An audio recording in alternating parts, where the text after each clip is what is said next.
Hello, everybody. Whoops, wrong window. That one is at. Hello, everybody. We're watching some CPT NA West over here, top 8, as the official Restream over here. Of course, it's the pre-show that's starting. Let's take a listen to what Brian F. and Rob TV have to say. West top 8. Let's take a moment and take a look back at last week's Central America top 8 with one of the most electrifying matches. That is, of course, Kusanagi versus my guy, Chantekas, with that fantastic Abigail. Rob, what did you think of that match? I did not know that this Abigail was so amazing.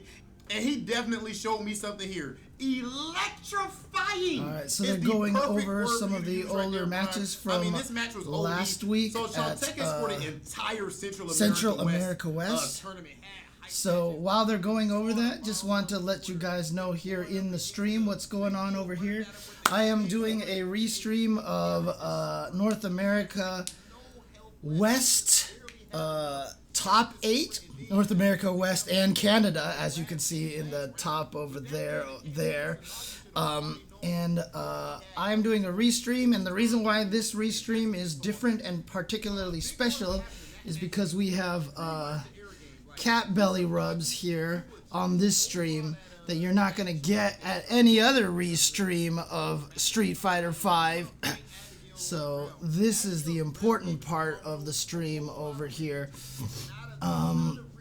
No, but in all seriousness, no. The reason why that this stream is in particular different than the other streams, and you know, if you guys are enjoying this and if you guys like this, this is a beginner-focused stream where my commentary is will be based off of what I see on stream and taking the time to explain concepts to people. Like yesterday, I talked about the Street Fighter V RPS. I'm definitely rock, paper, scissors, Rochambeau, whatever you want to call it.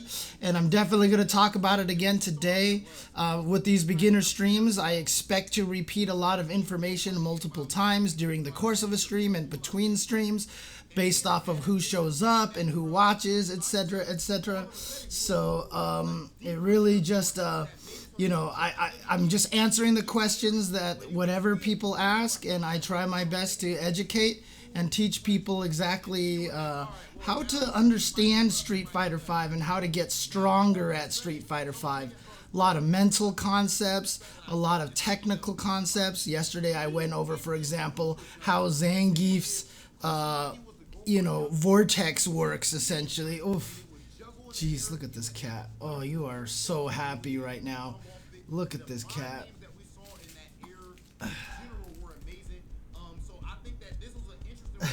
You have Tekken and MK11 and SF5 solved, but if all the SF I play, I understand this one the least. Oh, interesting. Okay. So you have the most trouble with Street Fighter V. And yeah, that seems to make sense to me, because Street Fighter V is a very... Oh, you're going to fall off the table, Nathan. Street Fighter V can be a very difficult game to learn and to understand because of the way the game plays. Even though Tekken is very turn-based, it's harder to feel and it's harder to notice than Street Fighter V. But Street Fighter V, the turn system in this game, and it's not even a system, it's just something inherently built into the general strategy of the game. The turn style of this game exists in Tekken. In fact, 3D Games kind of started the turn-taking style of fighting games. Street Fighter V, however, I feel like has embraced it the most and is the most turn adhering of all fighting games until you get to the highest of levels. But even when you get to the highest of levels, the idea of when you decide to steal turns and basically try to disrespect turns is still all based off of that turn system. And so if you don't understand how the concept of turns work in Street Fighter V, you're going to have a lot of trouble in this game. Now, what do we mean exactly by turns when we talk about turns in Street Fighter V? It's just if both players did their fastest moves at the same time, who would win? That's what basically turns mean. If whoever would win if both players did their fastest move at that moment. So in general, if you look at Street Fighter V, the fastest moves in the game are 3 frames, right? 3 frames. Now, if, for example, I hit you with a move and you block it and now I'm +2, it's my turn. Why is it my turn in Street Fighter V? Because if we both have 3 frame normals, but I'm +2, that means I can act for 3 frames before you can. So here, I'm +2, you can't move because you're in block stun, I'm free for +2. I do a 3 frame move, 1, first frame, second frame, and finally you can move. That's what +2 means, is I get to move 2 frames before you do. So you hit your 3 frame button, boom. I've reached the third frame that hits you, and you've just started your button. So even though we both have 3 frame normals, I've hit you on my 3rd frame over here while you're starting on your 1st frame. So in this situation in which I am +2, it's my turn, because if we both hit our fastest buttons and they come out at the earliest we're allowed to do it, I'm going to win. Thus, it's my turn. And so a lot of the times I'll throw in a move that's plus, my turn. I throw in a move that's minus. Now if I'm -2, same situation, you can hit the button earlier than I can. You hit the button because I'm -2, that's essentially the same thing as you being +2. Me being -2, you being +2. If you're -2, then I'm +2. It's relative on which character you're looking at. So if you do a move that's -2, the opponent can actually go 1, 2, 3 frames, and it'll hit me on the start of my frame. And so basically, whenever you do a move that makes you minus, it's their turn. And this is the basic concept and principle behind how Street Fighter V plays, understanding this concept of turns. Now, the hardest thing about it is turns makes it sound like you go back and forth like a chess or a checkers thing. And in most games like Tekken and Virtua Fighter, that concept kind of exists. There's not a lot of moves that are plus on block. So in general, the turns feels more natural. So for example, if you block a move in Tekken, it's typically your turn and you can come back and try to come with at your fastest moves possible.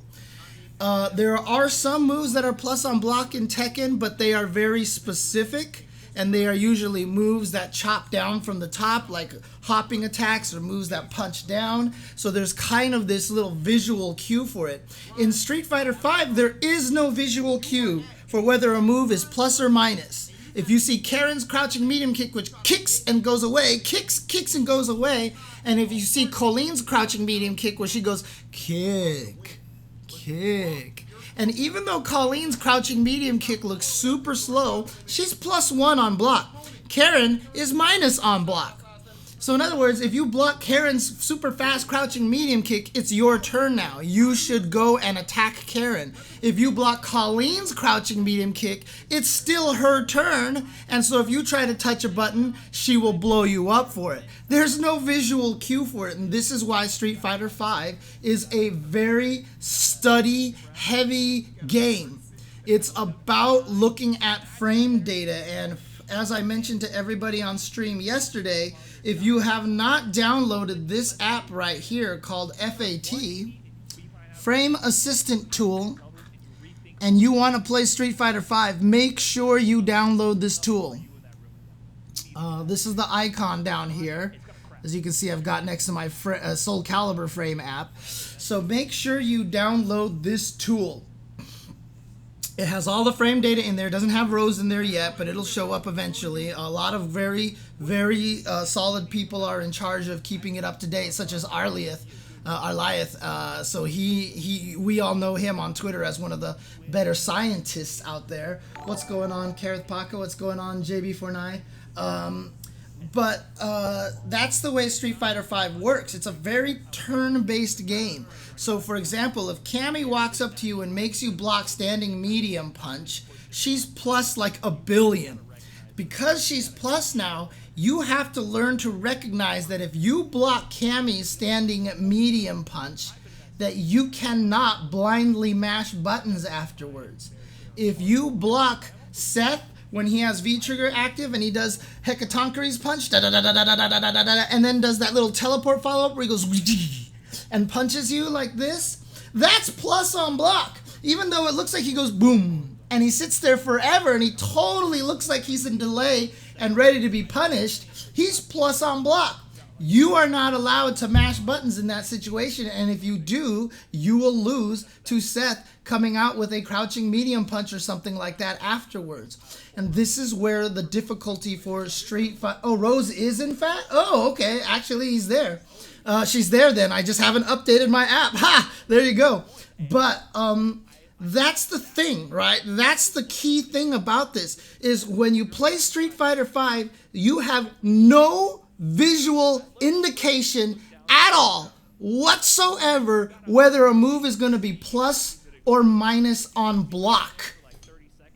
And not knowing that will cause you to die very, very badly.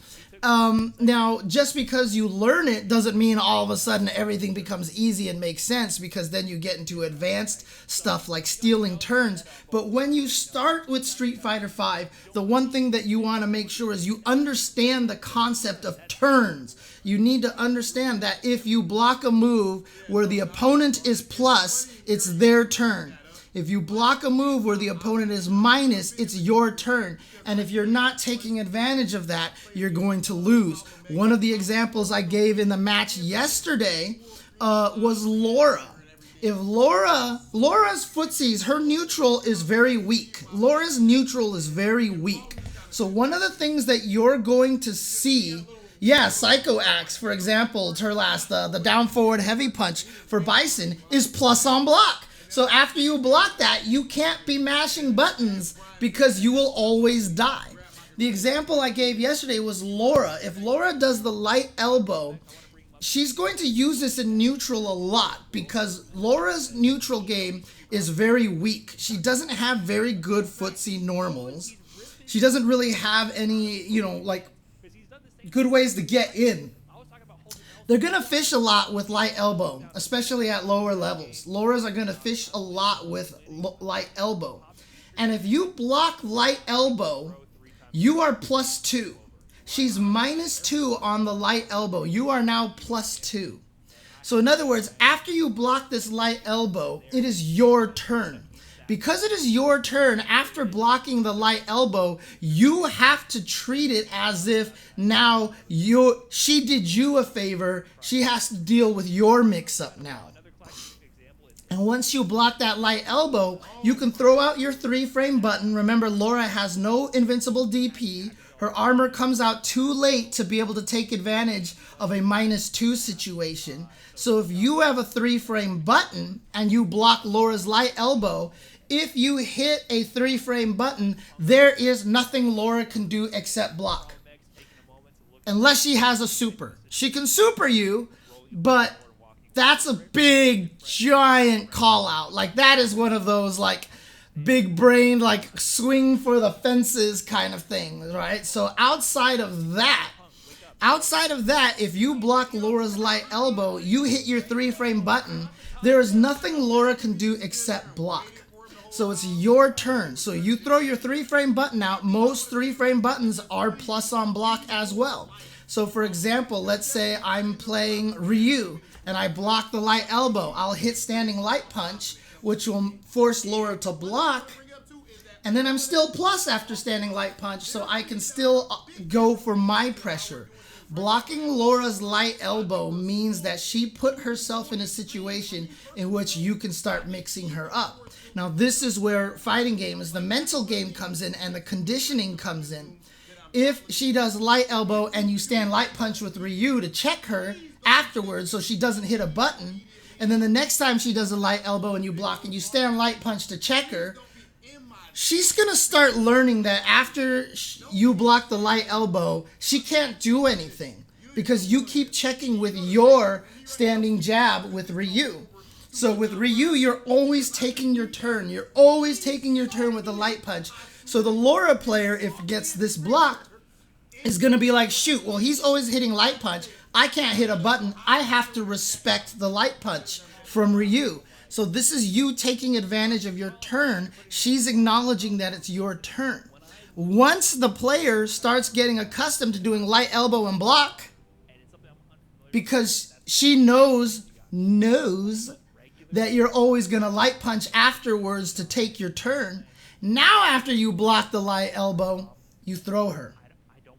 Right? So now when she does this thing, now you throw.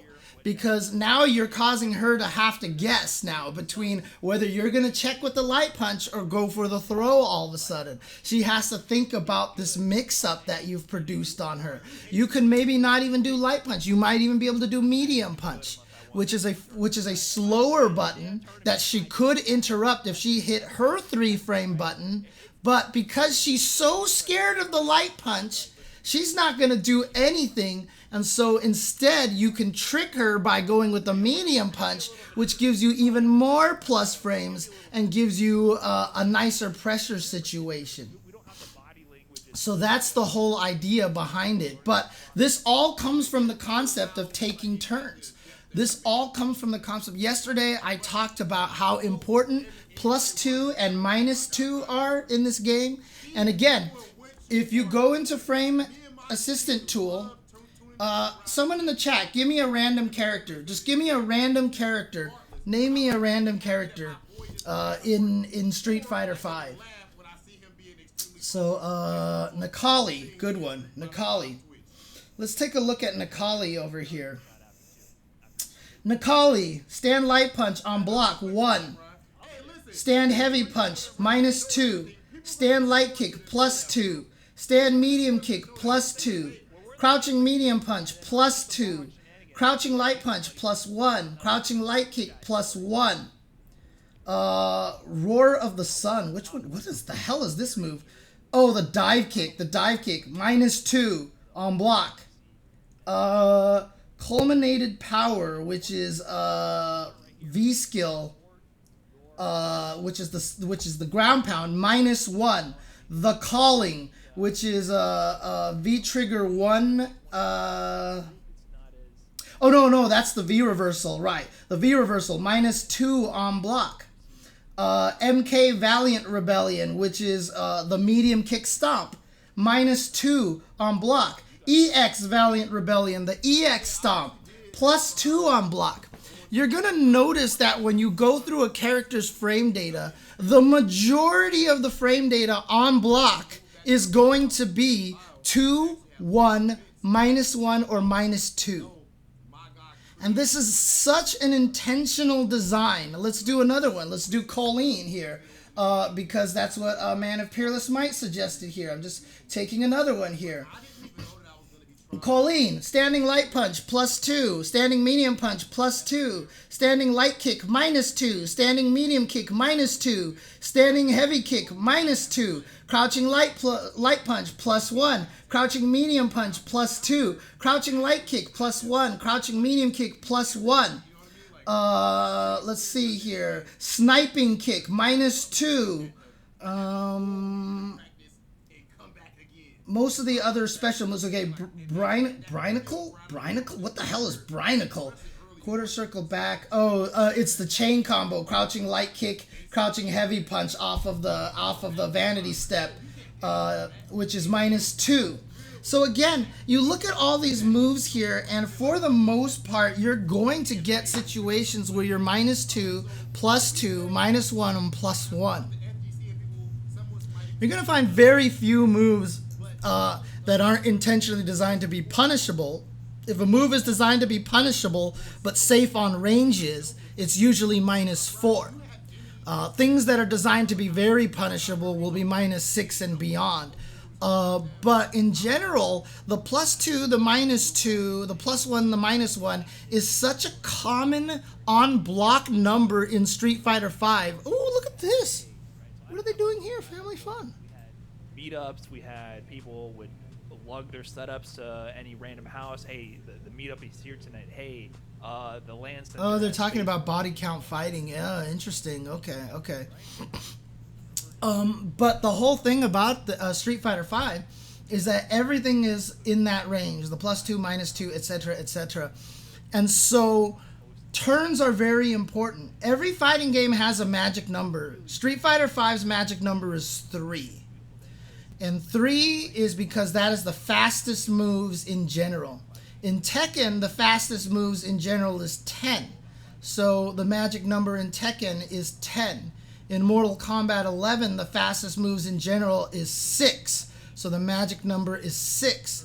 In Street Fighter V, the fastest moves in general are 3. So the magic number is 3. So everything that is under 3 is where the turns come into play. The 2s, the 1s, the -1, the -2. So everything in between 3 and -3 is where the turns come into play. And that's the one thing about Street Fighter V that you have to understand in order to be successful at this game. So a lot of times people ask me, how do I escape corner pressure?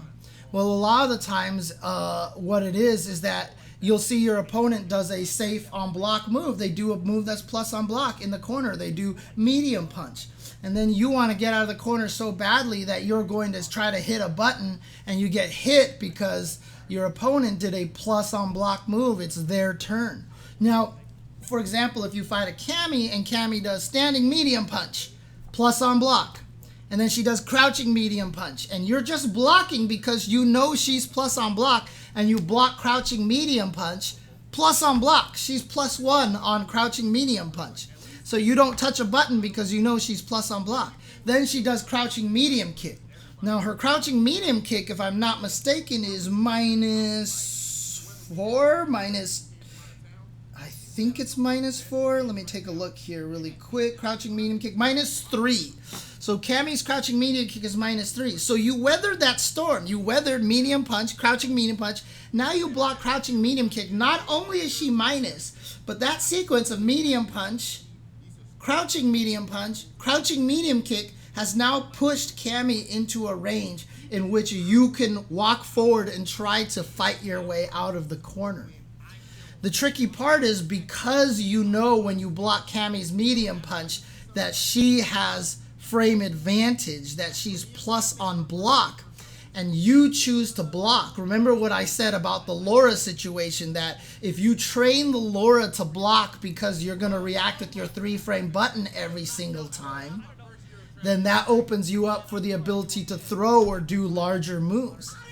Cammy's going to do the exact same thing to you. If she does standing medium punch, crouching medium punch, and if you block standing medium punch and then not hit a button afterwards because you know her crouching medium punch will frame trap you, now she can do standing medium punch, walk up, standing medium punch, walk up, throw, standing medium punch, walk up, walk backwards to shimmy you, etc., etc. So she can take advantage of the fact that she's trained you to not hit a button after standing medium punch. So the way to break out of that corner pressure situation is you have to find the times in which the Cammy player is going to try to steal a future turn, essentially. So if Cammy does standing medium punch and then walk up standing medium punch, she's reset her plus frames. She's basically stolen a future turn because normally if she does standing medium punch, she pushes herself so far away that she can't pressure you anymore. But if she's standing medium punch and then walks forward and then does another standing medium punch, she reset the situation back to where it started. So now after you block the second standing medium punch, you have to respect her again. She's stolen a future turn by walking forward after the first medium punch. So standing medium punch, if you hit your fastest button there and she does crouching medium punch, she will hit you. However, if she does standing medium punch, takes a step, standing medium punch, and in that situation you hit your fastest button, you will actually interrupt her walking forward. So she's trying to steal a future turn by doing standing medium punch, walk up, standing medium punch. You can actually fight back by preventing her from getting a future turn by throwing out your fastest frame. However, if she does a true frame trap, she will beat your fastest button. That is the mix-up in that situation. You have to read whether your opponent is going to go for straight frame trap or trying to steal a future turn. You will see me when I play this game on stream, whenever I do medium punch and someone jabs me, I'm always like, this person jabs. I just need to shore up my frame traps. I just need to do actual frame traps to beat them, as opposed to trying to steal future turns. And so I'll just start doing with Lucia, standing medium punch, crouching medium kick, which is a true frame trap.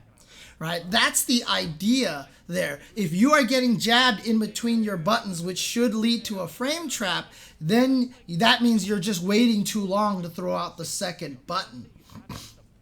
Turlast asked me, do I miss the arcade atmosphere? I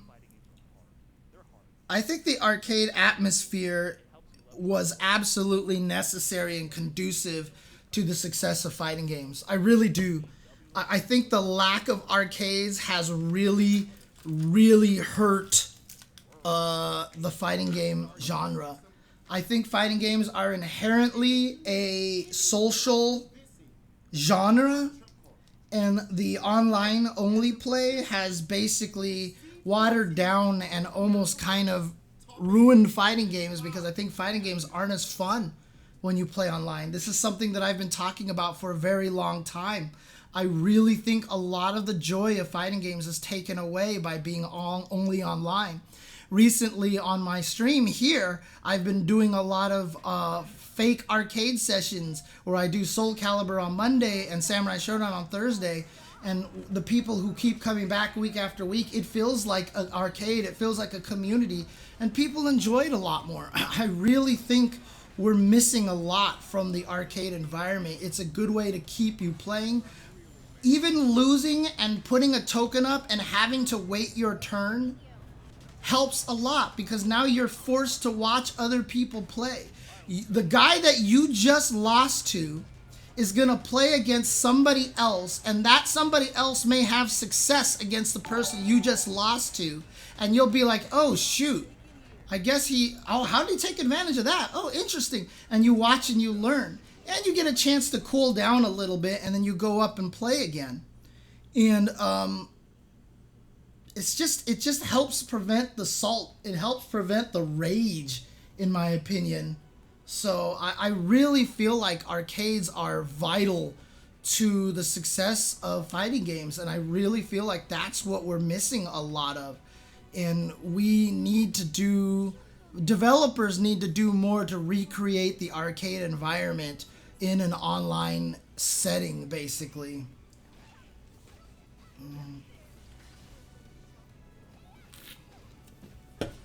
Which week is US East? I'm not even sure what week that is.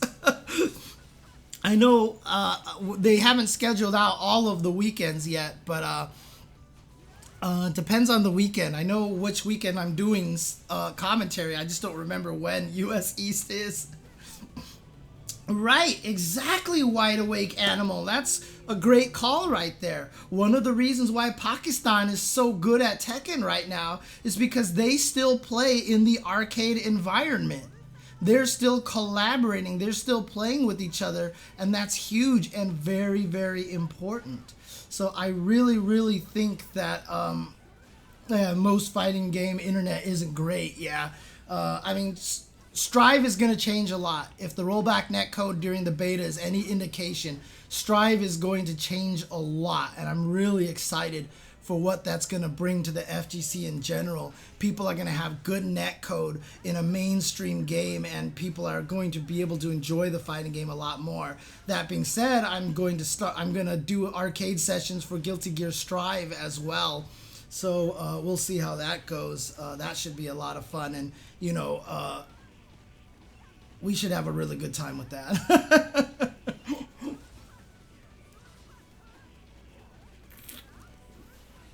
Hang on, guys. It's really warm here. I'm going to go turn on my air conditioner. I'm going to lower my air conditioner a little bit. I'll be right back. I'm not going anywhere just yet. I'll run a 30-second ad.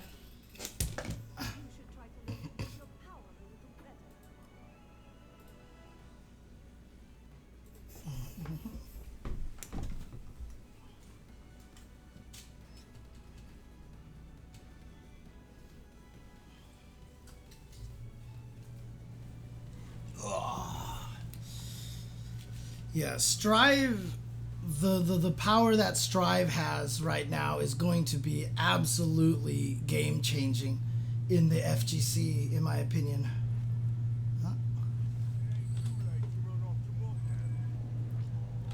So here we go. We're going to start NA West top 8, like I said.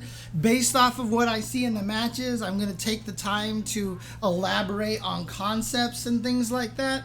That'll help you learn how to play fighting games a little bit stronger.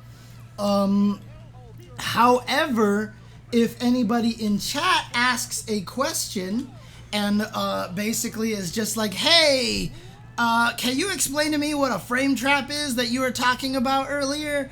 I will 100% answer those questions ahead of responding to what I see in the matches. But again, let's welcome Vicious and Ultra David. Welcome everybody, and happy Mother's Day to you all. Yeah. This is the Capcom Pro Tour 2021. Make sure you call your moms. Of the North American Canada qualifier number 1. My name is Vicious here with Ultra David, and from all of us to you guys, we do appreciate you guys taking out the time to check out this top 8 because it's going to be absolutely ridiculous. We prefaced it so many times with what we see in the top 8 or top 16. I'm terrified. For those of you who watched the stream yesterday, you know my cat tried to jump on my leg and absolutely clawed me to death. She didn't do that this time. You're a good kitty this time. Good kitty. Here's our top 8 right here. It is going to be Nephew versus Chris CCH. And shout outs to Chris CCH, recently signed to UIU, a player who's been really stepping it up little by little and has just gotten to this point where he is so strong. Thank Adias, another young player who is really, really strong here. Basically started with Street Fighter V. Mira, which is really cool. I've called her one of the best Lauras in the United States right now, and you can see one of the reasons why she's sitting here in top 8. Filipino man with the Rose, Samurai, we all know Samurai. Mortzi with the Fang, which is really exciting, but Fang is going to be going up against Dalsum and CmdrJesse, so that's going to be an interesting fight.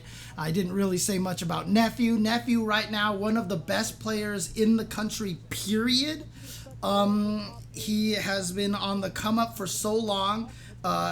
He's roommates with Punk as well, so he's been getting a lot of training through Punk. But even I'm not gonna say that's the reason why Nephew's one of the best right now. He was just getting up there as it was going because he is just such a strong player, and he was getting so strong for the longest of time. And so right now, Nephew, always one of the biggest threats. And in fact, probably the favorite to take this tournament today. What's interesting, though, is that Nephew has had a history of losing to Mira in tournaments. So if that ends up being winners finals, Mira may actually have a chance to get into grand finals, which would be really, really exciting. Yes, Mira as in Mira LBC. And hello, everybody. Hello to Fat Cat, the Red Fox, Cool Vargas, to Lurker Spine. What's going on to everybody? Yeah, man of Fearless Might, I will definitely do my best to teach people how to play Guilty Gear Strive as well. Just because the game has the reputation that people are saying they're simplifying it to make it easier, please do not think of that way. Fighting games are not easy, and they never will be easy. But that's the joy of fighting games, okay? If a fighting game was easy to play, the competition would be pretty garbage. Fighting games have to have a level of complexity that allows players to be consistently better than others. Because if the game is just rolling dice and it's random, it's not going to be fun, right? That's the thing. So the whole nature of fighting games is that they're supposed to be complex and they're supposed to be exciting that way. And so that's what we want out of fighting games. So Guilty Gear Strive is going to be a complex game, but it will make you feel good as you play it. It will make you feel good as you play it, as you punch people through walls and get giant counter messages on the screen. You will feel happy about that. Right, Grand Blue is supposed to be simple, but that's not even that simple. But then again, you know, there's a difference between simple and beginner friendly. And I think Grand Blue Fantasy Versus does a lot of good things to be beginner friendly with the one button special moves, but still encouraging you to do the actual motion. I think that's really, really cool. So beef in my head, beef, the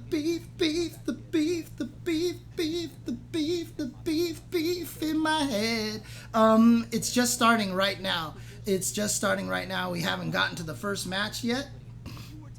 What if I'm a chip player and you die in one combo? That doesn't feel good? Well, proud soul, what will feel good is when the opponent can't hit you at all because you're too dang fast and you just keep mixing them up over and over again and put them in a blender and you see how helpless they look and then they die because they can't get out of your mix-ups and then you're just like, yeah, oppression. So there you go.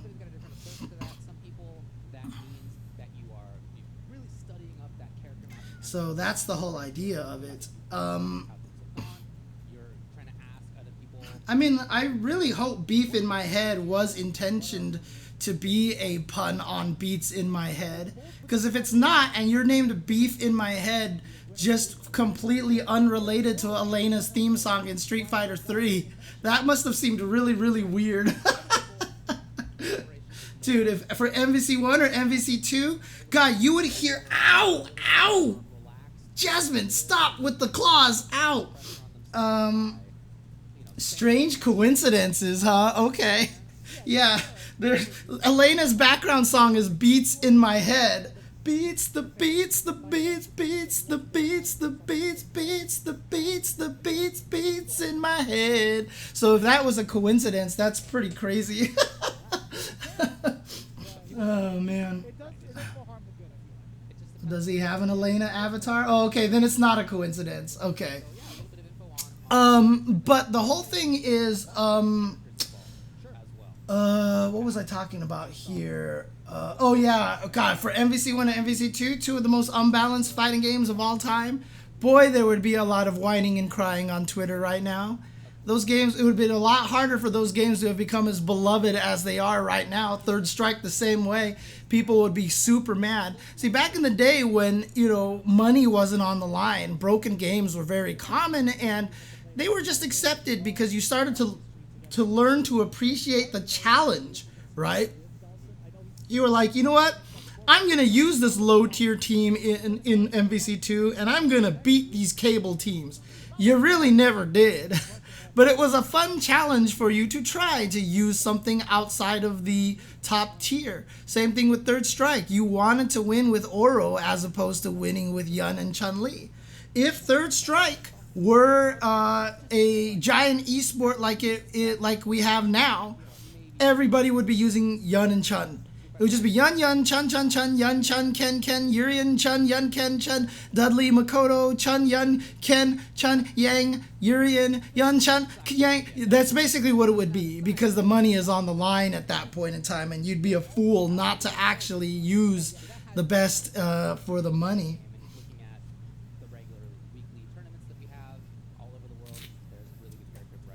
Yeah, super salty over losing 50 cents. Exactly. The walk of shame to the coin machine.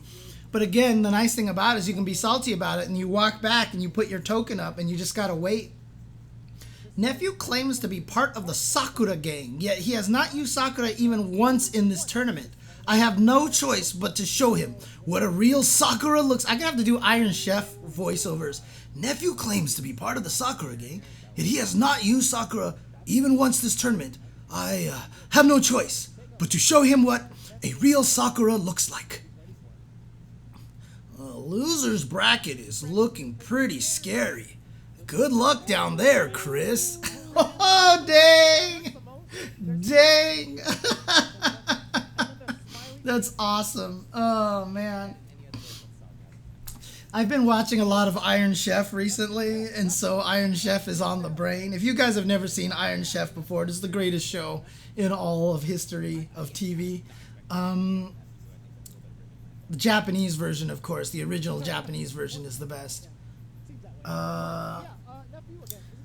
It was Jeremy, and it was at the CPT Japan that we did that he told me there's a streamer out there on twitch.tv/IronChef_episodes, and he just 24/7 broadcasts Iron Chef episodes. And so basically it's just like constant. Some of them that have never been translated, so it's just the Japanese version, and some of them that have the Food Network translation. So I just have that on while I sleep now. It's the most wonderful thing ever. Where were you in the tiers back when you played competitively, James? I always played low-tier characters. I always intentionally played low-tier characters because I wanted to be different. I hated playing...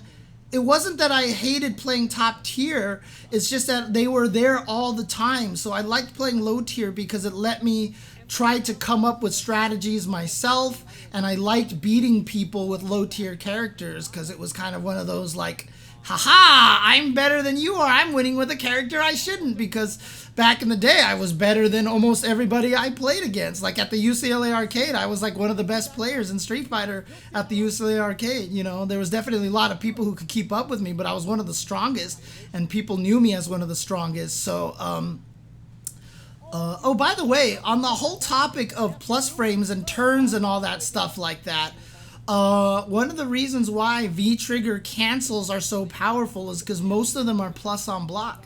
So when you see Chris CCH do that Tatsu into the V-trigger activation, he's plus on block, so it's his turn. So V-trigger cancels usually let you turn moves that are minus into plus frames, and that's why it's so powerful whenever you see someone do a V-trigger cancel. That's the benefit of that. Oh god, he tried to whiff punish but was too slow over there. Yeah, if you lost, you could say I lost because I play a low tier character. Exactly.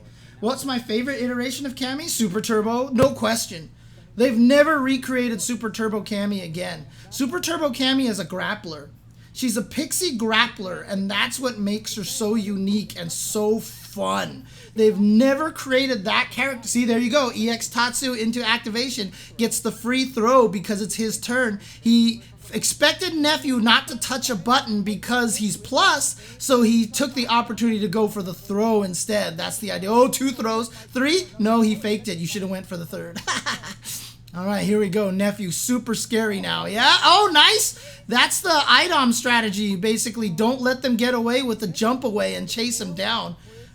Basically, whenever IDOM throws out the fireball, everyone always jumps away because the fireball has a high proximity block box that forces you to not be able to walk back. You're stuck blocking. So a lot of people out of panic will jump away from Laura while that fireball's coming at them. And so what IDOM will often do is see the back dash or see the back jump and react with Laura's armored elbow to snatch them out of the air when they are jumping backwards. You see that happen a lot. It's one of IDOM's #1 main tricks. Again, Chris CCH using the activation for the throw, but as I said yesterday, taking the throw mid-screen is actually a really good idea. It's what you should absolutely do, especially if you have a life lead like Nephew did. So he's taking that throw on purpose. He doesn't want to deal with that mix-up at all. So he's just going to go ahead and take that throw. Oh, God, he tried to shimmy. He actually tried to shimmy. You saw the walk back, but Chris CCH actually got him. He didn't walk back far enough, or he had started walking back forward a little too early. Not sure. Not for the round, though. Oh, my God, Chris is going to take it after all. There was a chance there for 3 out of 5. 3 out of 5, ladies and gentlemen. 3 out of 5. X-Men vs. Street Fighter Cammy is very good, but that's a different game, right? That's not a Street Fighter game. It's going to be something completely different. So CVS2 Cammy is fun because she's also broken. So, of course, Cammy is going to be fun in CVS2. Yeah, EX Bolt into Light Bolt Juggle. Yep, exactly, JB49. And that is what he does. That's something he's always looking for. So a lot of times when we're watching IDOM play and you see him do that to someone who jumps back, we're like, oh my God, what a crazy read or whatever. Or you watch it and you're like, whoa, that was sick. But actually it happens a lot and he's always looking for it. So, you know, it's actually not as crazy as we think it is. And again, catching Chris CCH forward. Chris in a lot of trouble. Not anymore. EX uppercut. That trigger is fully loaded. Yeah, X-Men versus Street Fighter. XVSF is usually what I call it. Okay, 1 throw. Okay, tries to go and... Oh. What? What? Wow! Using that V-trigger, a little fireball punch. very much like Ibuki's V skill, the lean back on it was able to cause a button to whip, and then it landed, and he got that whole combo off of that. Yeah, see, there's that Sakura combo. I knew that Sakura combo worked. That's something that we were talking about during the Shuriken scrimmage a couple of days ago. We had a Sakura player that wasn't juggling after some of those setups.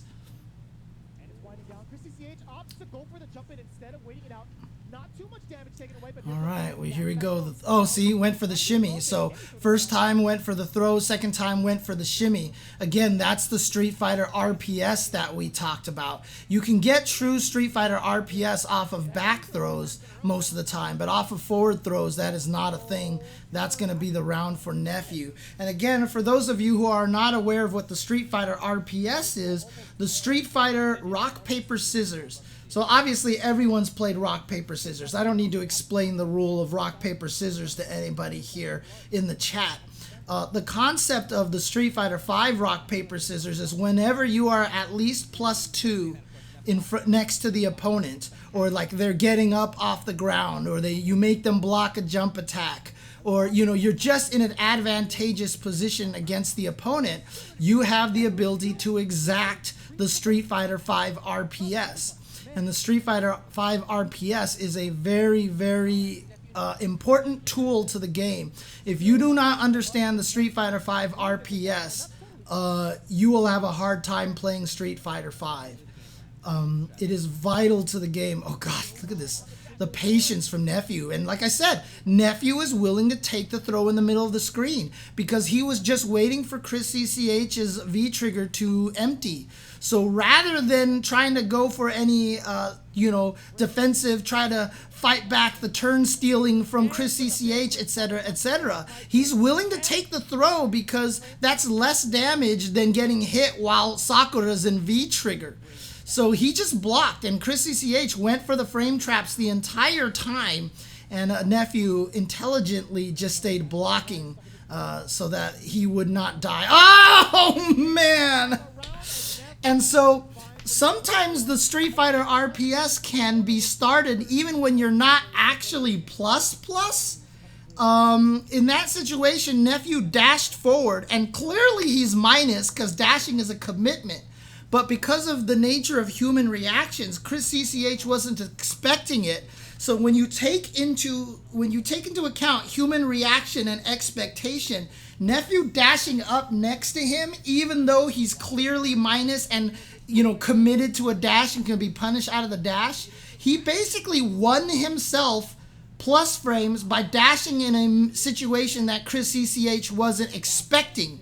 So he dashed and virtually had plus frames. There it is again. See? He's dashing in and Chris CCH is not reacting fast enough. So he's virtually getting plus frames by catching Chris CCH off guard. That is a very important concept to keep in mind. And he is just doing it all day. And the whole concept of the Street Fighter RPS, Chris CCH is really, really good. This is live. It's live. It's a live restream, Planet Chaser. It's a live restream. Yeah, Laura's a tricky character, Freeman. Laura's a tricky character to learn. She's very hard to use, and she's very unconventional and very different than a lot of the other Street Fighter V characters. She's designed to be a snowball. Oh, I love the chase down, but an execution error by Nephew is going to rob him of some damage. And look at this, a backdash in the corner to avoid the throw. An interesting option for sure. Is this going to be a stun? Yeah. Oh no. Oh, he was going for the mix-up. He was going for the reset because that was going to be so much damage scaling. See, look at this. Nephew was willing to take the throw. Oh, he finally got him. Wow, he actually got him pressing a button. Oh my God. I thought Nephew's defense was so good. He was blocking forever. But see, what happened was that was the mind game right there. He was blocking forever, and he had thought he had trained Chris CCH that, yes, I'm going to block forever, and that Chris CCH was finally going to go up for a real throw. And Chris CCH said, nope, I'm still going to keep hitting buttons because your defense is going to break sooner or later. And he was right. It did. So Chris CCH staying alive here, but obviously not doing great in this round.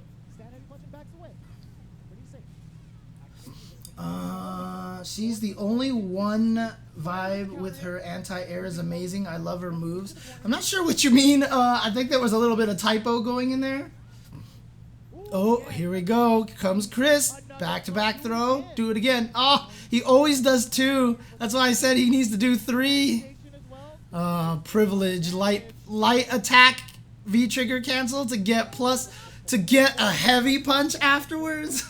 Man, that's privilege right there. Light kick into V-trigger, heavy attack is really nice to have. So again, if you guys want me to explain it, I can let you know right now. I can talk about the Street Fighter RPS a little bit, though I might just wait until this match is over so I can explain it in a little bit more detail. I will say to Chris's credit though, after activation, he is here we go. Again, the backdash in the corner by Nephew. That is such a huge call out. Backdash in the corner is the best way to punish a throw attempt. It loses just about to everything else. So if you are willing to backdash in the corner, that is a hard read right there. Because if you neutral jump, you can't punish the throw with. So backdash is explicitly to punish the throw attempt. And it's a huge risk too. It's like I said, it's a massive risk. Oh no, you're dead. He went for it. And right there, that was a good read on Nephew's part for understanding that Chris CCH wanted to bust out right there. You know, that's part of that's the monkey wrench of the Street Fighter RPS, the wake up invincible. Ooh, I saw a reversal button from Nephew. I think he was trying to do the counter. I think he thought Chris CCH was going to go for a meaty button. And there you go, plus frames. Canceling into V-trigger, like I said, is such a powerful tool. It's one of the things that a lot of people, even the top players kind of wish that they would change in the game. That canceling into V-trigger would actually be minus more often than plus, because they feel like it gives too many characters a free way to get in and be super scary like this, right? And Nephew has taken that throw almost every single time. Chris CCH has gone for hits every once in a while. But the thing about it is Nephew just doesn't care. He's like, you know what? Go ahead. Go ahead and do that all day. I don't want to do anything. Look at this damage. And then the shimmy again. So again, Chris CCH, every time he activates the V-trigger, he's in comeback mode. He needs to do a ton of damage. And so what Nephew has told himself is, I'm not hitting a button. Throw me. You have to throw me. And Chris CCH is very adamant about getting that damage off of the V-trigger, so he's always hitting the buttons. He's always trying to frame trap him because he wants the comeback damage. Nephew chose to block and just get thrown because he's going to take less damage. He has enough of a life lead that the V-trigger would run out by taking about 2 throws. So that was really, really smart by Nephew. Really, really good play, and why his logic was there, why he never fell for Chris CCH's frame traps. The one time he did try to counter poke, he lost that round, remember? And so this time he was like, nah, I'm not going to touch a button at all. You have to throw me. This is the thing that you have to do. What are some signs? So Shadow HB3 asks, what are some signs for you to determine if you need to take a break from a game? I almost got to silver yesterday and went on a bad losing streak. Probably kept going longer than I should have. That is a great question, Shadow HB3, because if somebody knows the answer to that, please let me know, because I do that in Tekken and I do that in Street Fighter V all the time. You get on this losing streak and you're like, no, I just want to get back to where I was before I started the losing streak. That's all I ask. I don't need to go up. And then you just lose more and more and more. Honestly, the ability to rip yourself away when you're like, no, look, this is not going well, I'm gonna stop now, is takes a lot of power, and I'm not very good at it. Oh man. If it's execution, then I stand by taking a break too. Yeah, I mean, it's just, you just have to have the willpower to do it. And like I said, I get so salty that I have trouble with that as well. Not for this one, L40. I did it 3 weeks ago, and I'll be on next week as well. So, you know, they're just cycling through the commentators basically at this point in time, trying to give a fair shot to everybody, give everybody a chance to do some commentary. So that's the idea. So the Street Fighter RPS, I've explained this yesterday. I'll probably explain this on almost every Street Fighter V beginner stream because it's very important. When you get knocked down, or when you are in a minus frame situation, it is time for you to defend when it's the opponent's turn. And so, there is no best defensive option, okay? I'm just going to say that first and foremost. The mix-ups are real in Street Fighter V, and that's why it's called the RPS, because there is no best option to go to. By default, however, you should go to blocking, because if you get thrown and you're in the middle of the screen, you go back to neutral. So in a way, you do have a little bit of weighted RPS, and so the first option you want to do as a defensive player is the block. That's one of your options, block. On the offensive side, how do you defeat block? You throw. So that's one of the offensive options right there, the throw. So that's one of the offensive options. Throw beats blocking, right? Throw beats blocking. So on the defensive side here, what beats throw in the RPS? Tech throw. So you get up, and instead of blocking, you throw. So when they throw you, you tech the throw, you guys bounce apart, you're back at neutral, you win because you've escaped the pressure situation and you're back at neutral. So teching the throw beats the throw. Basically, throw tech beats throw. Throw beats blocking, right? So blocking loses to throw loses to throw tech. What does throw tech lose to? The shimmy. The reason why this happens is because the throws in Street Fighter V are so fast, no human can react to them. You cannot tech throws by pure reaction in Street Fighter V. They have to be anticipated or just a guess. So what happens is the opponent tries to throw, so you throw tech when you get up. So instead what the opponent does is shimmy. They walk backwards. And so you get up and throw, you whiff the throw, and then they punch you in the face and do gigantic damage to you. So again, starting from this top, block loses to throw loses to throw tech loses to shimmy. What does shimmy lose to? Shimmy loses to pressing a button. So if your opponent's going to walk away, that means they're not doing anything. You can wake up with a jab and hit them, and now you have plus frames off of your crouching light punch or your standing light punch. Or you can actually choose to wake up with a crouching medium kick to hit the guy walking backwards. And so you hit them in the leg. So hitting a button on wake up beats the shimmy. So what beats hitting a button on wake up? Well, the opponent just hitting their own button. If they throw a button into you while you're getting up and you hit a button, you get up, attack, and get hit by their move and get counter hit. So them hitting the button beats your wake up button.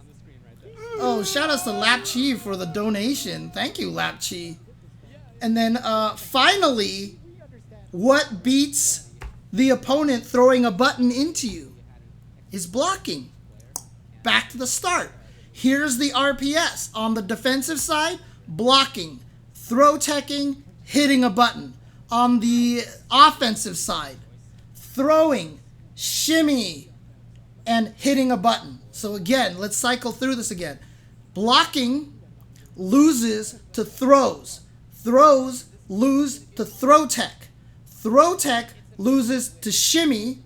Shimmy loses to wake up button. Wake up button loses to meaty button. Meaty button loses to block. That's the Street Fighter V RPS. That's what you have to learn in order to play Street Fighter V. That core mix-up of Street Fighter V is so vital to the game that you have to understand it in order to play this game. What beats meaty? Blocking. Now, if you block a move that's plus on block, you still have to deal with the mix-up afterwards, but you're not taking the damage. That's just all it is. That's just all it is, and that's the idea. So yeah, the delayed throw tech I'll get into in just a little bit as well. Well, actually, I can talk about it right now. Delayed throw tech is a way to beat meaty and throws. So instead of throwing as soon as you get up, you wake up, wait half a second, and then throw. That way, if the opponent puts a true meaty into you, you'll block it. And if they throw, your delay tech will automatically tech.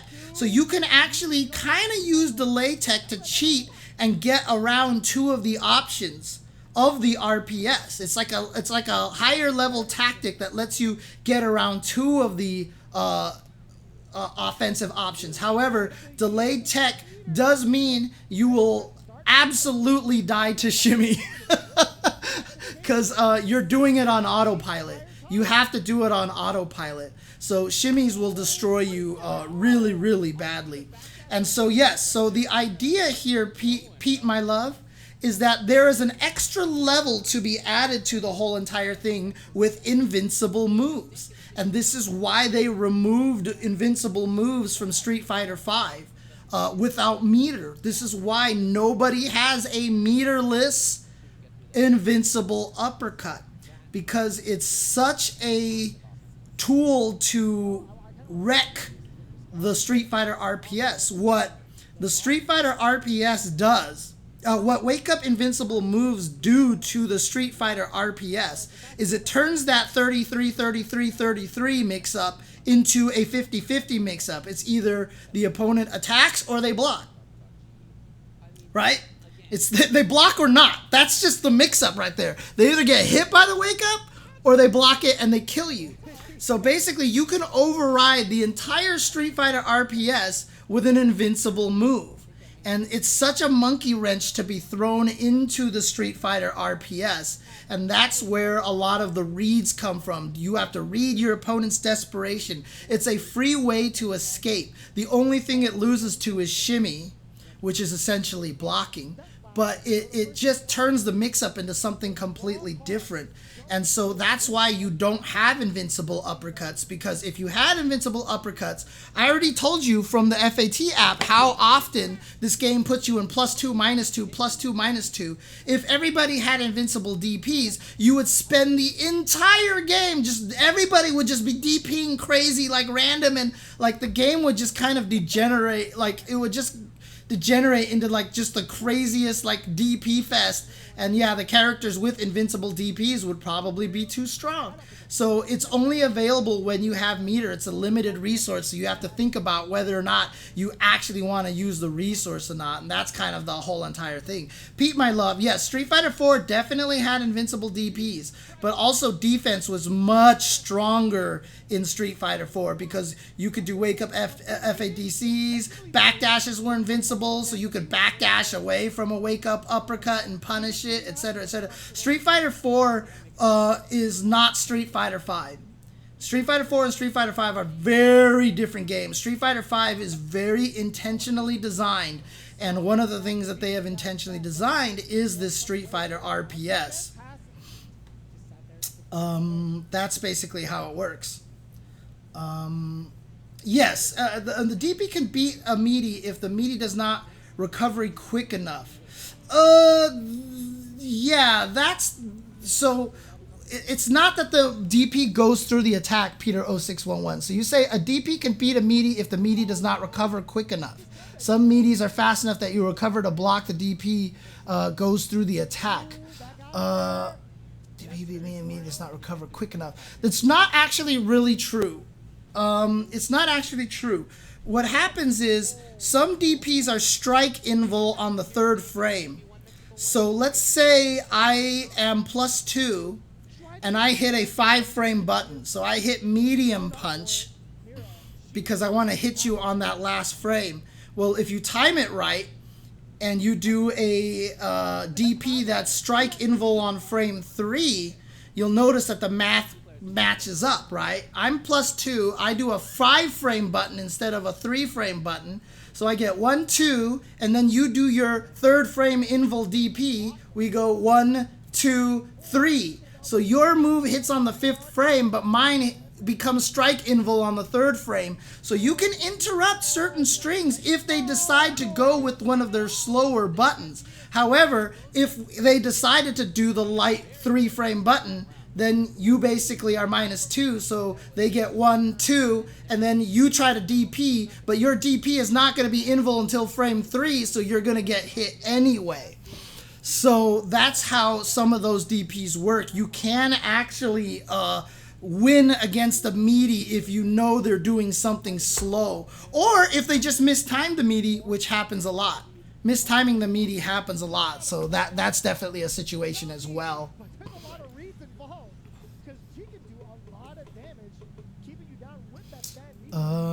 Let's see. Wow, Mira up. Yeah, like I said, Mira has actually done well against Nephew in the past, so that's actually really, really cool. Yeah, Mazi M, if you want to get a lot of cool 86 shirts, they've got a lot of really neat stuff. Some of the designs are the best. Of one of my favorite Cami shirts of all time. They've just added Tekken to their store, Soul Calibur as well. It's really cool. Here we go. So in SF4, Meaties lost the DP. Depends on the character. Dudley and Ibuki did not have invincible DPs without meter. But Ryu, Ken, Cammy, ton of characters had invincible DPs in Street Fighter 4. Yeah, this is the first Street... So the better way to put it, Trey Castrocino... Trey Castrocino, sorry for the mispronunciation there. This is the first Street Fighter where there is no such thing as an invincible DP without meter. So this is very unique to Street Fighter V. When I say Street Fighter V is one of the most different Street Fighters compared to all the other Street Fighter games, I really mean it. This is probably the most unique Street Fighter game maybe out of all of them. Honestly, I used to say Street Fighter 3 was the most non-Street Fighter-like, but at this point in time, I think Street Fighter 5 might be the most different Street Fighter game. That if you're used to, like, if you played the entire Pantheon, 5 is going to be the most unlike the other ones. 5 is the only one without invincible DPs. Every other Street Fighter game has always had invincible DPs, at least for a chunk of the cast.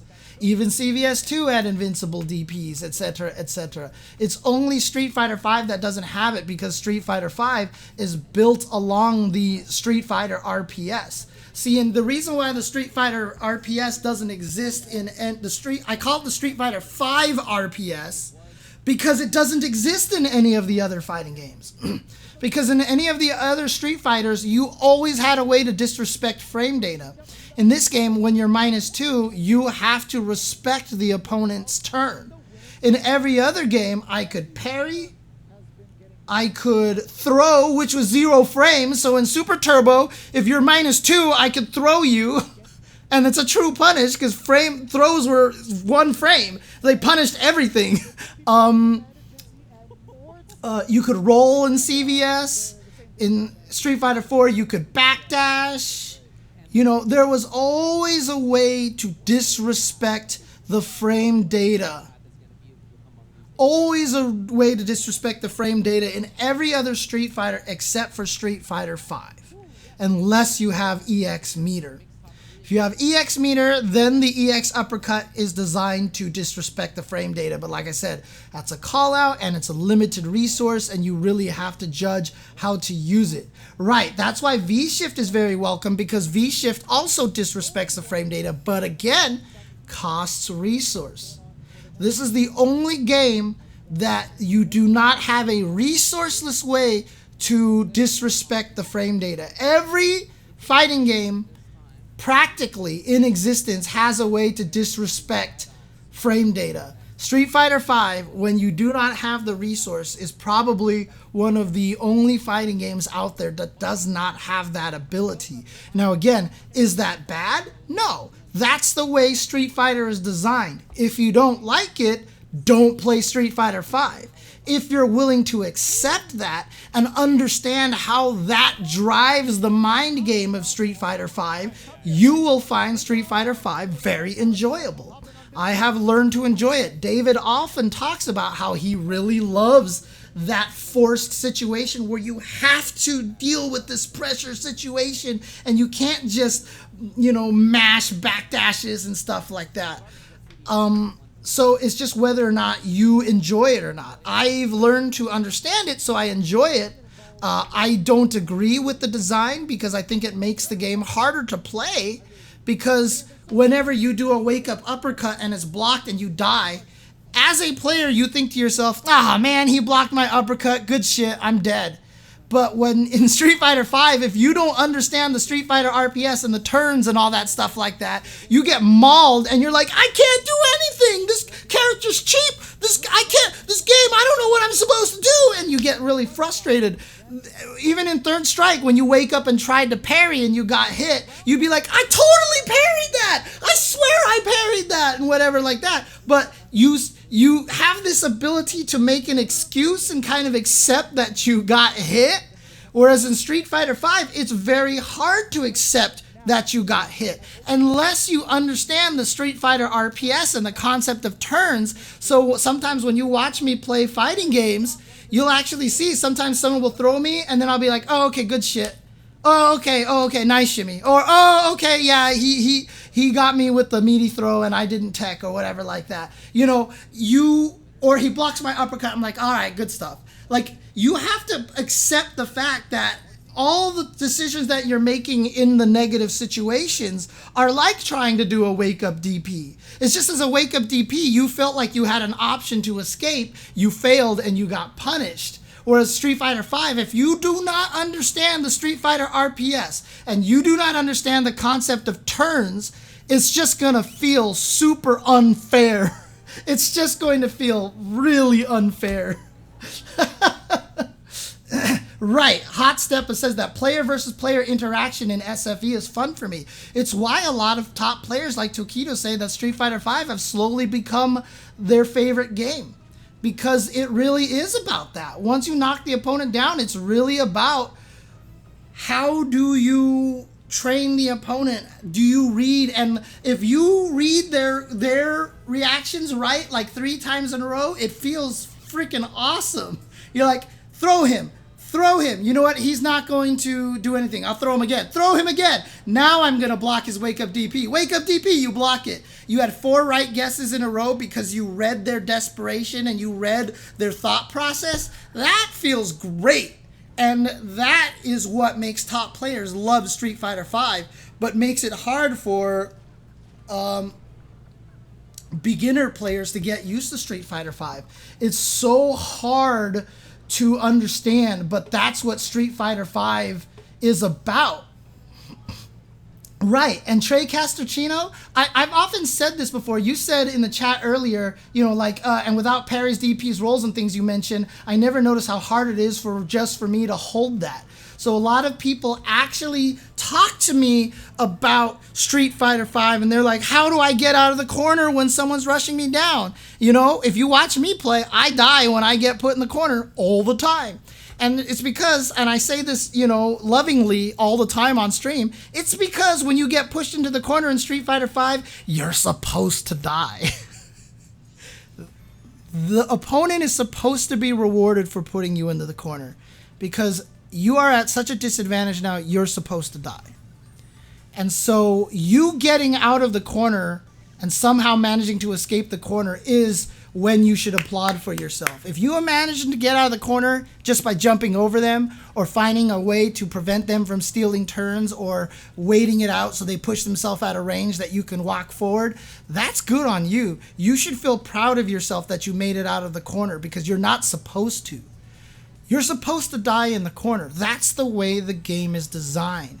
But if you understand the turns and if you understand the way that the game works, you'll have a better chance of surviving the corner. And a lot of it comes down to, yeah, hold that. Just be patient. My number one advice for getting out of the corner is be patient and don't panic. Be patient and don't panic. If you get hit, if you get thrown, that means you guessed wrong once. Oh no. Don't let back-to-back throws pile up on you like, oh my God, it's just you lost RPS twice in a row. Here's a new time to play RPS. Think of it as the next time to play RPS. As opposed to letting all of the failures stack onto each other like, there's nothing I can do. Look at each individual guess situation as individual guess situations.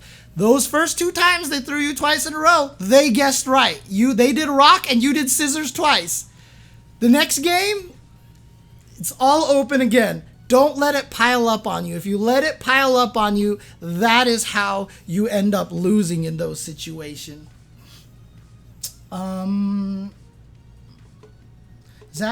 spoke to me about having empathy while playing. Feel what your opponent is feeling and it works. Yes! Fighting games, yes, yes, yes. Always understand what your opponent is feeling. And like I said, I've said this many times as well. If you make a decision in a fighting game and I ask you, why did you do that? And if your answer has nothing to do with the opponent, you are doing something wrong. If you said, I felt like he was going to dash there, that is the wrong answer. The answer is, you know what? I've noticed in all the previous rounds, he keeps dashing whenever I stop hitting buttons. So I let myself walk around and not hit buttons a while. And now I'm going to hit a button because he usually dashes around this time. I said the exact same thing, but on the second one, I had a logical reason to it. It wasn't just, I'm going to stand at their jumping distance because I want to anti-air. No, it's, I've noticed that they like jumping a lot when I get into this particular situation or when I do this. So I noticed they like to try to jump out of the corner. So I'm going to walk away from the corner a little bit to let them jump so I can anti-air them. Like, if your reasoning for why you did anything in a fighting game never includes, I noticed the opponent is blah, blah, blah. The answer can even be, why did you do that? Well, I don't know anything about my opponent yet. My guess is just to do this. If you say that, that's fine. But during the course of the match, you had better be learning about your opponent. When I play Street Fighter V online and I narrate my matches, a lot of times you hear me, I go, this is a buttons guy. Or you'll see me jump attack and I throw and he techs. I jump attack and I throw and he techs. I jump attack and I throw and he techs. And then you'll hear me go, okay, this guy's shimmyable. Like, everything is telling a story. Everything is giving you information. And it's not just, let me try a shimmy this time because rock, paper, scissors, let's pick one. No, you want to build the story and figure out how to get to the right conclusion that you want, etc., etc. Corner combos are better rather than just getting wrecked for being there. Well, remember, when you are on the offense, you get to sit corner combos and you get to wreck the opponent. If you're on defense, yeah, it just sucks. You don't want to be there. Is there anything I really want in Street Fighter 6? I want them to have a vision. I just don't want them to make Street Fighter 6 in response to Street Fighter 5. Street Fighter 5 was made in response to Street Fighter 4, and Season 1 was not a good game for that reason. It was okay, it was functional, but it wasn't great. Street Fighter V has found its rhythm now because they decided to stick with the vision that they went with. If Street Fighter 6, like for example, for me, if I made Street Fighter 6, I would make a spiritual sequel to Third Strike.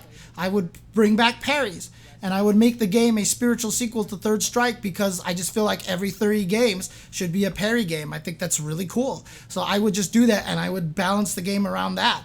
And I think that would be really cool. No problem, Trey Castrocino. Whenever, dude. Whenever. Oh, Tekken corner combos? Unless you play King, which makes me sad. Let's see here.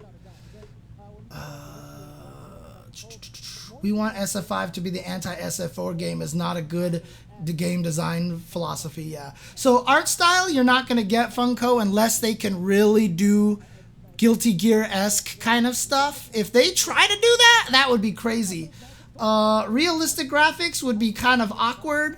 That has actually existed before. There's a picture you see of Bison crouching there and like Ryu, and they look realistic and it just looks really weird. I would rather not have Street Fighter V look realistic. I like Street Fighter being more of a cartoon anime kind of thing, so I prefer it that way. Looking forward to chasing Sim around the stage the entirety of our matches. Will do my best to show off Fang as best as I can.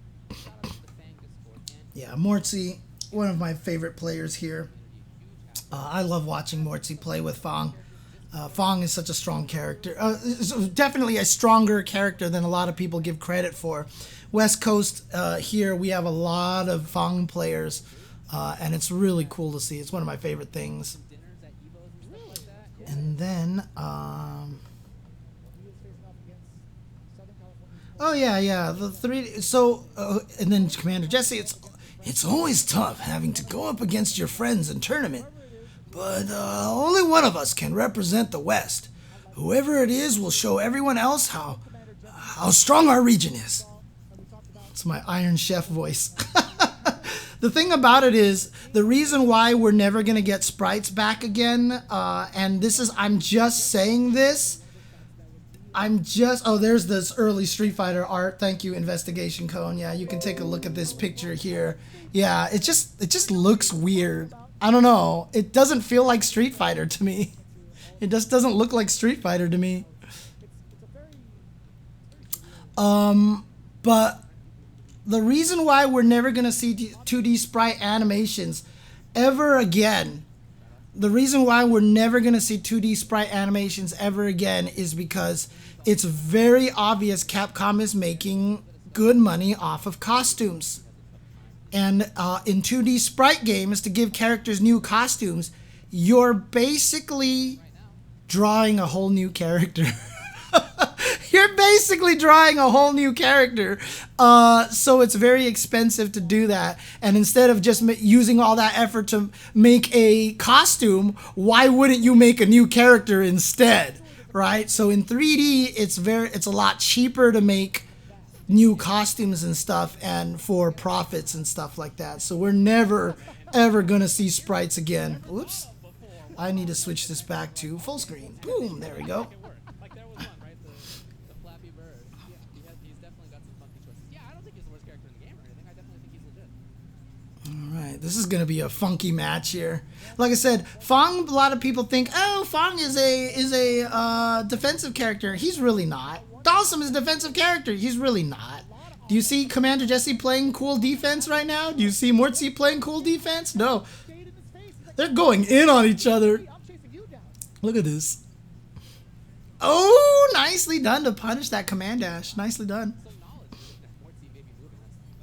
They can do that, Funko, for the sprites, but also the way that Guilty Gear does it is really, really expensive and difficult as well, because they manually position the models and stretch them every single time they animate to give it the right look that they're looking for, to make it look 2D. So every time they make a new costume, they have to do that again. Like, you can't count on ragdoll physics. Like, if you look at the models right now, the flappiness of Fang's outfit, the flappiness of his sleeves are all controlled by a physics engine. That's why it's random. That's why when you see Mika do her wind pose, her hair can be in a different position every single time, because it's just handled by a physics engine. What Guilty Gear is actually doing is that they're posing everything, including the clothes, into a certain way it looks every time manually for every frame. That's why Guilty Gear did not sell costumes, because it's almost just as expensive. They've taken the hard parts of 3D and 2D and combined them into one animation style, which is the downside to the Guilty Gear art style. So we probably won't see that in Street Fighter anytime soon. Take that poison. As long as he gets that medium punch, he is challenging with it again. Morty trying to get in close quarters. Oh, it's hard to do. It's hard to do. It's not necessarily expensive, but it's just a lot of work. What I mean by expensive is expensive in terms of how much time and effort it takes. Yeah, sorry about that, Funko. And Kim, yeah, this is a restream of the Capcom Fighters, so if you want to check out the brackets, it's on smash.gg, but you can also go to twitch.tv/Capcom Fighters and go over there and then do the exclamation mark bracket in their chat, and you'll be able to get the link over there as well. Again, this is just a restream of something that's actually happening live right now. But Funko, I mean, I'm crushing your dreams right now only because I just don't want you to be disappointed later on. Yeah, Arxis could have made a lot of money on DBFZ costumes, but it's just too hard. It was too hard and too much work. So they didn't. Now, if someone can figure out a really cool system by which that they can, like, have some way that make it a lot easier, I'm sure they could figure out a way to do it. Oof. Oh yeah, he started flying. Morty actually started flying, so that hit actually got to cause a knockdown, and there was just a bad judge of distancing. Morty was trying to hit with the tip of the sleeves, but did not quite get there. Plus, so that's +2. That's +1. But Dalsum is a 4-frame character, so when you block Fang's standing heavy kick, you have to respect that, because Dalsum is essentially a 4-frame character.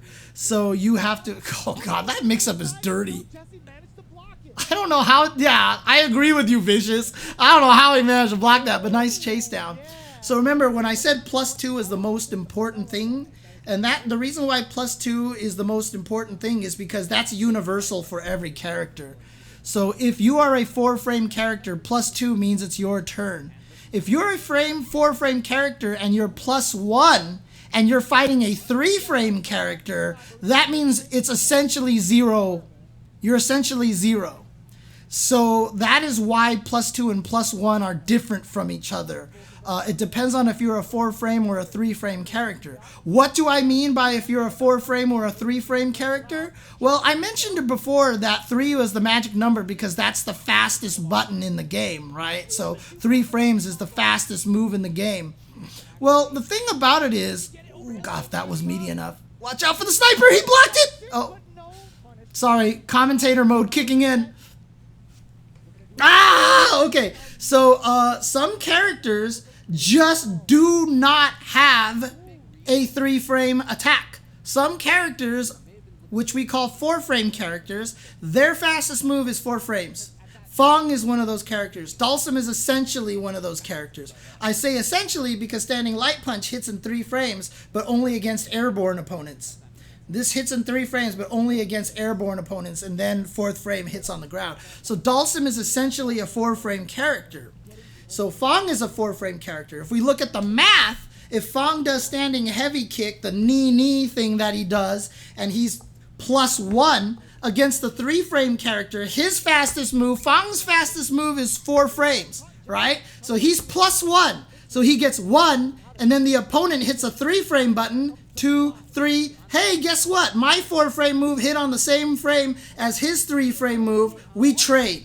We trade. So if you're a 4-frame character and you're +1 against a 3-frame character, so in other words, if you're fighting against Fang and you block his standing heavy kick, the double knees thing, and you are a 3-frame character, mash your damn 3-frame button, because there's nothing Fang can do to punish you for it, and the worst you'll get is a trade and get out of that situation. However, Fang's coward crouch kicks, where he goes into the ground and does that little overheady kick thing, the double kicks, that's +2. So if he's +2 and he does his 4-frame, 1, 2, 3, 4, he hits you on your 2nd frame and he actually wins. So because that's +2, it's a big difference than being +1 against a 3-frame character. And so again, here we go again. Street Fighter V. I've often joked that it's called Math Fighter 5. because really, honestly, it is. There's a lot of math to it. Brian F. said so himself on our Tuesday show interview. He said, I tried to learn Street Fighter V by heart like I did with Street Fighter 4, because that's the game he came from. And he says, I could not succeed in Street Fighter V. Then I changed my philosophy on how I studied the game in a completely mathematical standpoint. He's just started studying frame data, started doing the math, and then he got good at Street Fighter V, because he was like, oh, I see, in this situation I can do this and they can't stop me because of the frame data. And again, this happens also because of the input buffer in Street Fighter V, which has never existed in any of the other Street Fighter games, right? There is no input buffer in any of the other Street Fighter games. So as a result, Street Fighter V is very math-oriented, which is why I've said it's a mind game as opposed to a heart game. You are gate-kept by the, you are gate-kept by the math. And again, people hate numbers. People hate numbers. But the thing about it is, once you can get over that and understand it, I'm a heart player. I'm not a mind player. I hate doing the math crap. But once you understand it, Street Fighter V does become a heart game. Every fighting game becomes a heart game in the end. Every fighting game becomes a heart game. As long as everybody knows the frame data, it becomes a heart game eventually. And that's what Street Fighter V will do at the highest level. It becomes a heart game. You just have to get past being gate-kept by the math, basically, is all it really comes down to. What does being 0 do exactly? So PK Joe, if you are 0, that just means it's nobody's turn. And it's a free-for-all at that situation. If you both are 0 and you hit your fastest frame buttons, 1, 2, 3, you'll trade. If you both try to throw, you'll tech. If you both, you know, it's a kind of a weird situation. And again, if you look at frame data, you will notice there are very, very, very few things that are actually 0 on hit or block. There are very few things, and the things that are 0 on hit or block are very intentionally done so. Cammy's crouching light punch, which was really, really strong in the past, was changed to be 0 on block. That was a massive nerf to Cammy, from going from like +2 to 0 on block. Because now if you block her light punch, she doesn't get free stuff. You're now in this free-for-all situation. So if you see Cammy do crouching light punch and then nothing else, if you have the reaction and awareness and expectation that that's what she's going to do, you can mash your 3-frame button after her blocking her crouching light punch, and she has no advantage. She has no advantage anymore. So you'll see it every once in a while that a move is 0 on block or on hit, but it's very, very rare. I did this earlier on stream. I said, name me a random character.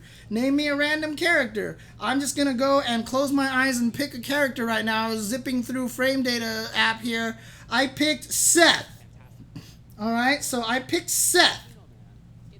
Let's see, stand light punch is +3, but stand medium punch is -2, stand medium kick is -2, crouch light punch is +2, crouch medium punch is +2, crouching light kick is +2, crouching medium kick is -2, step shoot is -2, turning slicer is -2, tandem engine is -2, install art is -2, -2, everything is -2, +2, -2, +2. This is not an accident. I'm looking through here, and on block for Seth, there is not a single damn move that is 0 on block.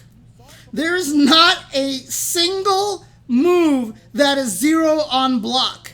And if I look on hit, there is not a single move that is 0 on hit either. This is absolutely intentional. This is absolutely intentional. This is how you design, this is how Street Fighter V is designed. So again, they're avoiding the 0 situation because they're trying to make Street Fighter V a very turn-based game. And like I said, if you don't understand the turn-based and what that leads to in terms of the Street Fighter RPS, and how the Street Fighter rock, paper, scissors works, you can't play Street Fighter V. Playing Rose for the first time at a Street Fighter V major. That's actually really cool. Filipino man is so talented, dude. Street Fighter, he's so talented. There are some 0 on hits, dude. There actually are some 0 hits. I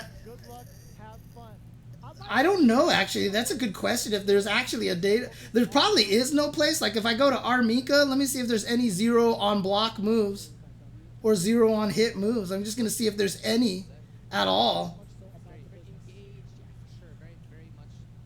None for Mika. Let's go to Ryu. Ryu. None for Ryu. Let's go to G. Does he have anything that's 0 on block or hit?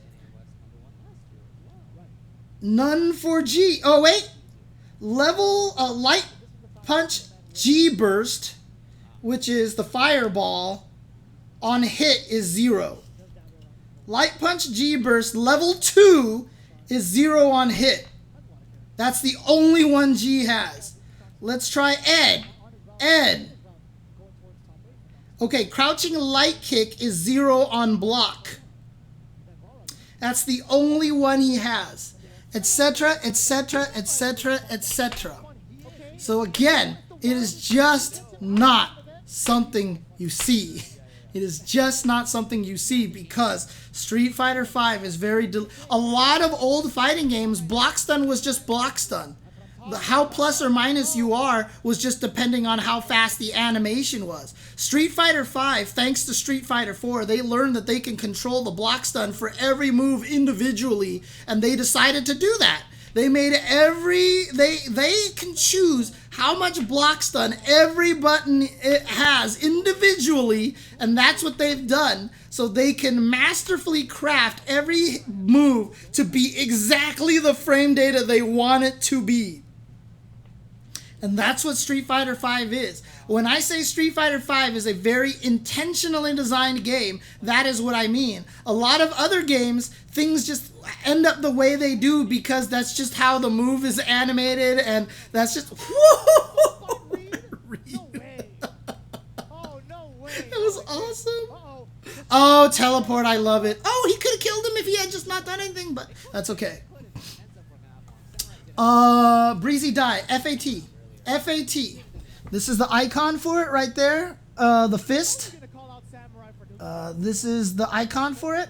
FAT, Frame Assistant Tool, put together by a lot of very, very smart people out there. I think Dark Onion works on it. I think Arlieth works on it. So a lot of very, very smart people, and a lot of the frame data and information is obtained from the move files directly in the game as well. So it's pretty damn accurate as well. Ono said Virtua Fighter is the game by which all fighting games are measured. Maybe that's the reason why all modern fighting games are frame data heavy now. That's all I'll say to that. That's all I'll say without saying any more. I'll just say,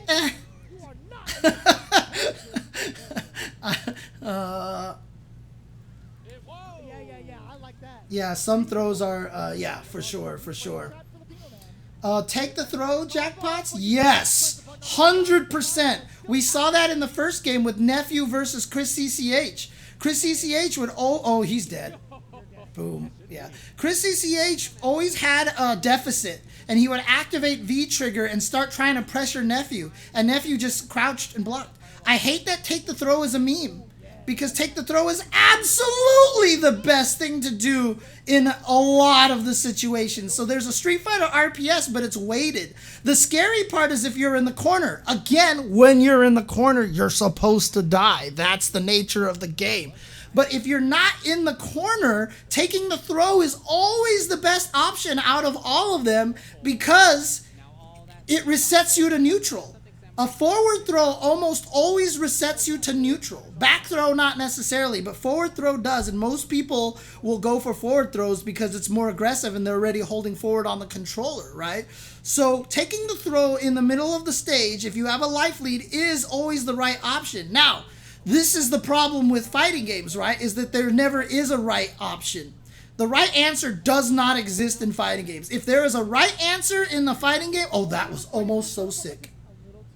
Oh, it was almost so sick that he chased him down. But if there is a right answer, then you don't have a fighting game. If there is always a way to avoid damage 100% of that time, 100% of the time, whatever you're trying to do is not a real mix-up. It's useless. So if taking the throw was the right answer, for the demon to come through.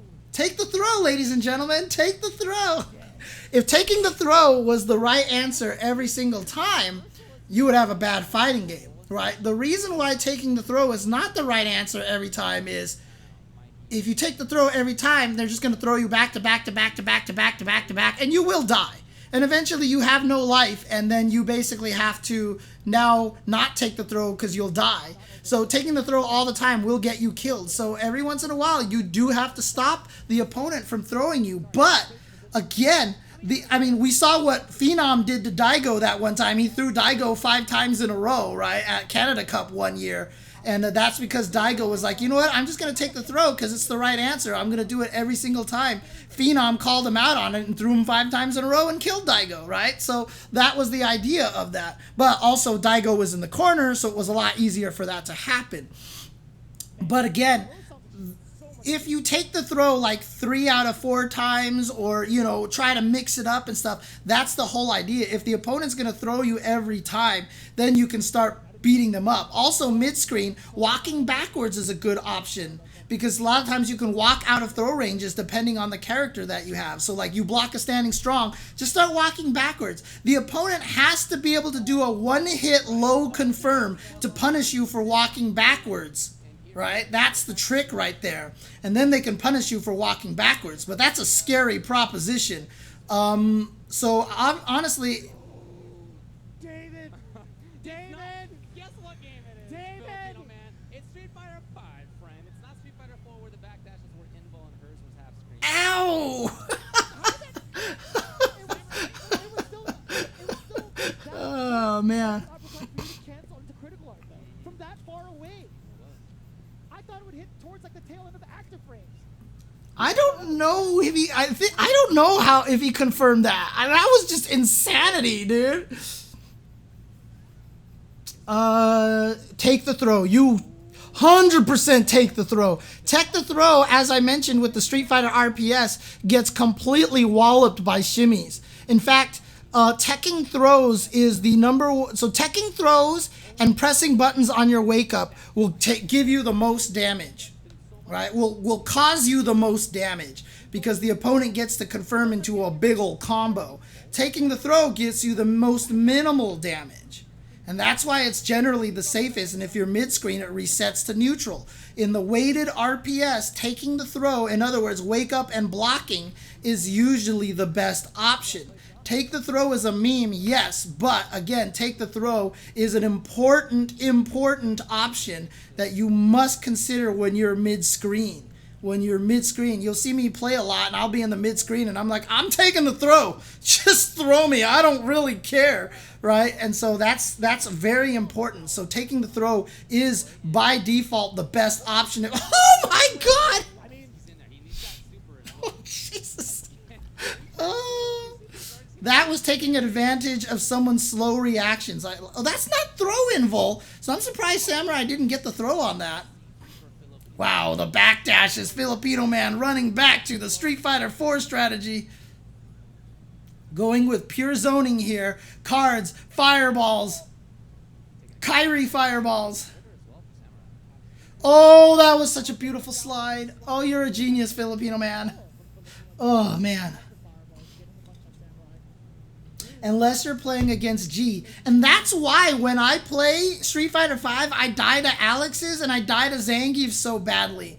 Because command throws terrify me. I die to Mika because command throws terrify me. So I panic. I press buttons a lot when I get up and I get hit because I'm scared of command throws, and that's why command throws are so powerful in this game. But that's also why they nerfed command throws, so that when they whiff, your character's like, oh god, I missed a throw. I must ponder the meaning of life right now before I can actually recover from my whiff throw. Okay, I'm ready to go now. Like, that's why they nerfed command throws, because command throws are such a powerful option to have within the idea of the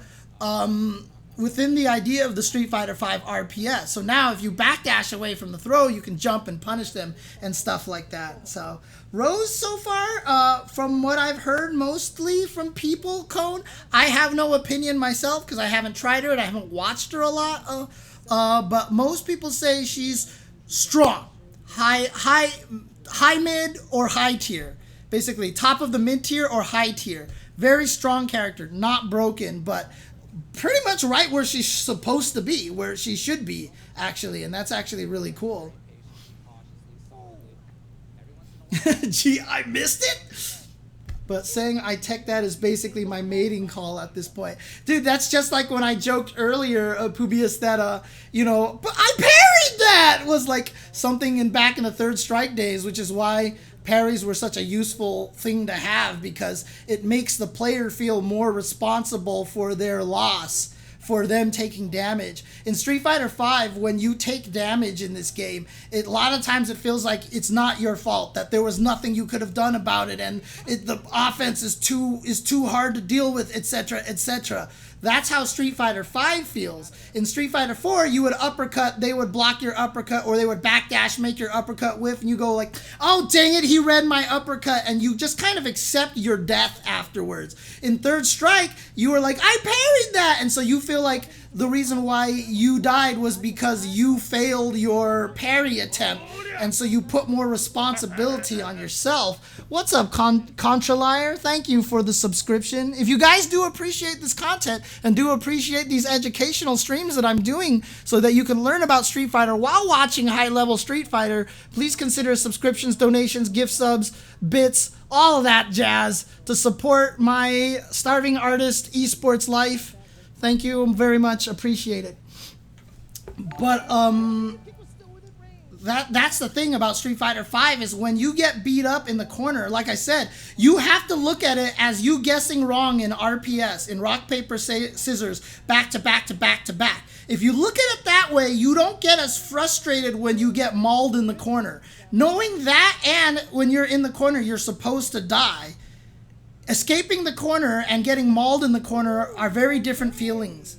You know what I mean? When you don't understand the turn system, when you don't understand Street Fighter RPS, getting mauled in the corner just feels like, there was nothing I can do. This is stupid. He just keeps hitting medium punch and I can't do anything. And like, it feels awful. It feels horrible. And you're just scary, panic when you're on the ground in Street Fighter V. When the guy comes up to you, you're like, crap, what do I do? God, there's no safe option. There's no safe option. Whereas in old Street Fighters, it's like, I'm just going to backdash. I don't care. If I get hit out of my backdash, good on them. But I'm just going to backdash because that's safe. I'm just going to parry. I'm just going to uppercut because I don't want to deal with this RPS. I just want to make it a block, no block, 50-50. I don't care. And if I'm wrong, I feel like I made the mistake. But Street Fighter V, the problem is you don't feel like you made the mistake. But as soon as you start to understand the Street Fighter RPS, you do accept that you made the mistake. And once you do that, getting out of the corner, learning to fight your way out of the corner and not letting the wrong guesses pile up and cause you panic is a lot easier to do. That's the whole idea. Yeah, Samurai is so good. He's like one of my favorite characters. Yes, that's right. Sigma Nuts Cat Butts, the Contra Liar. Sigma Nuts Cat Butts. Uppercut and take a 40% custom combo, or backdash and get air reset back to decision making. Right, exactly. Like I said, Filipino Man is one of the most talented players that's out there. He kind of took a break from Street Fighter because no judgment and absolutely justified. He started feeling a little disillusioned with the whole esportsiness of Street Fighter. And like I said, I totally don't blame him. I've tried to talk with him about it, but there's really nothing to say, right? I mean, that's how he felt about it, and he is absolutely justified in it. So I just tried to, you know, I want to keep him playing because I love Filipino Man to death, and I think Filipino Man is so ridiculously talented, and I want to see Filipino Man play forever, basically, because he is one of the potential futures of the FGC. And I admire him, and I love his gameplay so much, which is why I would want to convince him to try to stay in the whole thing. It's nothing to do with me trying to change his mind. It's really just me being selfish and just wanting to see Filipino Man continue to kick ass, basically. Akuma is not top tier anymore. They've nerfed him season after season after season, little bits, while giving him small buffs to make up for it. He is still high tier. He is not top tier right now in this game, but he is definitely high tier. He is still very much a tournament solo winning character. However, the fact that Tokido has switched to Urien is probably a good, decent sign to what how Tokido feels about Akuma right now. No. So the Street Fighter V RPS,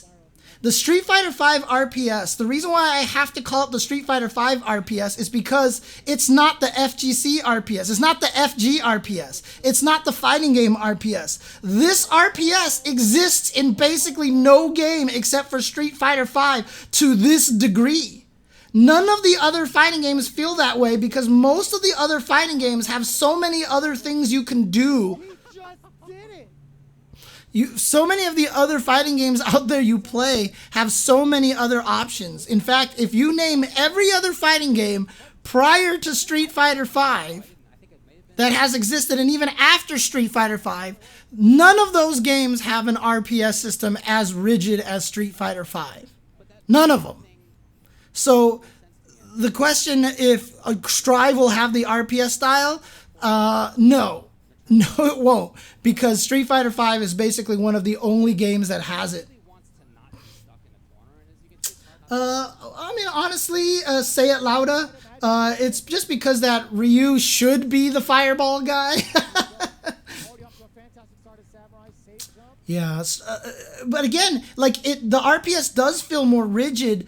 But when, like I said, when you understand it, and Virtua Fighter 5 is probably the next closest to the RPS system, and you know that Ono quote that was put there earlier might be credence to why Street Fighter 5 is a little more RPS based.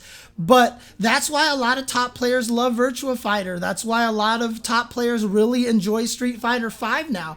Because of the fact that the game is so RPS based, it is really down to you understanding your opponent, measuring the situation, taking into account the places you are on screen, position, taking into account your resources, how much life they have, how much life you've had, and what they did in that same RPS situation the previous 10 times you put them into that RPS situation. Like, that's fun. That is fun. When you get into that first match where you play against someone else that you know knows how to play the game and you know how to play the game, and you both understand the Street Fighter RPS, and you're going back at it and you're like, oh God, he read me when I did this. And then you read him, and then you can feel him adjusting to you, and then you feel yourself adjusting to him, and then you feel him adjusting to you, and then dude, it is one of the greatest feelings. So even if Street Fighter V can be considered rigid and mathematical and scientific and stuff like that, it still is very enjoyable once you get past that gatekeeping of stun. Yep. Once you get past the gatekeeping of the math in Street Fighter V. Street Fighter V's enjoyment factor literally goes like, way, I get this game now. Boom. Street Fighter V's enjoyment skyrockets instantaneously. It's just that it's really hard to get past that math gatekeeping, especially if you're a heart player. That's one of the hardest things about Street Fighter V. In Street Fighter 4, one of the best things about that game is they had characters designed for heart. They had characters designed for math. They had characters designed for mind. They had characters designed for body as well, which is the execution side of things. If you're an execution junkie, Viper existed, Dudley existed. Basically, characters that Marn played existed. Like, those are body characters, right? Street Fighter 4 had a character for everyone. Street Fighter 5's tough because there are barely any body characters. And you can't get to the heart unless you play like Manat. Actually, Manat is like the only heart and body character. It's weird. But like, you have to get past the math. You have to get past the mind part to get to the real enjoyment of Street Fighter V. And again, like I said, this is not me chastising 5. It's just that it's the way the game is designed, and it's kind of tricky about that way. Right, Samsho and Soul Calibur 6 are not mind games, are not math games at all, not RPS at all. How does Street Fighter V manage to lag in training mode?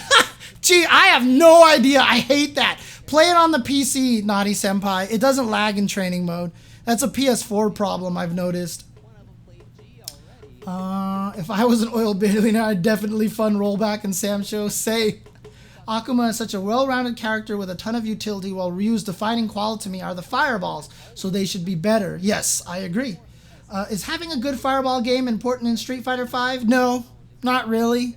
Not really. Sagat probably has the best fireball game right now. Guile as well. But fireballs have never been as important as Street Fighter 2. Street Fighter 2 fireballs absolutely defined a lot of the game.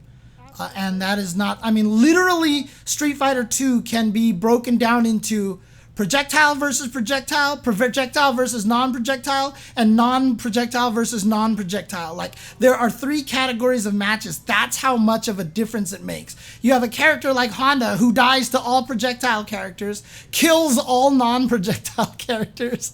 Like, it's very polarizing, but projectiles has never been that crazy since then.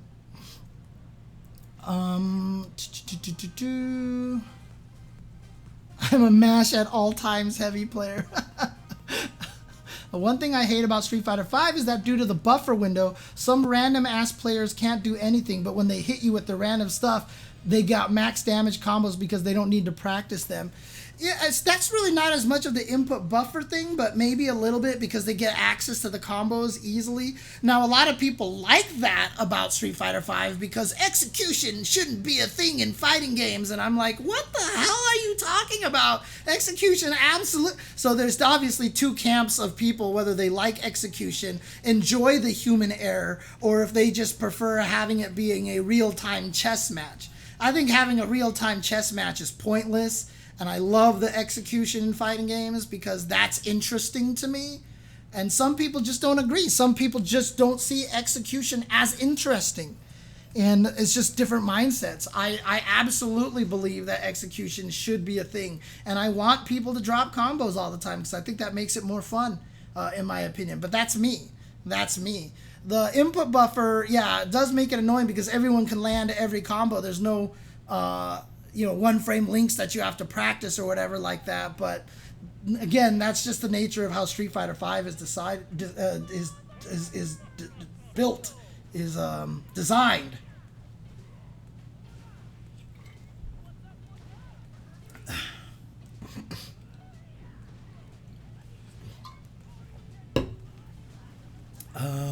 Yeah, say it loud up. Ryu trains his fireball versus Kuma fireball, no train, but smashes his fist into trees. That's lore. It doesn't matter. It's just Ryu has always been known in fighting games for having the best fireball. And it's kind of a shame when he doesn't have the best fireball. His fireball is technically better than Akuma's right now. It's just that Akuma's crouching medium kick, I think, leads into fireball at further ranges. Mr. Chen, In Street Fighter V, sometimes I'm confused as to when is my turn to attack. How do I know when is my turn, or can I interrupt an attack and attack for myself? So that's the Street Fighter RPS that I talked about earlier. Remember when I said that there's that whole Street Fighter RPS, block loses to throw loses to throw tech loses to shimmy loses to buttons loses to meaty buttons loses to block. There's this whole Street Fighter RPS, and that's how you have to try to escape it. If you do start to block moves, you have to realize and know when a move is plus on block or minus on block. And that's the way that you're going to learn, and that's where studying comes into play. That's why in training mode in Street Fighter V, turn on the damn numbers on the top of the screen and just find out when you block a move's attack, are you plus or are you minus? You know, you could turn on the red and the blue hue as well to make it obvious, but if you're ever red, that is not your time to attack. If you're blue, that is your time to attack. So if Cammy walks up to you into a standing medium punch and you block it, you will glow red. Because you are minus, it is not your turn to attack. So the opponent will attack, and if you attack there, you're going to get hit.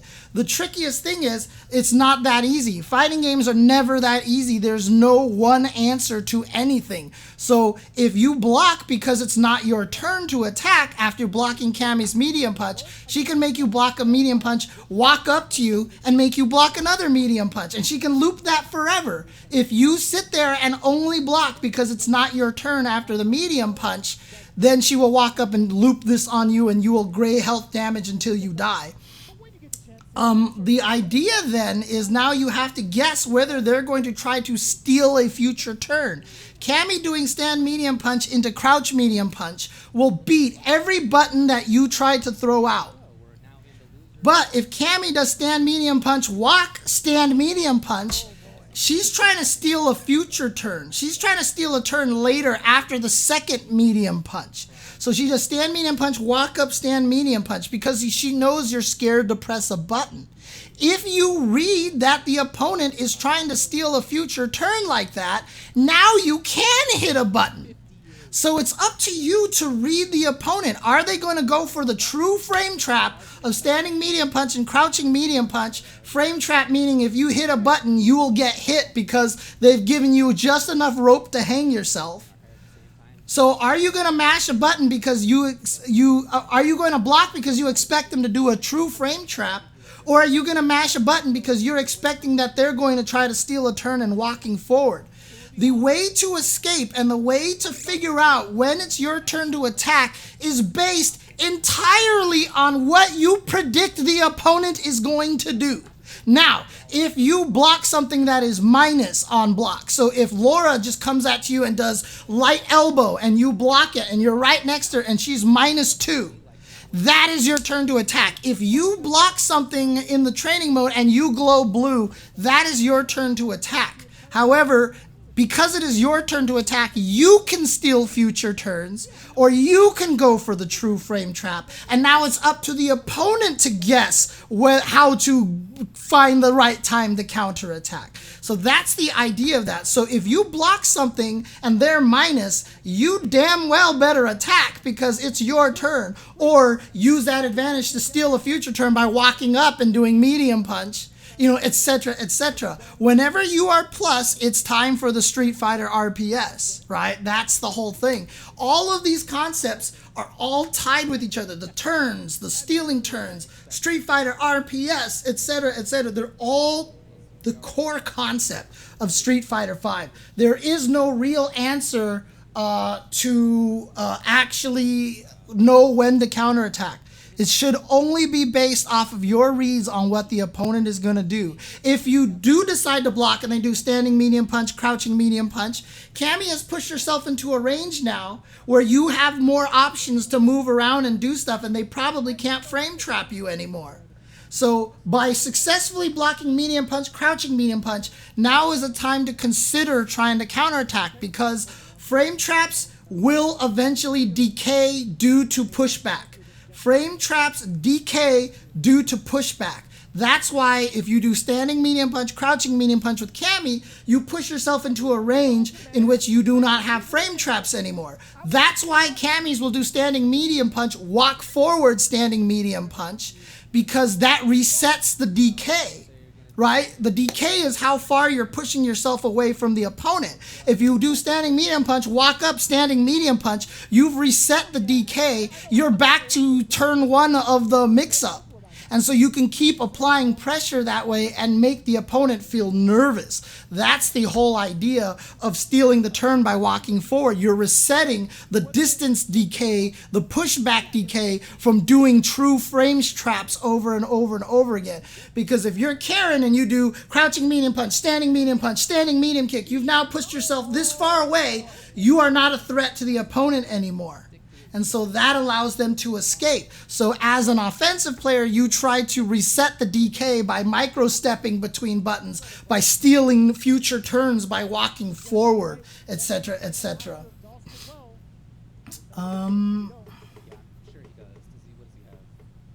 Versus top or famous players in offline settings, I have trouble focusing on the match. Instead, I watch everyone watch me play while playing. What do you mean? I'm not sure exactly what you mean by that. Should I do meaty buttons when I hard knock down somebody? Again, Kareth Paka, Street Fighter RPS. That's all part of the Street Fighter RPS. Remember, any question that you ask me, should I do this? The answer is always, it depends on what you think the opponent is going to do. That is how you should answer every question about fighting games. Should I do this? Well, what do you think the opponent's going to do? Is it going to work? If there is one single answer, then it's too powerful. Then it's broken. That is a broken mechanic. If you should do something 100% of the time outside of confirming and landing high damaging combos, if it's always 100% of the time that you should always throw a meaty into somebody, then it's broken. And so the Street Fighter RPS, do I throw a button onto somebody when they get up? If I expect them to hit a button when they get up. If I don't expect them to hit a button when they get up, then I should throw. If I expect them to tech the throw, then I should shimmy. And if I expect them to hit a button to hit my shimmy, I should then do a meaty button. It's the RPS. Do a meaty button to beat their wake up button. Do a throw to beat their block, and do a shimmy to beat their throw tech. Those are the meaty options that you have: throw, shimmy, or button. And which one you choose to do is going to be based off of what you think your opponent is going to do. Jesus, freaking G. Which is why I say fighting games are a two-player game. When you ask a question like, should I do this? You're playing a one-player game. When you answer all your questions with depends on what the opponent is, what I think the opponent is going to do, now you're playing a two-player game. Now you're playing fighting games. That's why I always repeat that. Fighting games are a two-player game. Your decisions should always be based off of because I thought my opponent was going to. Even if it's because I think they're scared and they're afraid to touch buttons, so I'm just going to do this. But it doesn't matter every time. Now, obviously, it's hard if you fight a random opponent that you've never played before. You have no information to go off of. That's when you use matchup knowledge. That's when you use your fundamentals. That's when you use your character's basic strategies. But as you use those things, you should be building up that information the entire time. This is why, and I said this yesterday as well, this is why you will see players like Punk, you will see players like Alex Valle or Justin Wong lose really badly to somebody in the first game, and then all of a sudden in the next two games, absolutely slaughter them. Because that first game, they're not even worried about. They're just gathering information. Sometimes it's just the first round and they get enough information. They play the first round and they go, oh, okay, this is a nervous player. He likes mashing. And the first round, he gets hit because he gets hit by a counter hit jab confirmed into some big old combo, and they lose this damage. And they'll be like, oh, he's a masher. And then the next round, they just frame trap every time, and the guy gets hit every single time, and then they just melt, right? The first round, you're gathering the information so that every other round in the future, all your decisions can be made as, I did this because I think the opponent is going to do this. And nothing is better than when you get to the point where you're like, I'm going to do this because I know the opponent is going to do this. When you get to that point and you're like, I'm doing this because this is 100% guaranteed going to work because I know the opponent's going to do this. So when you watch me play Street Fighter V on my stream, I'll try to throw tech and they tech. I try to throw, they tech. I try to throw, tech. And then I'm like, okay, I can shimmy him now. So I'm going to wait till I have all my meter and I need to win this round because I know this is going to work. So I jump attack, walk up, walk back. They whiff, throw, fierce, uppercut, super, dead. That is the greatest feeling because you're like, well, now I know he's going to. You don't even have to say, I did this because I thought the opponent was going to do this. You can say, I did this because I knew he was going to do this. And again, it's all based off of you studying the other player. What someone in the chat said earlier about empathy, about learning to understand how the opponent feels is such a good way to describe it. Learn to understand if your opponent is feeling panic. Learn to feel if your opponent is starting to feel frustration, etc., etc.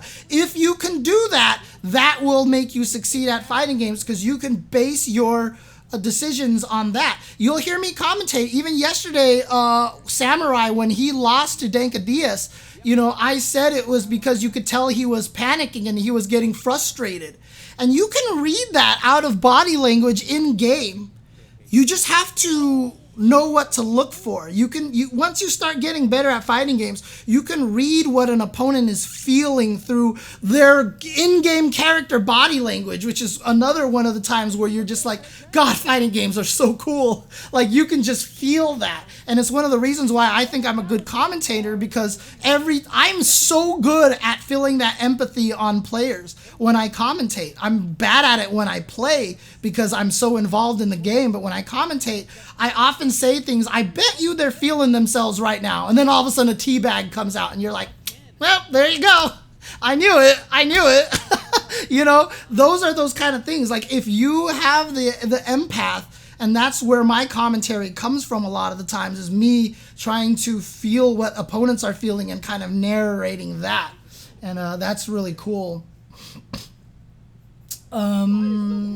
Let's see, is there any way to learn all that math other than just sitting down to study it? It feels like with 40 characters just playing to you learn it all just isn't that viable. Any ideas for learning the data for the matchups? Yeah, you can shortcut it a little bit, Duck Helmet, because in general, +2 means the same thing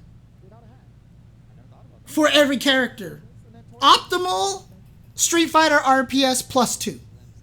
So if you see that an opponent's move is +2, you don't have to memorize that this move is +2, this move is blah, blah, blah, blah. You just go, oh, okay, this move is one of those moves. And so you just look for that move in general. You just learn to categorize it. Categorizing it like that is better than trying to memorize numbers, right? And so basically, okay, Lucia's burn kick, medium burn kick is +2 on hit. Okay, it's one of those. RPS time. And so instead of having to memorize the number, you just know if you get hit by this move, it's time to play that game.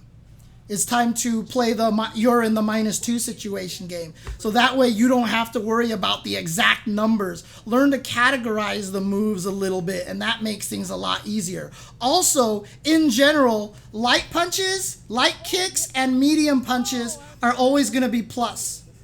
I say that, there's obviously tons of exceptions on that, but those are the ones in general. Once you go through a new character, standing and crouching light punch, light kick, and medium punches are almost always on block. Then you have to look for the outliers. The boxer standing heavy punches, the dictator psycho axes or the dictator knees, the dictator EX scissor kicks. That's the thing. You have to look for the outliers. And so all you really need to do is memorize the outliers. And there's not as many as you think there are, right? So if basically you memorize the moves that are plus on block, and then if you don't see one of those moves, you assume it's your turn. It's kind of the best way to do it, honestly. Let's see. -2 seems like a very small window to attack. Yes, Kareth Baka, if you're -2, you don't attack because you will lose to anything they do. If you are +2 and the opponent is -2, absolutely throw is a thing. But if you're a -2 and you hit a button, you will die. Throws are 5 frames. Throws connect on the 5th frame. They're not even the fastest thing in the game. You're better off throwing out light punches than you are throws. It's very, very dangerous to throw anything out about that. The frustrating thing about Street Fighter is the real game is locked behind knowing frame data, so you actually know how to play the turns game. I really wish it was obvious from the animations. They tried to do that. You can tell with stuff like Ryu's crouching heavy punch and his crouching heavy kick, but I think they just quit. Like they ran out of time and they just never kept going with that. But it would be cool. Imagine playing a set and noticing everything happening around you, like who's watching the claps when you do something. I need to work on blocking out there. Yeah. Okay. I get what you mean now, Hot Steppa. I'm bad at that too. I play badly when people are cheering for me in a public. I actually do. If it's a guy that smashes buttons on wake up like 80% of the time and you're confident in your meaty setup, then why not? You get free damage. If he's crouch teching all the time, shimmy. Yep, basically. Let's see. So I have had moments where I figured out my opponent's proclivities and exploited that. It is pretty fun. Exactly. I love baiting the EXDP. I like to pay attention to certain things, what they do to deal with my neutral tool, what they do on my wake up and their wake up. Yeah, when I fight a Ryu, I did this with Cammy and I still do it with Lucia as well. I backdash first thing in the round because I just want to see if they're a crazy hyper aggressive Ryu or they want to play the fireball game. So I put them into the fireball range on purpose. I backdash because whether the Ryu chases me or starts throwing fireballs gives me information almost instantaneously. By backdashing at the beginning of the round and seeing what the Ryu does, I've already gained information. Can you imagine that? Like at the start of round 1, fight, backdash. What does Ryu do? Information. That is what you should be doing when you're playing fighting games. That's how quick the information comes. That's how fast you gather information. And that's what I mean by you can read an opponent's tendencies by their body language. If you backdash and the Ryu walks backwards and starts throwing fireballs, you're like, fireball Ryu, he wants to play the fireball game. If you backdash and the Ryu's like, oh, come back here, and starts chasing you down, then you're like, okay, aggressive Ryu style. Now you might be wrong. You might be wrong, and that's fine because that's what fighting games are about. The ever-changing storyline that you're telling yourself about your opponent. But that's how fast you can gain information. It's also why whenever I get into a Street Fighter RPS in Street Fighter V, the first thing I always do is throw.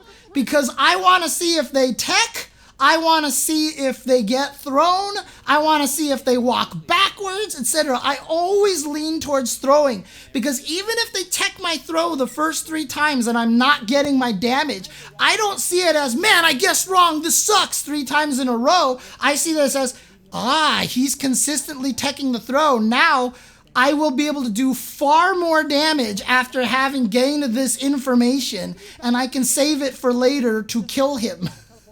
Basically. So that's how fast you can gain information on this game. And yeah, focus more on common situations. Yeah. Let's see here. He said nobody needs 27 frames.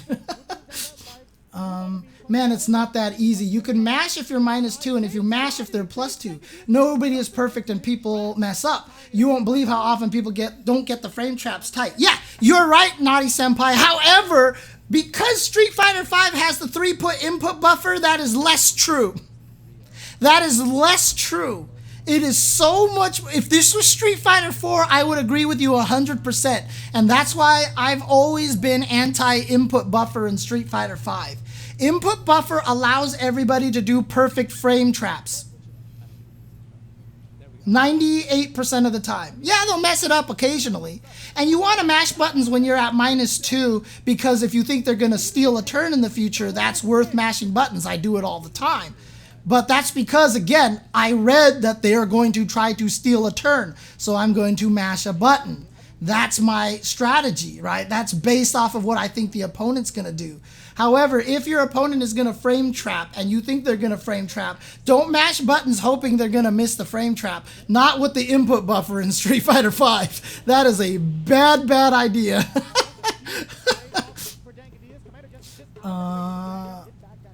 Yeah, aggressively backdashing fireball rules because it's safe.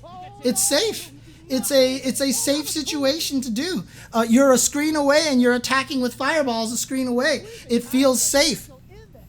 You don't have to play the Street Fighter RPS, and Ryu's fireballs are good. And so it feels nice to play that game as opposed to having to play the terrifying close-up Street Fighter RPS game. Yeah, this is a hype match here. Sorry if I haven't been paying attention to it, but that's the nature of this beginning stream. If you want the hype commentary, twitch.tv/Capcom Fighters exists.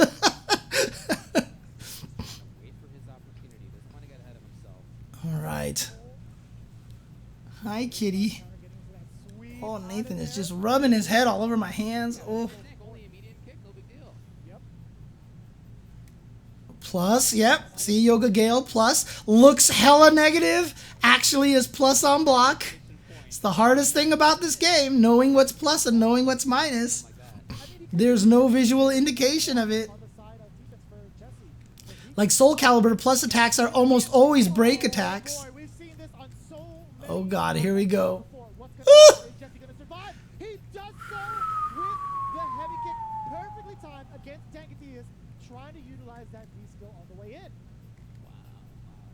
Oh god, Naughty Senpai, don't believe anybody on that one. Dhalsim is hella good in this game. There were 3 Dhalsims in top 16. 3 or 4 Dhalsims in top 16 here in this tournament, and 2 in top 8. Dhalsim is hella good. I love Dhalsim in this game. I've hated Dhalsim my whole entire life as a Zangief player. And in this game, I think Dhalsim is so sick. They actually made him a really cool character. I love the way he plays in this game.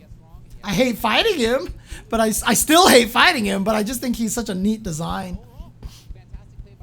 Hi, buddy.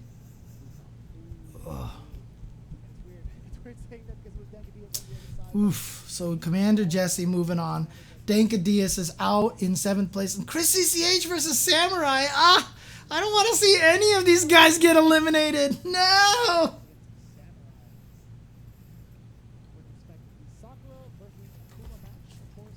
I don't want to see any of these people get eliminated, man. I love all these players. No!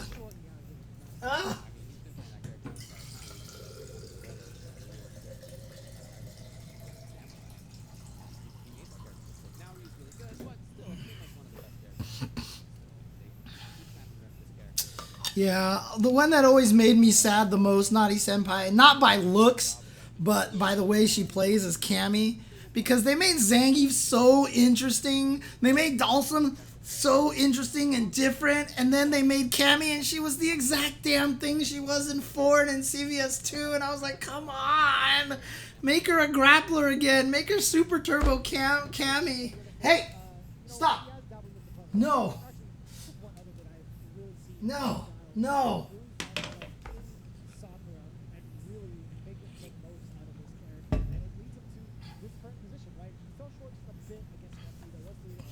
Yeah, I'm just really sad that Cammy just ended up being the same as everybody else. The same as she always was. She was so fun in Super Turbo because she was a grappler. The way I play Cammy has always been grappler style. That's why I haven't been able to get good at Cammy in a lot of the future Street Fighters. She just doesn't play the way that I want her to play. Here we go, CCH and Samurai.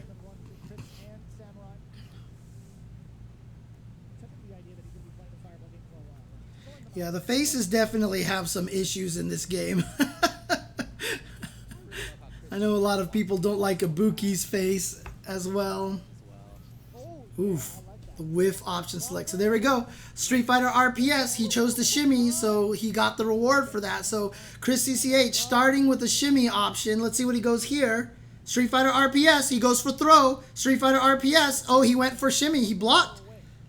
But Samurai called it out this time successfully. Hit a button to stop the shimmy. So again, Street Fighter RPS went for the throw. Samurai teched it, though. He had the right read.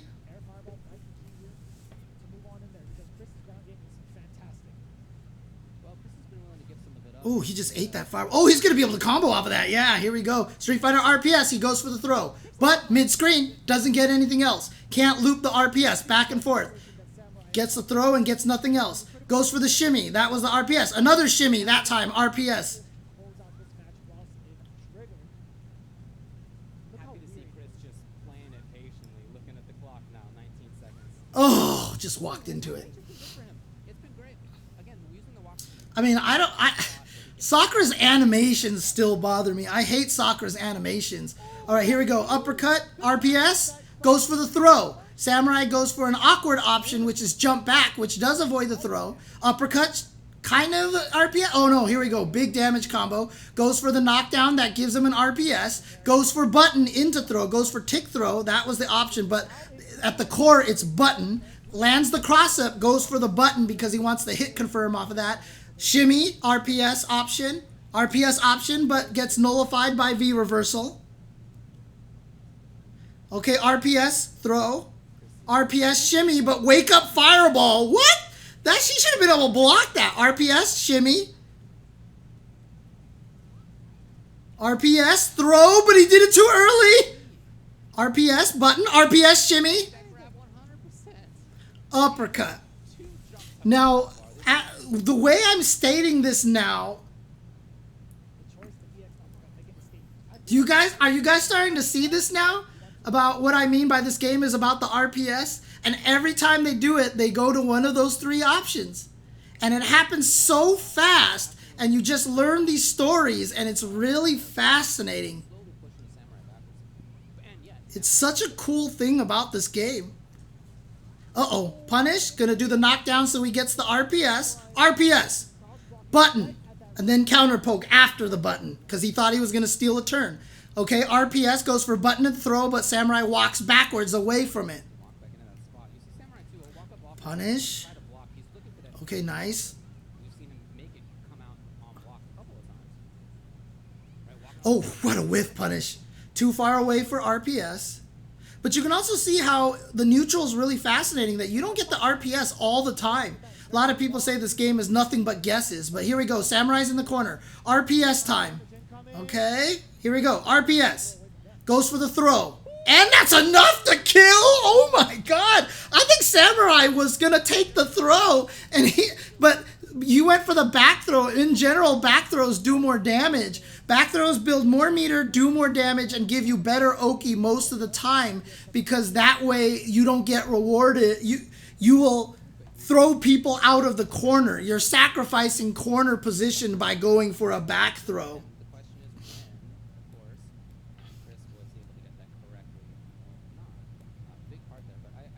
Yeah, Falk and Sakura, I think, are two of the worst animated characters, unfortunately. I wish they would tweak them, but whatever. It's at this point in time, it's sad how much I've gotten used to Sakura's animations now.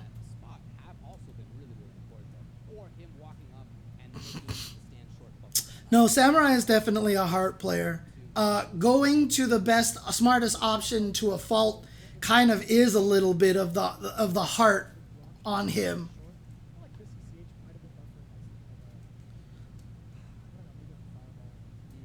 Because you feel it in it, he feels it in his bones to go in that direction.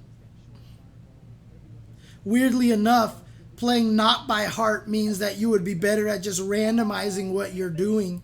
Samurai falls into what feels safe too easily, is what you're saying. And that's a heart weakness. Players like Punk and Knuckle are so good at just doing the unexpected, and that's more mind in a weird way.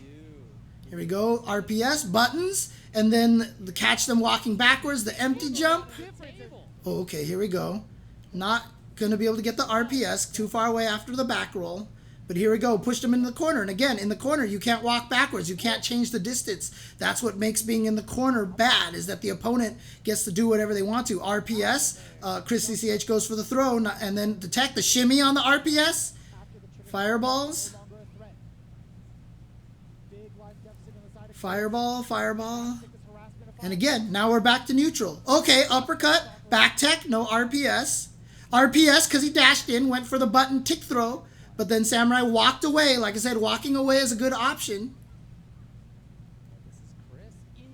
But he's gotten Samurai towards the corner, so he's going to be able to get a lot. Oh! Wait, was this Ryu the whole time? Another one.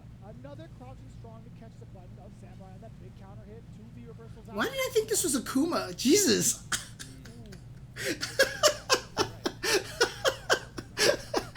Yeah, I thought the same thing, Guts. I just totally didn't even think about that. Man. Oh, God. This is why I'm bad at this situation, dude. Okay, yeah, he was Akuma before. I didn't even see that he switched. Okay, crush counter, get to the other side, RPS. Wake up, EX. Kill the RPS. I don't want to play that. Knockdown, RPS, throw option.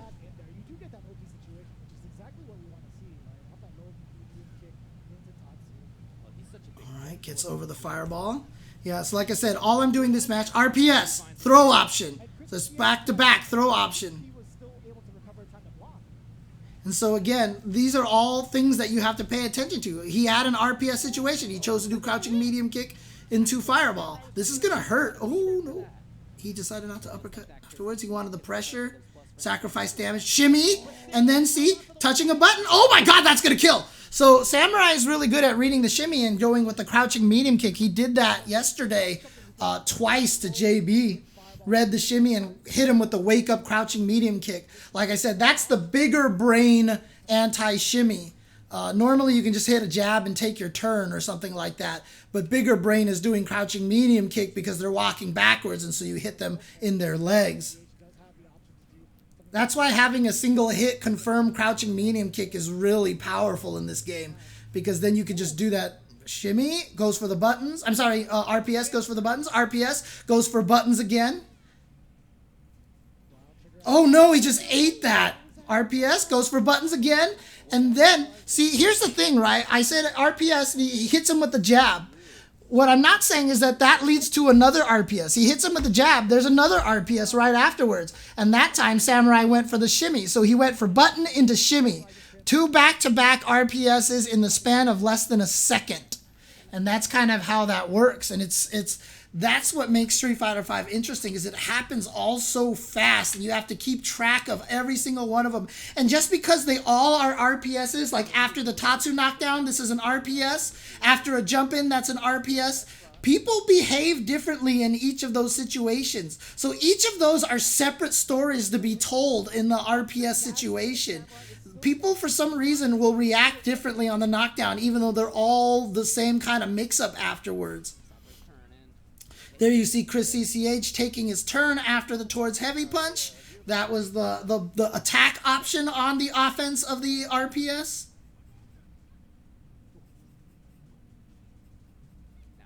Oh, RPS, so he goes for the crouching medium kick, tries to catch him walking backwards. All right, that would have been RPS, but he decides to V reversal and bounce him away because Sakura's little fireball thingy is plus on block. Oh, can he punish that in time? Yes, he can. That's going to be the round. So, again, the reason why I'm doing this right now is just kind of want to give you guys an indication of how fast these decision makings will actually come in here. Go forward throw, that was that option, and then he tried to steal a turn. So after forward throw, he doesn't get anything meaty, so he tried to make this big long walk to steal a turn, and instead Chris CCH decides to wake up with a button and punishes him for stealing a turn. Did he mash when he got up with that crouching medium kick? No, it was because he read that Samurai was going to try to walk in and get a big old turn. Oh! Counter! Parry. Oh, the EX fireball. Samurai taking it. So again, the nice thing about this is, I talked about the RPS. There's a lot of ways to defeat the RPS if you're not in the corner, right? So I talked about jumping away. I've talked about walking backwards. If you guys remember there was the jump throw tech OS in season 1. It kind of defeated all 3 options of the RPS. That's why it was such a valuable tech to learn. That's why they patched it out, because they didn't want that in there. Again, Street Fighter V, super intentionally designed. but walking backwards will actually defeat throws and buttons and shimmies. So walking backwards, like after you block standing medium punch, usually is at a range where they cannot throw you if you walk backwards. Like they can throw you when you get up, but if you block a medium punch that's +2, walking backwards is honestly sometimes one of the best options to do. Block and walk away. Because the only way to punish walking away is to hit you with a low. And unless you have the single hit confirm, you're not going to be able to do that. You can hit him with a crouching medium kick or cancel into a safe on block special move to fish for it. So Laura can do crouching medium kick into elbow charge to try to punish it. And if it is blocked, she just has to deal with the RPS. She's not punishable. Lucia can do crouching medium kick into light burn kick at that range. She's usually safe on block, etc., etc. So there are options outside of just those 3 options in the RPS that you can use to cause problems. But when you're in the corner, you don't have a lot of those options available to you. You're plus, so I'm going to uppercut EX.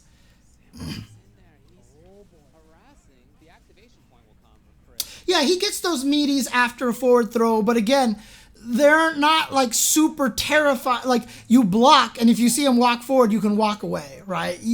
Most characters can get a meaty after a... Oh no! And it even could have been worse for Chris CCH. That sucks for Chris CCH. Ah! So unfortunate. Most characters can get a meaty after forward throw. Not Lucia, because Lucia is not privileged. But no, actually she can, but you can backdash away from it, so which makes me mad. Important for him. He's got a few tools to get through fireballs. Okay, RPS goes for the throw, goes for a meaty there.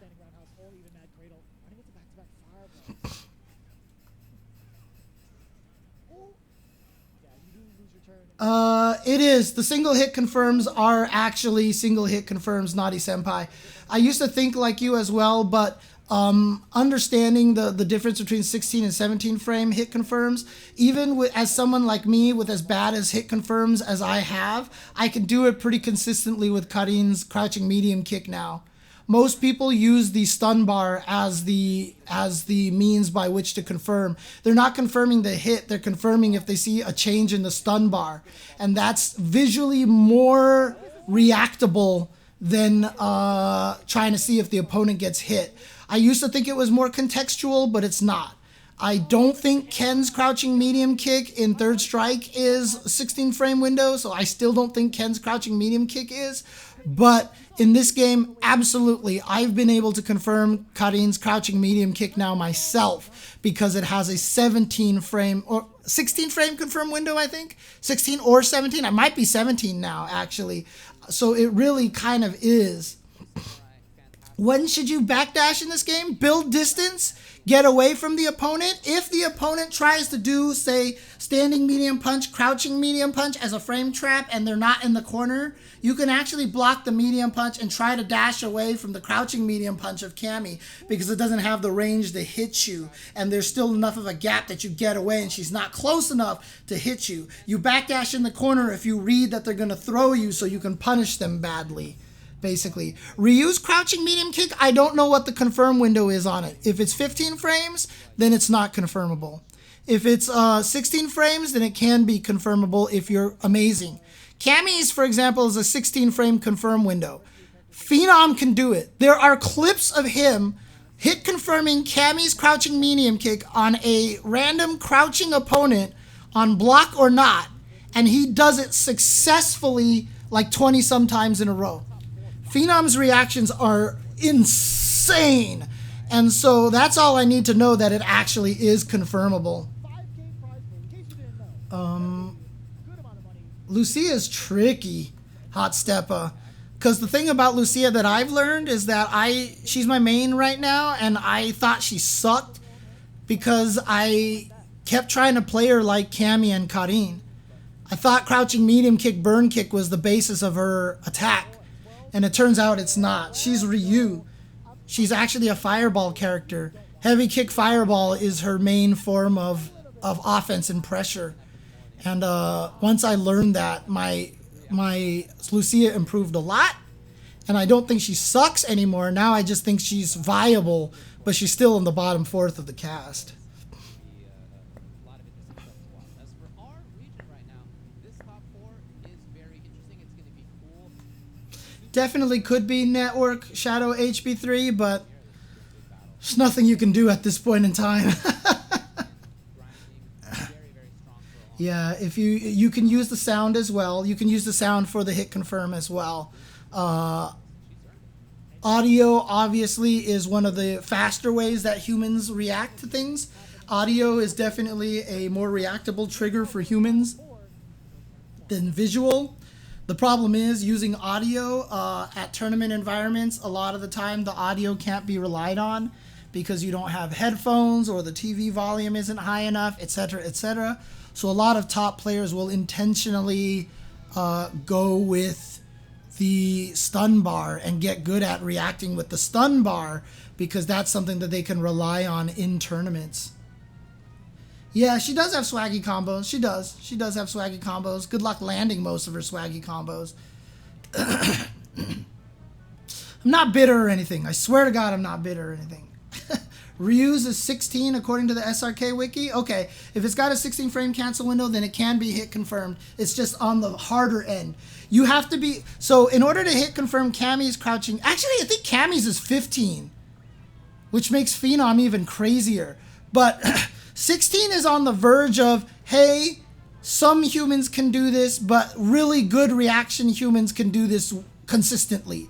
17 is most people should be able to do this with practice. 18 should be, yeah, everybody should be able to do this. 15 is at the point where it's like you have to be ridiculous in order to be able to do it. So 16 is on that verge. If you can or cannot do it at 16 frames, that just depends on you as a player, as a human, whether you can do it or not.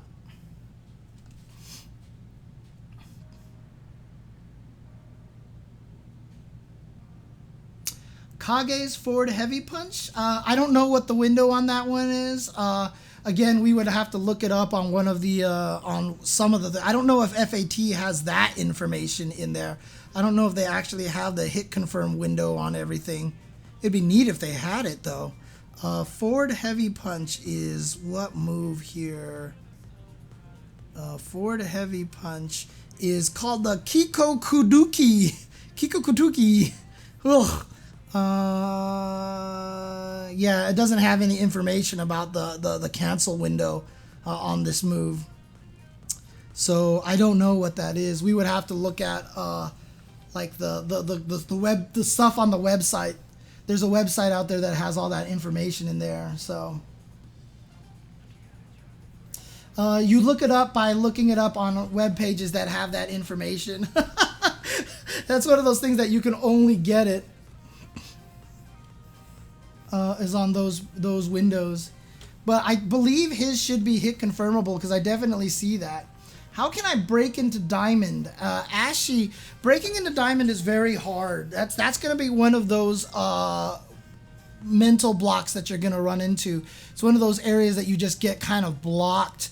The best way to get into diamond, honestly, by the time you want to get into diamond, that's really where you have to start learning the matchups in a lot more detail, and also really, really get a lot better at understanding how to react to your opponents and play against your opponents, and really understanding all your options in your situation. Getting to diamond requires less times where you're like, shoot, what should I do? It's really just about the confidence, honestly. Oh, yeah. So Kage's forward heavy punch. That's like Zeku's standing heavy punch where he does the punch into the punch. That has a huge hit confirm window as well. Yeah, so those ones are definitely nice. Fat does have cancel windows. I clicked on the move. Let's see. Forward heavy. Maybe they don't list it just because, like he said, that's the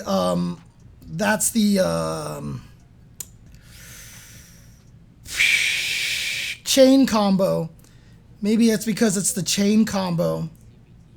And they didn't do it for oh yeah. That's because it's for the chain combo, so they don't have it. There it is, right there. Kage's forward hit before confirm limit target combos 21 frames. There you go. There you go. Right. So to get to diamond, this is where your gimmicks start becoming less effective, and you have to rely on your actual strong strategy to be able to win. Like if you just hope to win by landing your cheeky little okie dokes and stuff like that, you're not going to win, not going to get to diamond that way. So for example, I have my crafty little Lucia mix up with the V trigger if they don't quick rise, and that's a cool little trick, but I can't rely on that because a lot of people have learned how to quick rise away from it. So I've had to modify that trick and learn ways to turn it into a mix-up, even if they do quick rise or back roll, or have ways to not cross up, etc., etc. If you come up with a cool mix-up, that's a cool side switch mix-up, but you have no alternate to that, if you have no alternate branching path off of that mix-up that blows up the thing that solves the mix-up, then it's not a mix-up. I always say that a mix-up is not a mix-up if there's one way out of it. So if I have this cool technique that I can go behind you and via a dash, like I hit you and then I dash under you, if I can't dash under you and end up in front with a very minimal, subtle visual difference, it's not a mix-up. If they see you dash, they will block the other direction, and they will block it every time. It's not a mix-up. You can turn it into a throw, so essentially it is kind of a mix-up in a way, but it's not, that mix-up is not based off of your cool little setup anymore. It's now just a standard Street Fighter V RPS situation. So if you don't have a way to turn your mix-up into something that will blow up the answer to the mix-up, it's not a mix-up. So to get into Diamond, you have to be able to branch your options off a little bit more, right? If I ever land that mix-up with Lucia, I have to have an alternate thing to go to immediately if they quick rise and mess up my mix-up, or if they just know to block the other direction on my mix-up, I have to immediately transition into another set play kind of thing. And that's kind of one of the things that will help you get into Diamond, is learning how to solidify your game a lot more, as opposed to relying on okie dokes and relying on things like that. What's up, Havoc TV? What's going on? Again, guys, if you guys are appreciating the stream, if you guys are enjoying the stream and like me answering these questions and doing this beginner stream and talking about all this stuff, subscriptions, donations, gift subs, bits, all that stuff is appreciated. If obviously we're all in kind of financial woes right now, including myself, so if you aren't able to do that, just tweeting at me, make sure you tag me in the tweet and just say, hey, Jay Chenzor's beginner stream is awesome. And again, do this only if you actually feel like it's awesome. Do this for real. And then that way I can retweet it as testimonials for people to want to come in and watch my stream some more. But yeah, that will help as well. Just little Twitter testimonials would be cool. Here we go, Laura time. Snowball character. All right, gets out of there with that nice crush. Okay, after the light punch was an RPS, goes for buttons. Here we go, RPS. You got to deal with this RPS. Out of there. That's so good. That's so good. And yeah, and Nephew was still in V-trigger, so Colleen still has the projectile invincible, so you can't be throwing fireballs with Laura anymore at that point in time. That little charge, little icicle charge thing is projectile invul for Colleen. And look at this. Nephew is just destroying Mira with the standing heavy punch. I think Mira's playing pretty nervous right now. I can sense a little bit of nerves right here. Because this is tough. This is one of those, this is a make or break kind of thing. Like, is this finally my big breakthrough? But this first game has been really rough for Mira here. So she's going to have to calm down a little bit. Going to have to gather herself. Try not to run into as many heavy punches. And so what Nephew did there was, Nephew was like, oh, I can tell she's a little nervous. she's playing footsies a little scared. I've shut down the fireballs a couple of times, so now she's trying to get in just by walking. So now I'm just going to throw out a bunch of heavy punches and just keep hitting her in the face, and she's just going to keep walking into it all the time. Mira needs to calm down, relax, and play a little bit more solid footsies, play a little bit more patient to take this. He's super active with that normal, and it's something that's really noticeable, right? When you play against Rose, sometimes you want to yeah, adrenaline, but also Ryu standing heavy punch canceled into custom combo. Into a crush counter might not even be that confirmable necessarily. Like Lucia standing heavy punch is still only a 17 frame confirm. Looks like Ryu's standing heavy punch. They don't list it here. What the cancel window is for Ryu standing heavy punch, which is weird because it is cancelable. I guess they just forgot to add it in here. It's just one of the things that's just missing from FAT right now. What's up, Havoc, if I didn't say hello to you before? See, there you go. You see how Nephew blocked the light elbow and immediately threw? See, there we go. And this time Nephew goes with the crouching light punch. Always making sure to take his turn. Nephew is always taking his turn off of that light elbow, because that's light elbow. And yeah, and so Mira decides to use the V shift to get away from that mix-up. And sure enough, Nephew went for the throw. Finally gets in there. Now let's see where the snowball can go. Yep, this is the snowball. Reads the attempt to steal a future turn by canceling into the Volt line. Avante. The forward command dash. And there we go. Nephew back to the standing buttons to get the crush counter. Yep. Really scary. Caught her standing. Here we go. Pressure now into the corner. The shimmy. So, Nephew definitely likes the shimmy. And it's nice having a character like Colleen who can backdash, still hit with a heavy attack, and combo off of it. Not a lot of characters can do that. If Lucia backdashes, she can't hit you with her standing... Well, she can't hit you. She can't whiff punish you if she backdashes in your face. Only with a crouching heavy kick can she hit you. So she has to do the walking shimmy, but that's fine because Lucia's walk speed is amazing. These are all first to threes. Yes, Havoc. Okay. Finding the opportunity to sneak in with that. There we go. Perfectly timed meaty light elbow. But I guess it wasn't plus. I thought she could make it plus. Not 100% sure. But right now, Nephew is winning this match because he is controlling the neutral. Like I said, Laura can snowball you. And Nephew just says, you know what? I don't want to let you snowball me. Uh-oh. Free jump in. Nephew without the reaction. Backdash. See, there you go. Someone asked, when do you backdash? When you block a move and you're out of range, you can try to backdash. Now, the negative of that is you put yourself towards the corner where you run out of backdashes, essentially. And so that's dangerous. But Nephew knew he had plenty of space, got the side switch anyway. RPS goes for the button, reads the forward dash from Mira, and Nephew is really blowing up Mira right now. Like I said, Mira has beaten Nephew. She's done it in previous CPTs before and other tournaments that I've seen. But the problem is, I do think that there's a little bit of nerves here on Mira's part. Nice! 10 seconds left. Oh! Reading the Volt line back and forward. And Nephew with the reactions right there to stop it. 2-0. And again, like I said, for those who are having trouble spotting this, the reason why Nephew is winning so much is because this is what Laura does. Laura, once she gets on top of you and once she starts going nuts, really, really, really hard to fight her. But Nephew has done such a good job just not being there. Like, I know it sounds stupid to say, how do you beat Laura? Just don't be there. But, you know, players like Nephew are starting to see. Here we go. Mira's starting to go with this.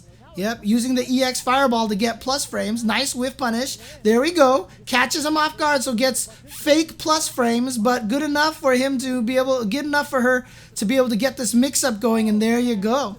And that's what Laura can do, right? See, there you go. Nephew did not manage to keep Mira out, and so now Nephew died. That's what Laura's able to do. But that's why Laura's neutral is not good. That's why her combo confirms aren't particularly strong. That's just the way she's designed. She's designed to snowball you when she knocks you down. And that's what Mira got. And Mira's going to get it here again. See, after you get hit by the light elbow, she's +2. So every time she hits you with the light elbow, it's time for you to guess. That's the mix-up. That's the trick. That light elbow is like a... Oh, God, you see that? Beautiful patience by Mira. But again, these buttons, when she has the icicle at the end of that fist, is so scary. Mira tried to use the V-reversal to build some space, but unfortunately, look at this.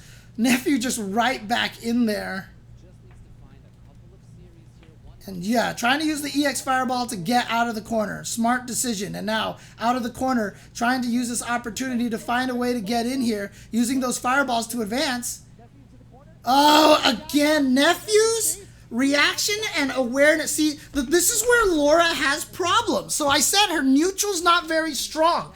Do you see this? That Mira is having trouble getting in and starting anything. He's throwing fireballs and he's getting Nephew to walk backwards, but see, Nephew's challenging all the time, and Nephew will backdash as far as he needs to. But outside of that, Laura doesn't really have good ways to get in on a character like Colleen, who has the most amazing range on normals.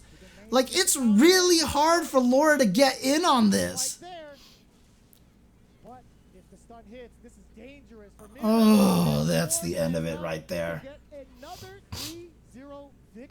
And again, the victory came not from that cool little pressure situation that Nephew got in the corner there. The victory in that match was completely won by controlling the neutral and taking advantage of the fact that Laura's neutral is weak. Why does Japan rate Laura pretty low? That's one of the reasons why. The reason why Idom has so much success with Laura is because Idom has very similar powers to Itazan.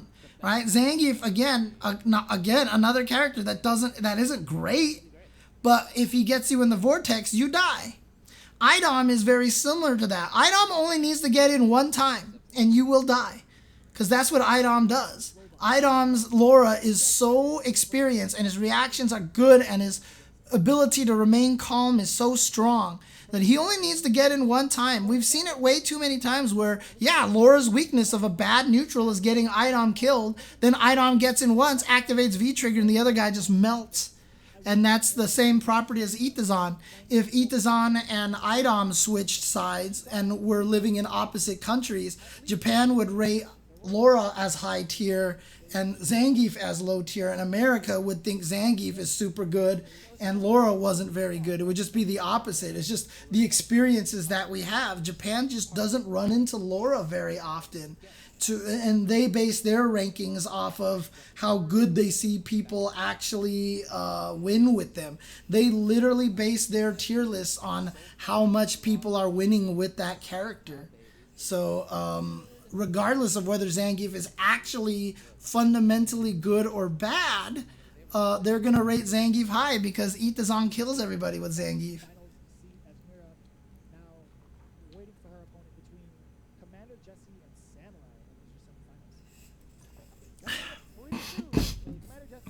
So yeah, that was the situation. That's what we saw in that match right there, was just extremely solid play by Nephew. Really, really solid play by Nephew. And Nephew probably knows that if he lets Mira in, then he's pretty much done for, because that happened once. One round, Mira got in and Nephew just melted away, right? Again, that's not a weakness of Nephew. That's just Laura. And Mira's really good at the mix-up. But Mira's ability to get in and then maintain it is still not as strong as Idom, for example, or a lot of the Lauras in the EU, for example. Mira's right there. She has the capability of becoming one of the strongest players, but right now just hasn't quite reached there. She still is in losers finals though, so she still has the opportunity to try to get back for some revenge against Nephew, but she's definitely going to have to do some studying to figure out what happened, basically.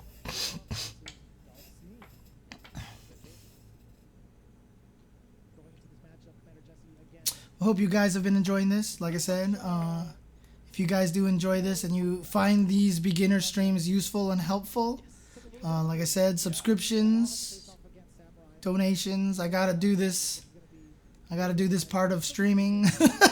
Subscriptions, donations, gift subs, all that stuff. Very much appreciated. And if anything else, just tweeting at me. Make sure you tag me and say and tell me how useful the stream is for you learning fighting games, so I can retweet them and other people can see them, and try to get bigger audiences for these streams.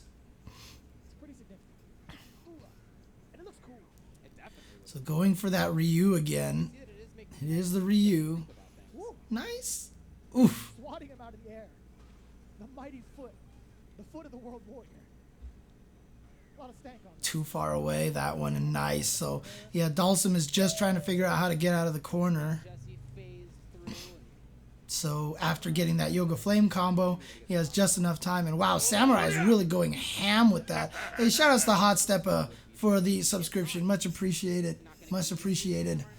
Sigma Nuts Cat Butts to Hot Steppa 2112. That is the rated G version of, or maybe PG version of, I beat you to it, fat cat. You can also do SMNA as well, just, oops, just for the icons. Oh, the damage just pierced. Oh, there it is. Finally got it. What a cool change to it. Wow. That was a little nice yawn there.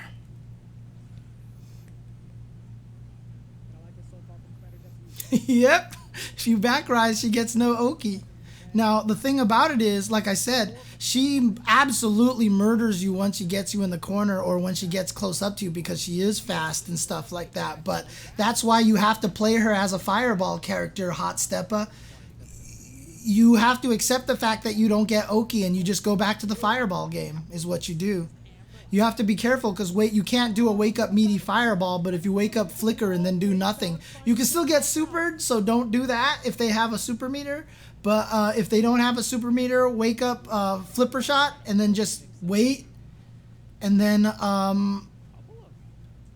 yeah, wait. And then just try it and then see if they do stuff, or if you feel like you have the read that they're not going to wake up with anything, go ahead and throw heavy kick fireballs. But that's the whole thing. Instead of trying to get in on them with your Oki and stuff like that, just throw heavy kick fireballs to try to have them get in on you, and by forcing them to get in on you, they're doing the work for you.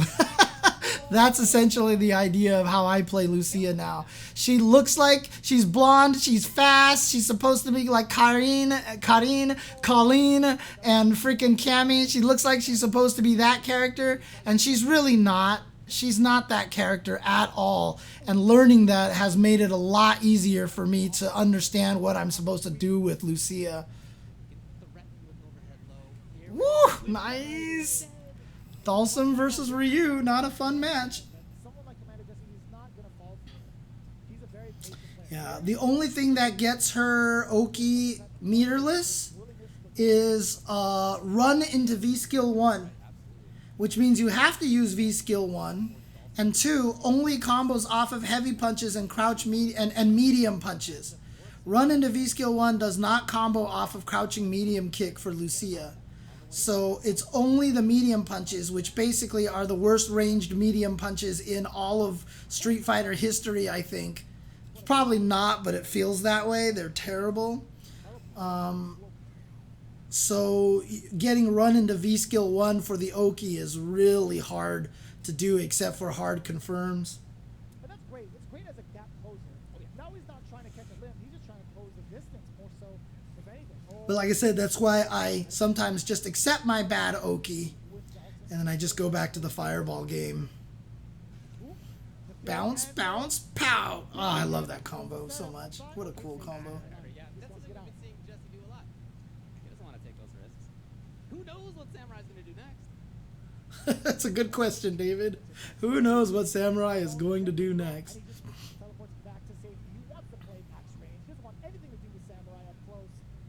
But yeah, Jesse's doing such a good job, and beautifully done, getting into that range, knowing you could trade with the fireball. That was so good. That was so good. So right now, Samurai is banking on V skill 2 to help him get in. The EX Fireball is another great tool, but Jesse has just been doing such a good job keeping Samurai out, that Samurai has not been able to have any opportunities to really blow up Dhalsim for having bad defense. Here we go. Finally gets the throw in. So this is an opportunity. But yeah, V shift is so good for Dhalsim. That's why they nerfed him. I remember when, you know, Dhalsim first dropped in the season, they nerfed the float so that he gets counter hit. People, Dhalsim players, like, what did they do? They completely butchered Dhalsim. He can't anti-air with light punch. He's terrible now. V shift isn't that good. And now I talked to Arturo, and Arturo's like, V-Shift is pretty dang good for Dhalsim, and yeah. I'm better off anti-airing, not with Light Punch. I'm getting more damage for it, and I can keep myself from getting hit out of float pretty well. So Dhalsim, I think, is actually super strong this season. I don't think he's weak at all. And so there you go, another Street Fighter RPS situation. So jumping back will lose to meaty buttons on Wake Up. But if you try to do a slightly delayed meaty, a throw or a shimmy jump back is successful. But a lot of the times when you block like that, like if you try to bait out something, you'll crouch block or something. So jumping backwards into kick like that oftentimes kind of just works pretty well as a means of escaping for Dhalsim, because he can hit you like that. That's why you also see Dhalsim's Wake Up jump forward into Yoga Gale, because Yoga Gale will also give you plus frames against an opponent who happens to be standing. So you'll avoid the shimmy, you'll avoid the throw, and unless they do a meaty low, you should be able to avoid the the meaty mid as well. Yeah, I'm wondering if he's going to go back to Akuma. Knowing the production here, we did go to the character select, so I wonder if that's what he's doing. I wonder if Samurai is going back to Akuma, because using V skill 2 to try to get in on Dhalsim isn't working right now. It's not getting him the payoff that he's looking for.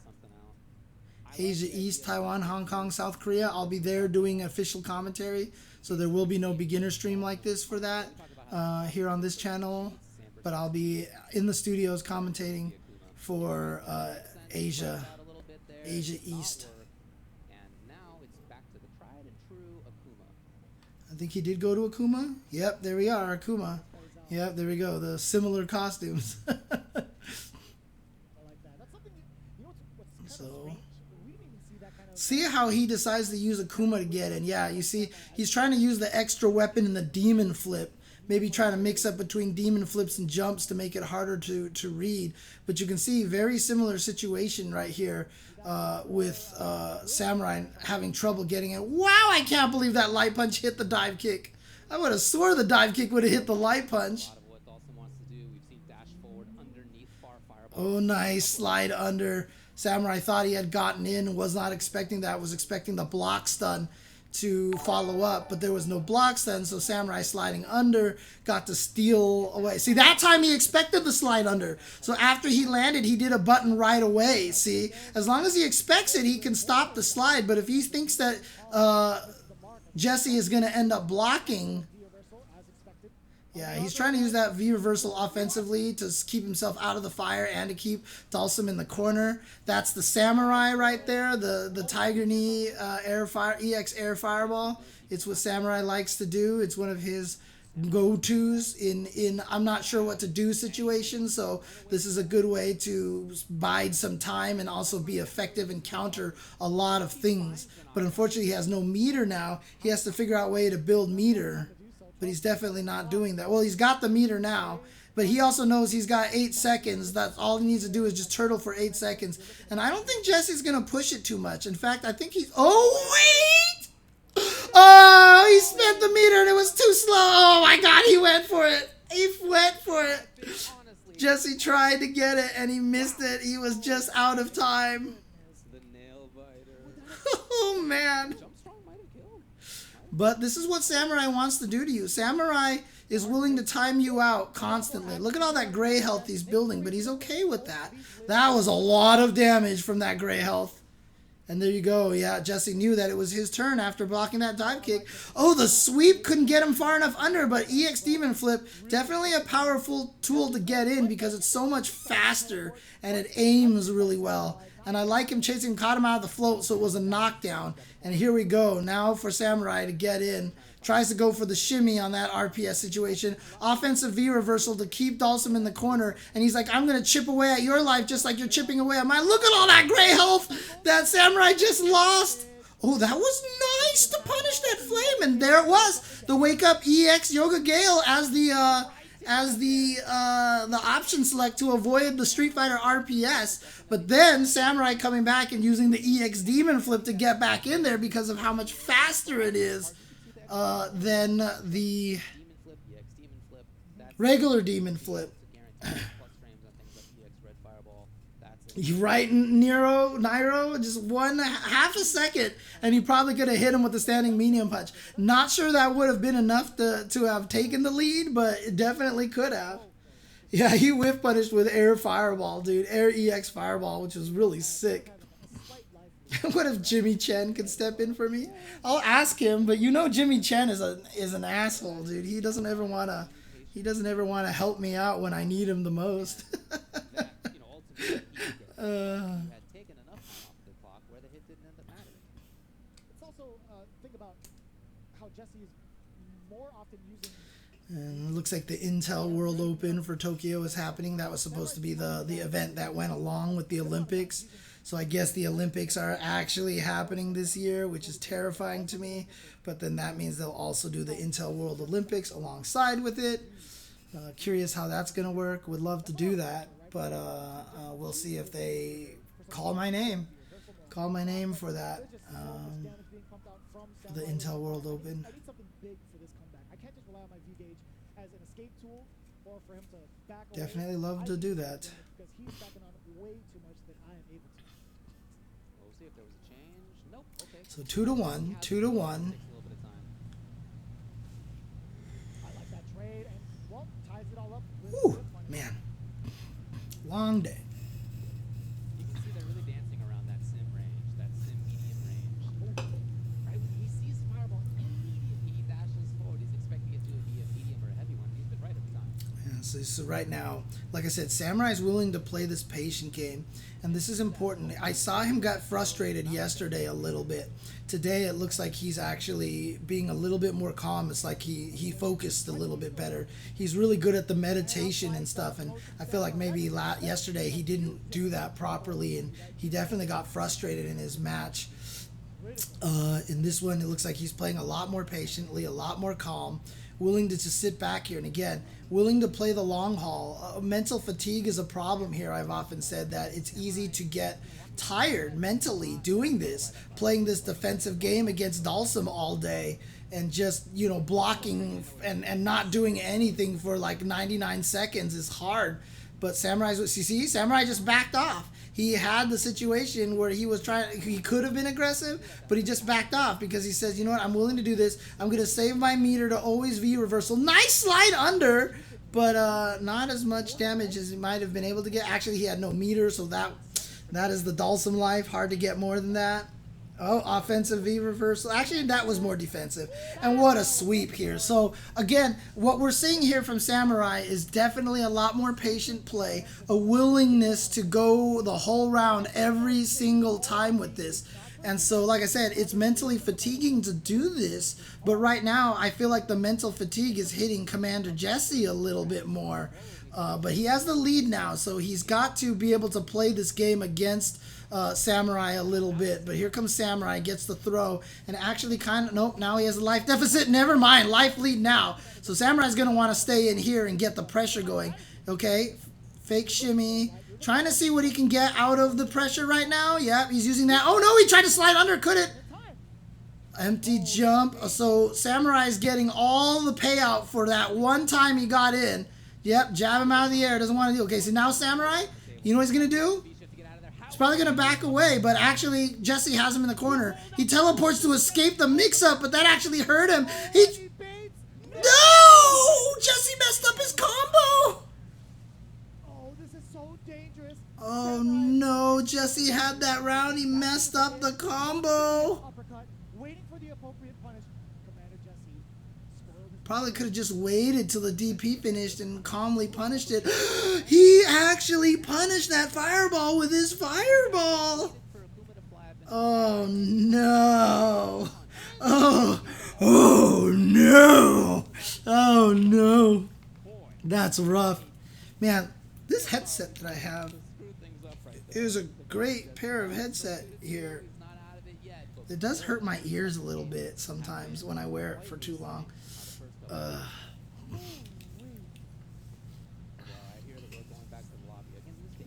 Alright. All the way to game 3. Guess Samurai should have been using Akuma the whole time. But this is where nerves start to kick in. If you're CmdrJesse, you got to forget about that dropped combo. You can't worry about that dropped combo. If you think about that dropped combo, you're going to get yourself killed. This is where the mentality is most important. Got to make sure you do not fall victim to, shoot, I had that round. You got to forget. But it's hard, man. It's hard. It's hard to forget.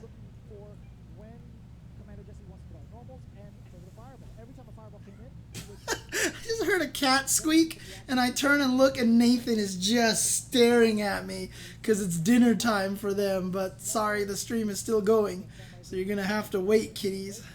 Maybe during the next break, I'll feed the cats. Whoa, now you're over here. Holy crap, I didn't even hear you come over here, kitty. Oh. Here we go. Last game. Wow, Samurai just going right in there.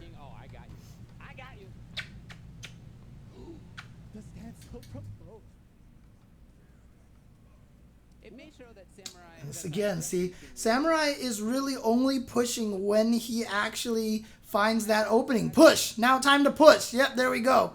All right, now can't push anymore, backs off and waits. So I really like how Samurai is playing this match, and just having the air fireball option and the demon flip options make it a little bit easier for him to get in on Dulcim than with Ryu.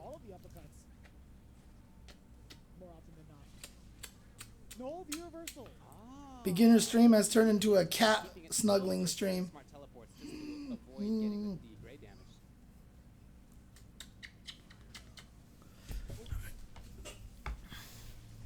It's weird how he feels my muscles and he knows I'm about to let him go. It's just like the way I move my body. He knows, oh, there's the V shift.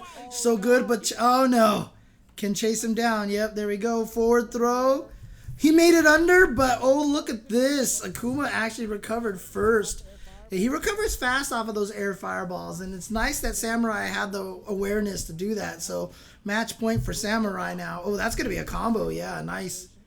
Meaty. And out of there, yeah. Now, this is a bad round for Samurai, obviously, because not only is he about to die. Ooh, the fancy times. But Samurai's going for it. He's going for it. He spent the meter here. But he only spent 1 bar, so he's got plenty of meter for the next round if he needs it. Yeah, so now he's trying to find a way in. How much does he want to try? This is one of those rounds where you're like, if oh, he's going to be able to confirm off of that. Oh, nice throw. Oh, God. Empty jump, but good block. Look at this defense from Jesse. Oh, no confirm. It's so rare for Samurai, and Jesse's gonna find slide into evening it up. It's I agree, David. I agree, David. What David just said. Absolutely right. There's been multiple times when Samurai's been ready with that low medium kick into critical art that would have killed. Absolutely. Nice.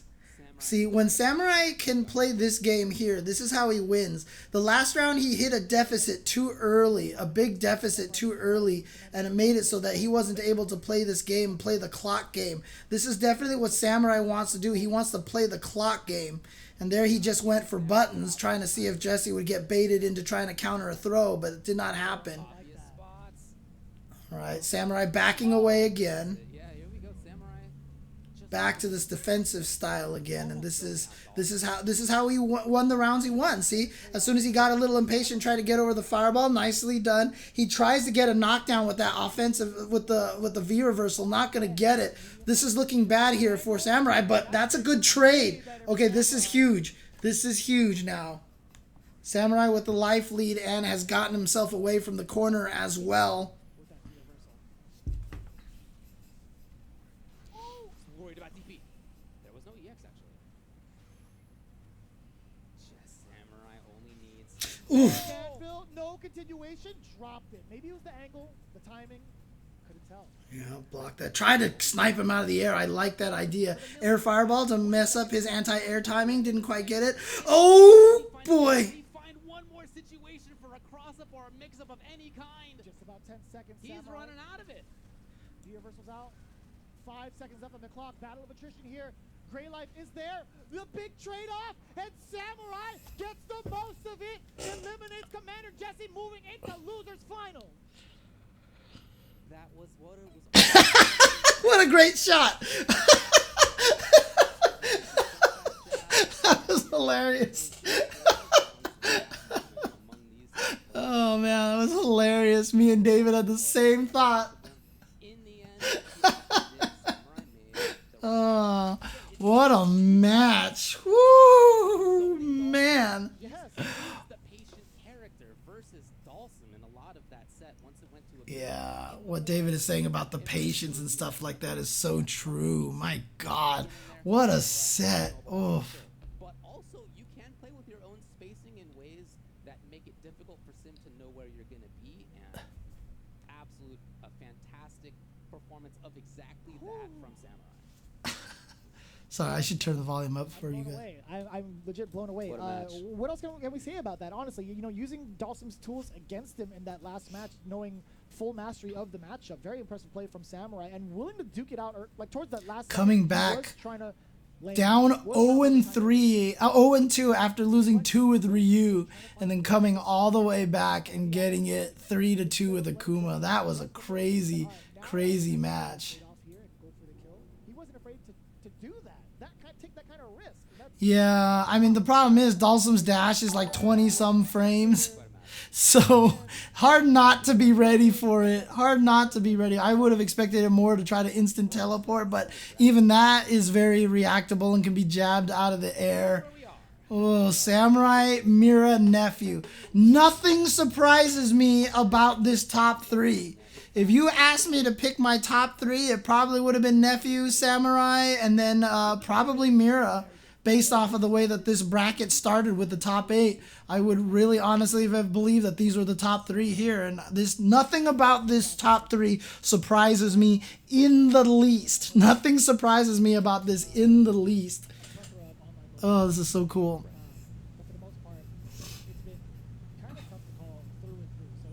What great matches, dude. What great matches. That's good stuff.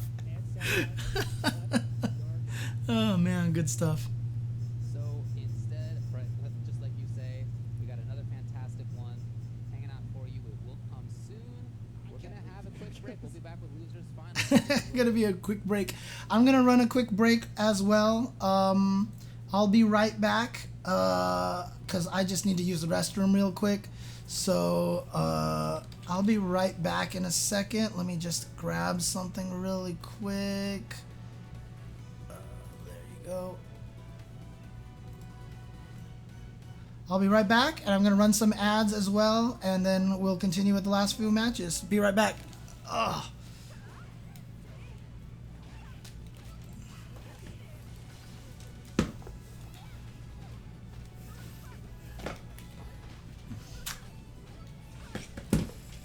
Not yet, Jasmine.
I should feed the cats, honestly. I have a minute to feed the cats.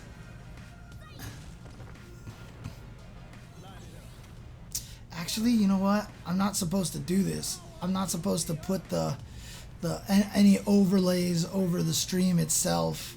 I have to put the will rewrite back over here. That's my bad, Capcom. Sorry.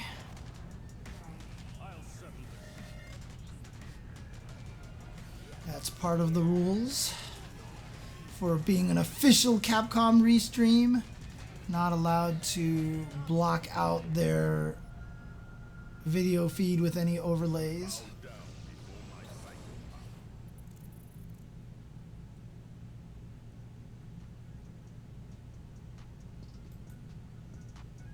Alright, there we go. Okay. Welcome back, everybody, to the top 8. We're down to the last 2 matches here. It's just going to be losers finals and grand finals at this point in time. This is the beginner stream. Hope you guys have been enjoying this. Hope you guys have been finding this stream very educational and very useful, and frankly just also fun way to hang out with a bunch of people, like guys, community feel to it, instead of wading through the thousands of people watching on the other Twitch chat right now. 20,000 people watching. Hey, what's up, Chronoverge? Here we go. It's IQ Mira going up against Samurai, and then going up against Nephew in grand finals. Man, I would love to see either of these players, but honestly, the way that Nephew kind of dismantled Mira earlier, I wonder if it wouldn't be that Samurai has a better chance to defeating Nephew. So it'd be really interesting to see how this is going to go. Yeah, just seriously, check it out. That was a great match. This next one, though, Mira versus Samurai, let's talk about a little bit. It's going to be very kind of a similar situation here in this matchup here, where Mira is going to be trying to get in and Samurai is going to be trying to keep Mira out. Now, it's going to be a little bit rougher with Akuma and Ryu because their normals don't have quite the same range that Colleen's moves have. Colleen's range is ridiculous, which makes it very, very easy to keep out Laura and just be such a threat to her. So I'm curious to see how this will go out. No, this is not Phantom Miria. That's a different player. That's a Chun player. This is Mira, as in Mira _ LBC, the Laura player. It's his willingness to actually press buttons that's way more dangerous, such as, like, you know. Yeah, I do like the fact that they've actually these regionals tournaments, as Fat Cat and Guts were saying earlier in the stream, that, you know, it's really kind of neat to be able to get all these different regions and see the players from different places and stuff like that. It's really cool. I am with her play. She lost earlier to Nephew, but so has everybody else. So that's, you know, nothing to be too ashamed of, as much as she wants to win everything. Her ability to game plan too, I think, is second to none. You know, she comes into this, as I said, as somebody who's been studying up hugely every character in the cast. She and Eli are taking, you know, through, I believe, Plat. I mean, that's great, or Diamond even.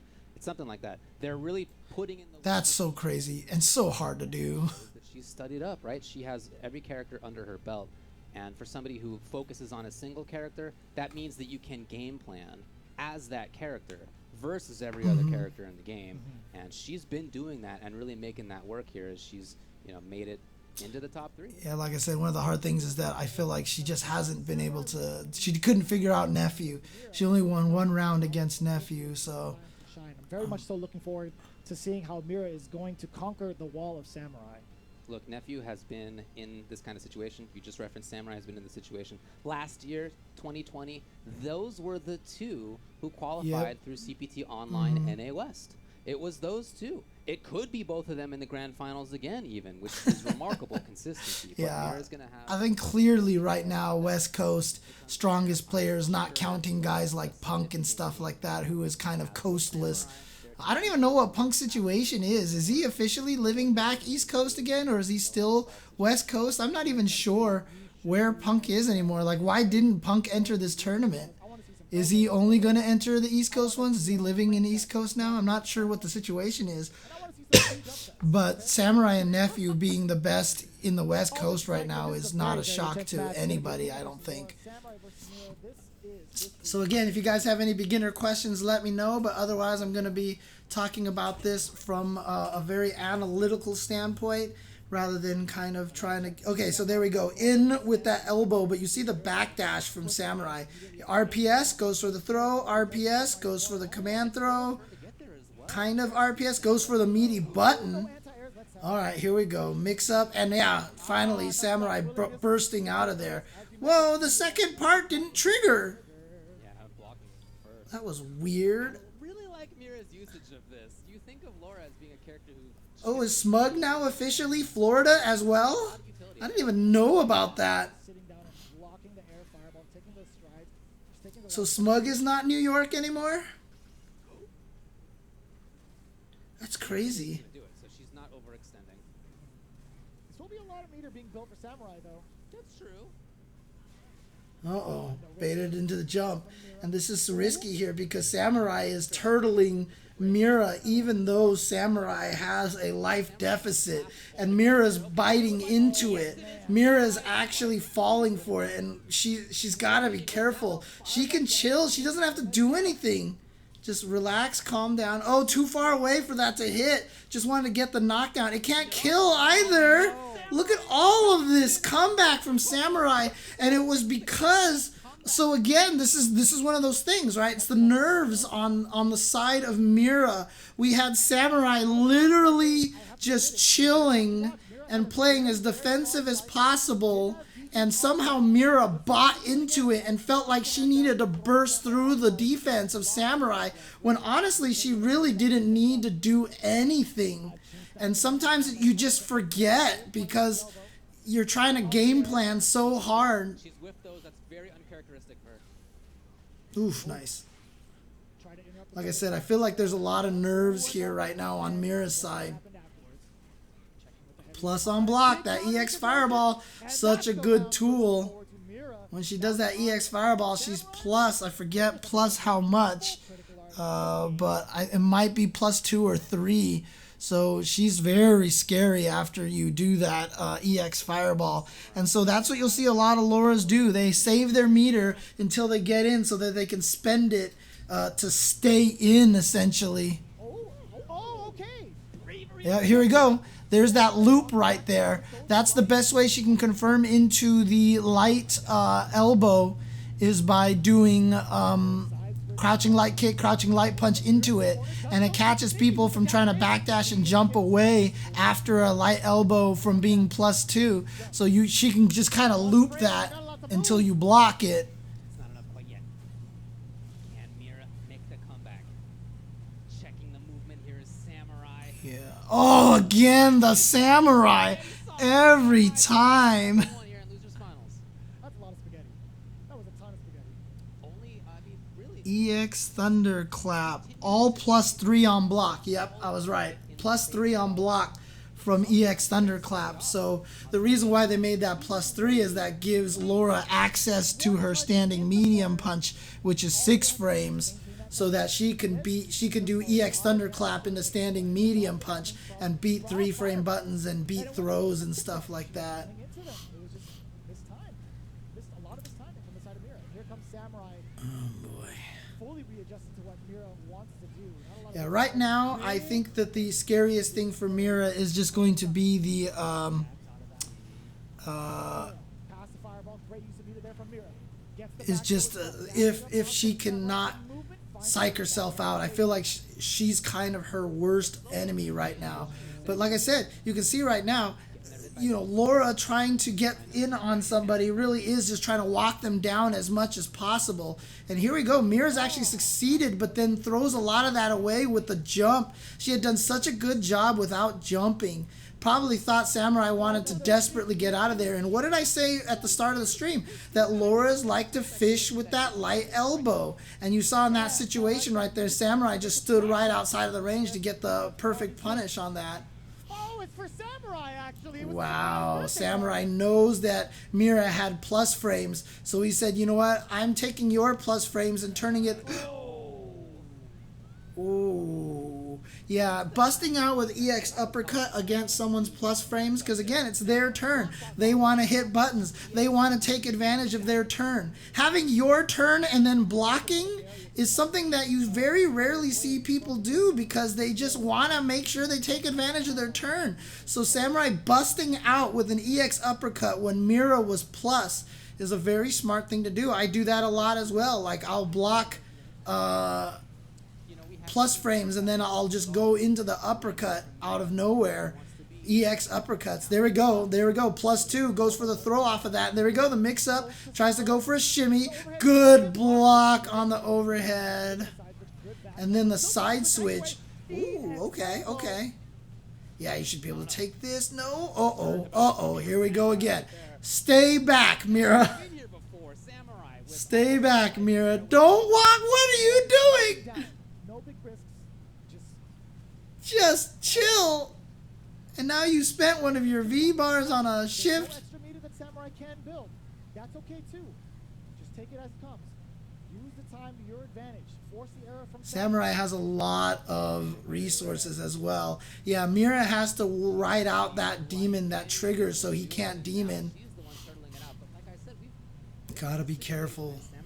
Watch out for like EX flip into whiff into demon or something like that. Okay, no more Raging Demon. Is that connect? Was that close enough? Oh, and it's not going to be close enough. It's not going to be close enough. Had it been maybe just low forward round, could have worked. The fireball didn't combo. It was too far away. It was too far away. The fireball was too far away. Like Vicious just said, like Jeremy just said, if he had done crouching medium kick straight into super, it would have connected, but he tried to combo it off of the fireball, which delayed the startup of the super, so it didn't connect. She feels comfortable to bring out the thunderclap is a great sign. I The like reactions are there. Okay. So close to do so. Very impressive reaction from Mira. Gets the command Proper grab, plus goes frames to the after the light elbow. There we go. There we go. There we go. I mean, if that super had connected, he would have won. He would have killed on that super right there. Let's see. Laura light elbow here. So light bolt charge is -2, but has 3 active frames. So it's -2 if it hits on the first active frame. If it hits on the second active frame, it's only -1. If it hits on the last active frame, it's actually 0 on block. And so that's why you actually see a lot of Laura players go for that meaty elbow after the throw. The problem is you have to do it perfectly timed. It has to be 1 frame after you recover to get a perfect meaty. If you do it immediately after you recover, it whiffs completely, which is why making that thing recover 1 frame faster one season sounded like a buff, but was actually a nerf. Game 1 of this set, looking for the knockdown. Oh, God, that got her? She's very liberal with that, huh? She spends the V meter quite often. Oh, no. That RPS option went for the attack, and Mira got hit. Yeah, if you block the regular thunderclap, you had better punish that. I never did. I always forgot. If you block the regular thunderclap, that's -5. The light thunderclap is -5. So you had better... Well, actually, all of the thunderclaps are -5 unless she charges it. So if she charges it, she can get away with it. But if she just does a raw thunderclap, you had better make sure you punish. And see, that's not real. After the command throw, she dashed up and Samurai actually checked it. Because in that situation, after you dash, you're minus. And so Samurai said, I'm not going to let you get away with that. What the hell? Well, I don't think we've seen that button from him in the entire time. Does that work? I didn't even know. That didn't look like a counter hit at all because there was no crush. She's moving. She's trying to move in there. Crouching heavy punch is +8 on hit. And standing heavy punch is 8 frame startup. There you go. Crouching heavy punch into standing heavy punch is a thing. Why do I feel like I have never seen that? Why do I feel like I have never, ever actually seen that before? You got to do them sometimes, right? That's like not a 0%. You don't never do that. But we've seen it twice now from Mira in... Yeah, I was actually crouching heavy punch. Crouching heavy punch was +8 in the standing heavy punch, dude. That was damage. Damage. Not consistently anyway. I like that. Just within range to challenge the thunderclap startup. Kuma stand medium punch is also absurd. It's really... Oh, he didn't have the meter for it, of course. The fight just started. Nice shimmy option. Bust out, but now you are dead. Ugh. More than enough. Build a meter. Charge up the thunderclap. I'm liking this start. It's been very back and forth between these two. Yeah, it was a great round for her. That was her getting in and playing the offense and guessing right a couple of times. Yep, just like David said, that was getting in. And yep, that's what Mira wants to do. You guys can hear David and Jeremy ever so slightly, right? You can hear them ever so slightly. Let me know if I have them too quiet. I'll turn them up a little bit. Samurai with the whip punish again. He is so strong at that spot. And was that because of Mira? I feel like Samurai kind of planned that out. He was moving towards that range regardless of what Mira was going to throw out. You would have eaten the second one? Yeah. Always got to remember. Okay, wake up button like that. Catching Samurai. Oh, that was nice by Samurai just to avoid that. But look at this. Oh, goodness gracious. Stand jab, nice and easy. The Demon Palm nullifies the offensive pressure that Mira was presenting. She's walking behind it. Got another one.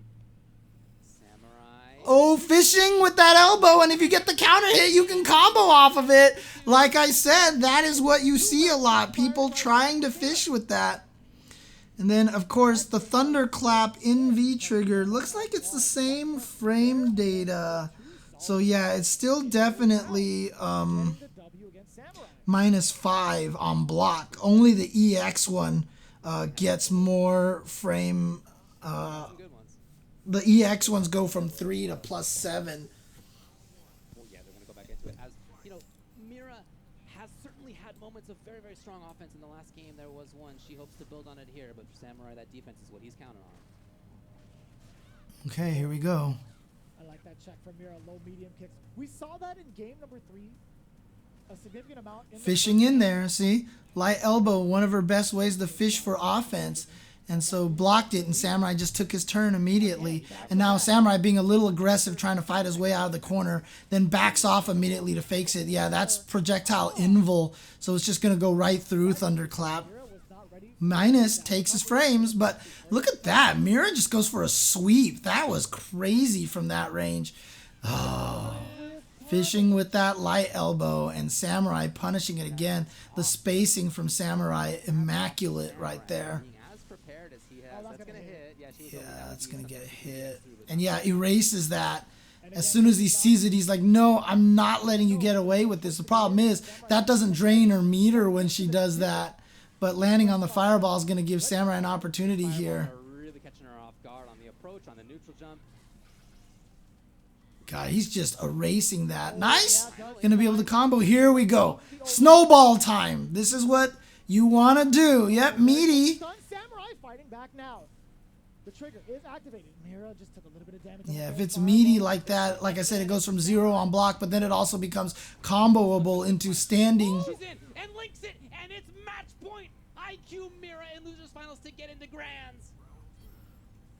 There we go. Fishing with that light elbow. When it's counter hit, it's comboable, and when you meaty it properly, it's also comboable. Significant. Oh boy, here comes Samurai. That use of the V gauge. Backdash away from there just to wear out that fireball. But look how much screen it got Mira. And so this is the problem when Samurai decides to fight out. But again, Mira just goes with the crazy sweep, but the backdash. And gets that side switch. That's very unique. Speaking of, Mira's in here. She needs maybe one more thing to stun. Oh my God! Mira is gonna do it. Will send Samurai out, and she has made her way into grand finals. Let's go. The use of the V gauge.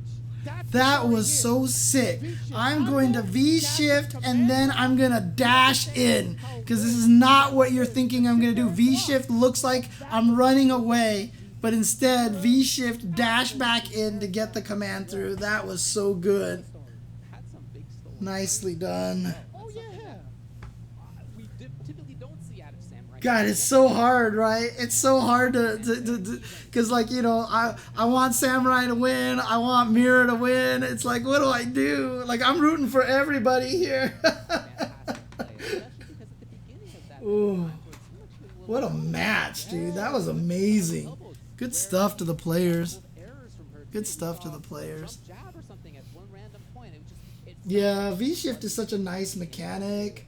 Street Fighter V is in a good place. V-Shift is a cool mechanic. Man, so crazy how the developers of Street Fighter V, how everything just shifted so well all of a sudden, like as if some major change happened to Capcom.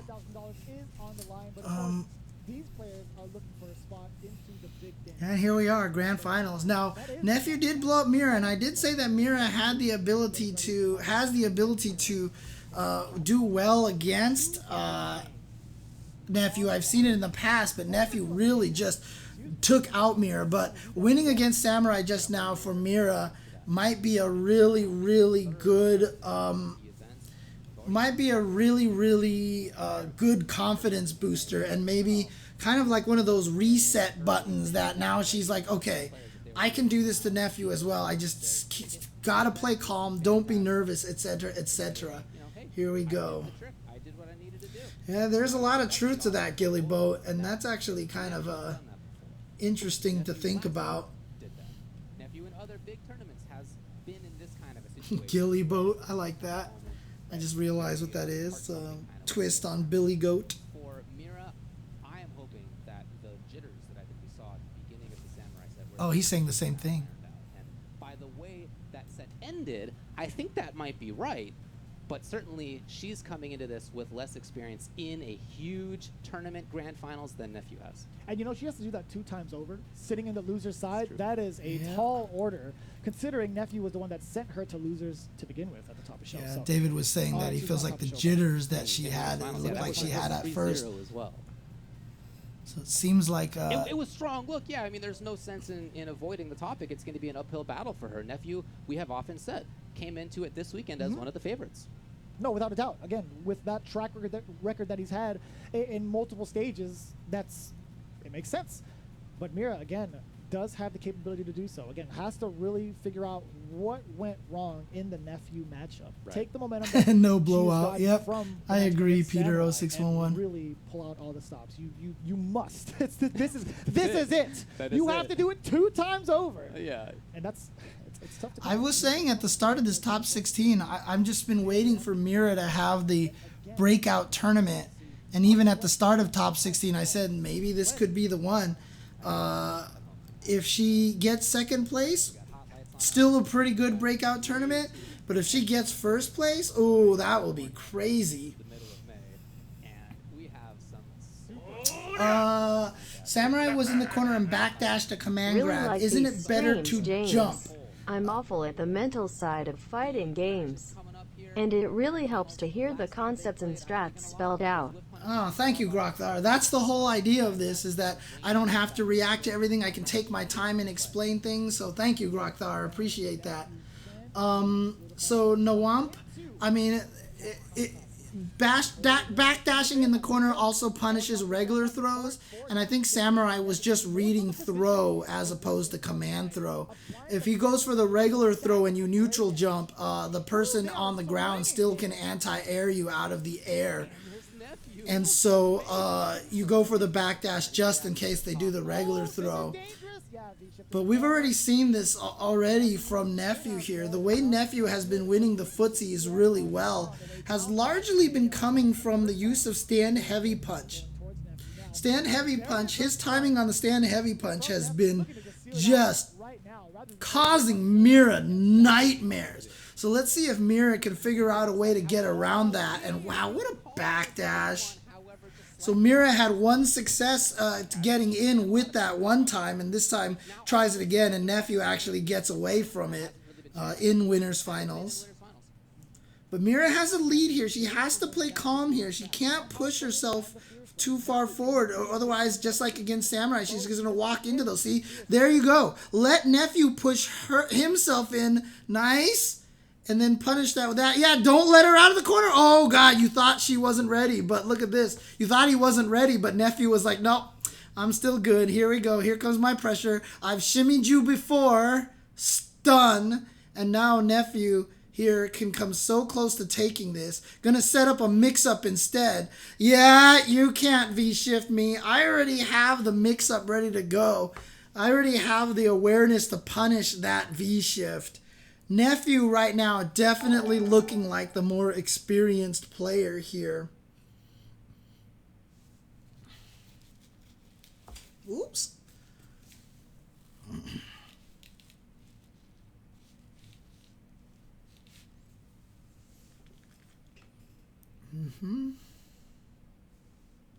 And again, just like NowMP, if you have any questions, feel free to ask. If you're wondering why someone made kind of the decisions that they did, I'll try my best to explain some of those decisions. But there is that standing fierce from Colleen. What a button. What a nice button. Really hard to whiff punish on top of everything. Plus frames. Backdash in the corner. See? That was exactly there, right? You read the command. You read the command throw or the throw. You backdash, and now you can punish the regular throw with the backdash in the corner. That's what makes it so good. Oh, that's cool. You're a Bloodborne player, huh, Funko? Ooh, traded. Alright, gonna use this to walk down, yeah. But again, so Mira's attempts to dash at Nephew have failed. Mira is not doing a good enough job, and again, that's not necessarily Mira's fault. It's also because Laura just has trouble in the neutral against Colleen because of these buttons. Look at these buttons from Colleen. They're just so good, and it's so hard to keep the pressure going. And so, you know, Mira's attempts to try to run in there have not been succeeding. But this is what Laura can do, this pressure, but here we go. Okay. This is what Nephew... Oh, God, you can't jump out of the corner. And then the shimmy into the stun, into the round. The round here for Nephew, threatening to go up 2-0. That's exactly what he said. Ooh, the panic, the panic. There was too much panic right there from Mira. Mira's still nervous. You can tell Mira's still very, very nervous. That was so difficult too. You saw Mira try to cover the vanity step over. You saw the attempt of using that medium punch, but still the audacity of Nephew not being afraid to sit there. Yeah, this is not looking good here. Mira has to do the 3-game comeback over here. But again, it's the buttons of Colleen. So, like I said, Laura already has a bad time with the range of her normals. And having to deal on top of that to... Oh. It comes factory standard in the vehicles of Nephew. Another trade-off. You see him try to get rid of the character knowledge, the matchup knowledge. Oh my God, this is nasty. Oh, rock bottom. Nephew is gonna steal another round here. Oh my gosh. That man whiff punished. Probably Akuma, had he made it here. What a genius, as Nephew is now at match point and tournament point to get the first CPT NA West. Another interruption there from Nephew, coming from the medium punch. Mira has not found an opportunity to thunderclap, but finds a button here. Wow, what a block. From Big Nav. But, I mean, that block was probably not even necessarily that confusing because you know that they want to switch sides. Oh, what the hell was going on? And she just didn't get it. This is dangerous. Oh no, don't jump like that.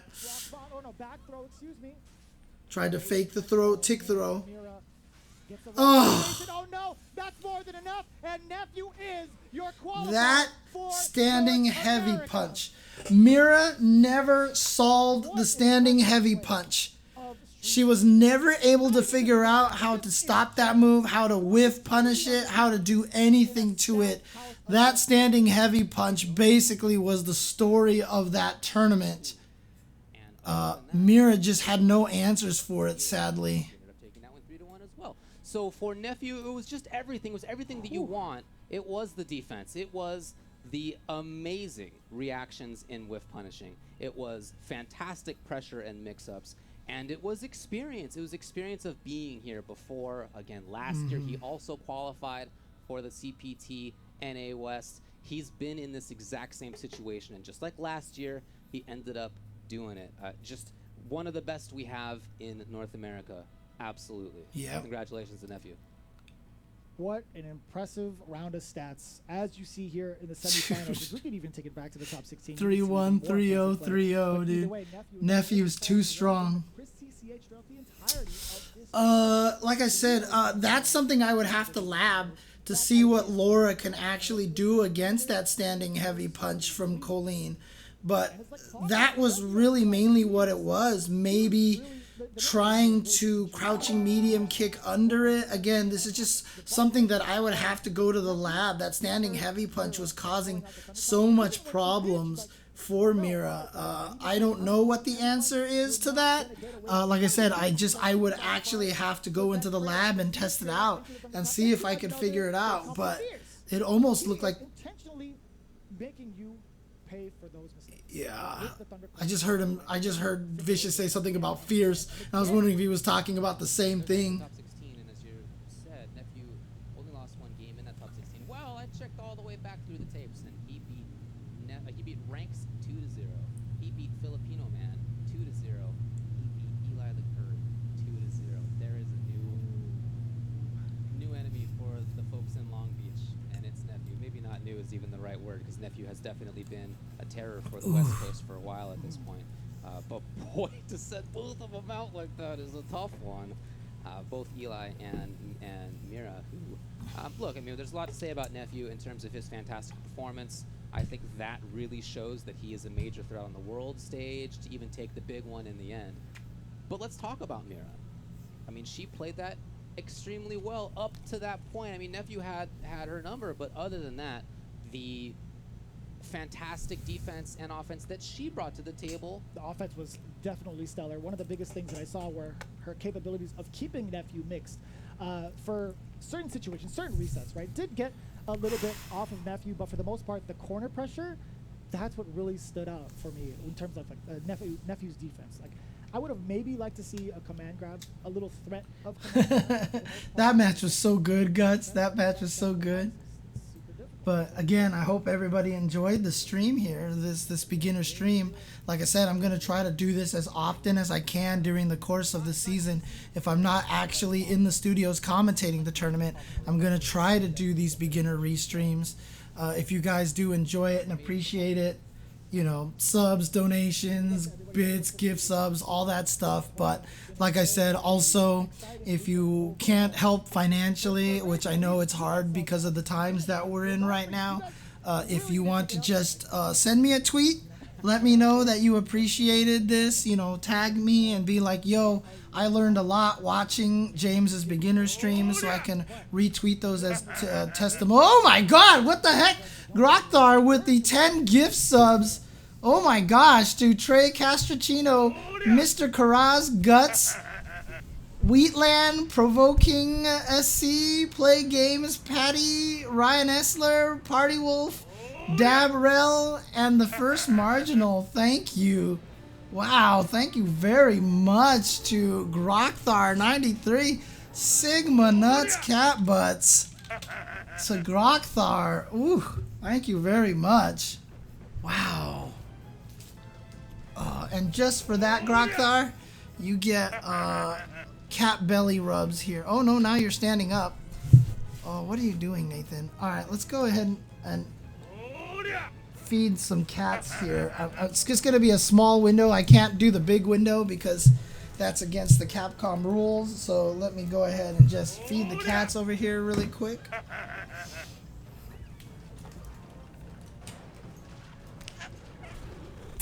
Come on, Nathan. Come on, Nathan.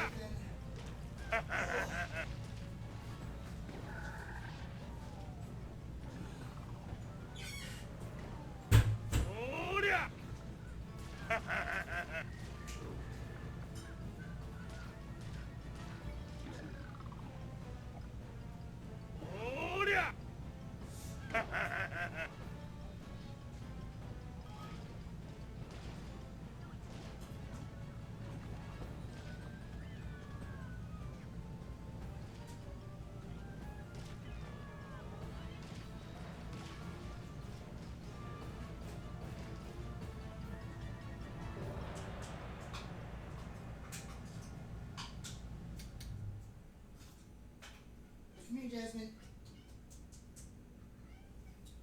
Mwah. Good kitty. Good kitty.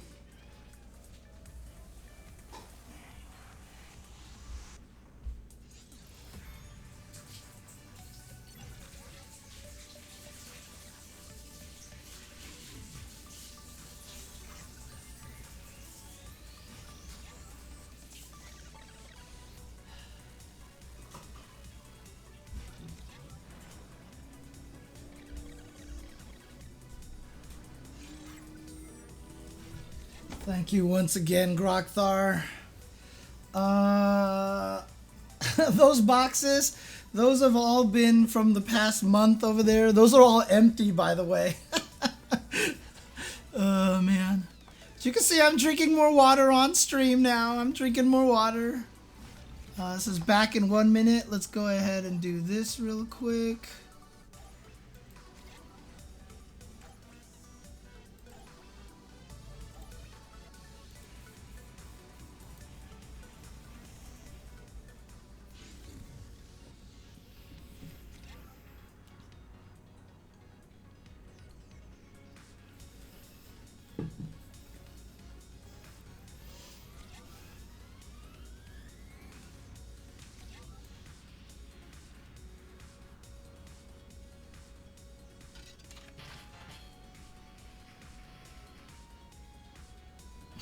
I'm just keeping it down a little low so you can still see the cats.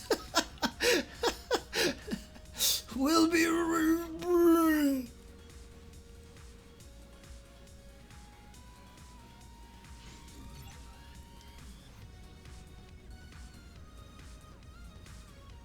after these messages. We'll be right back.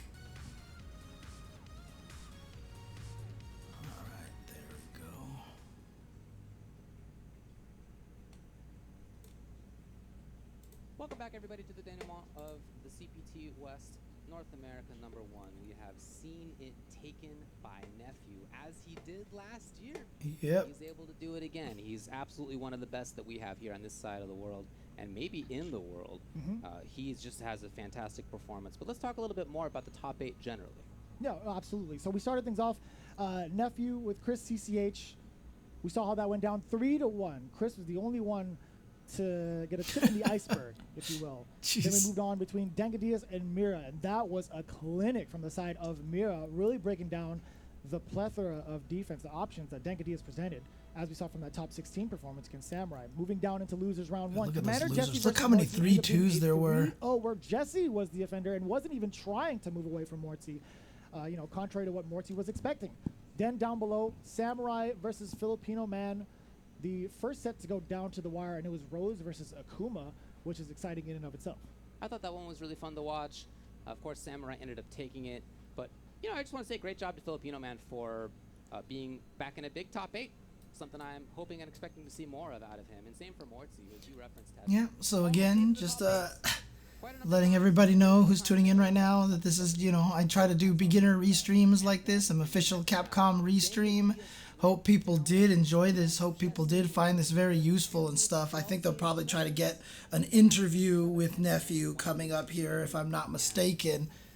But hope people did enjoy this. If there's anything you feel like I could do better or improvements, let me know as well. But I do hope that everybody who did tune into this found this very, very useful. And again, this is a beginner-oriented stream, so obviously if you know all the stuff that I'm talking about and would rather watch the actual stream, that's always on twitch.tv/CapcomFighters.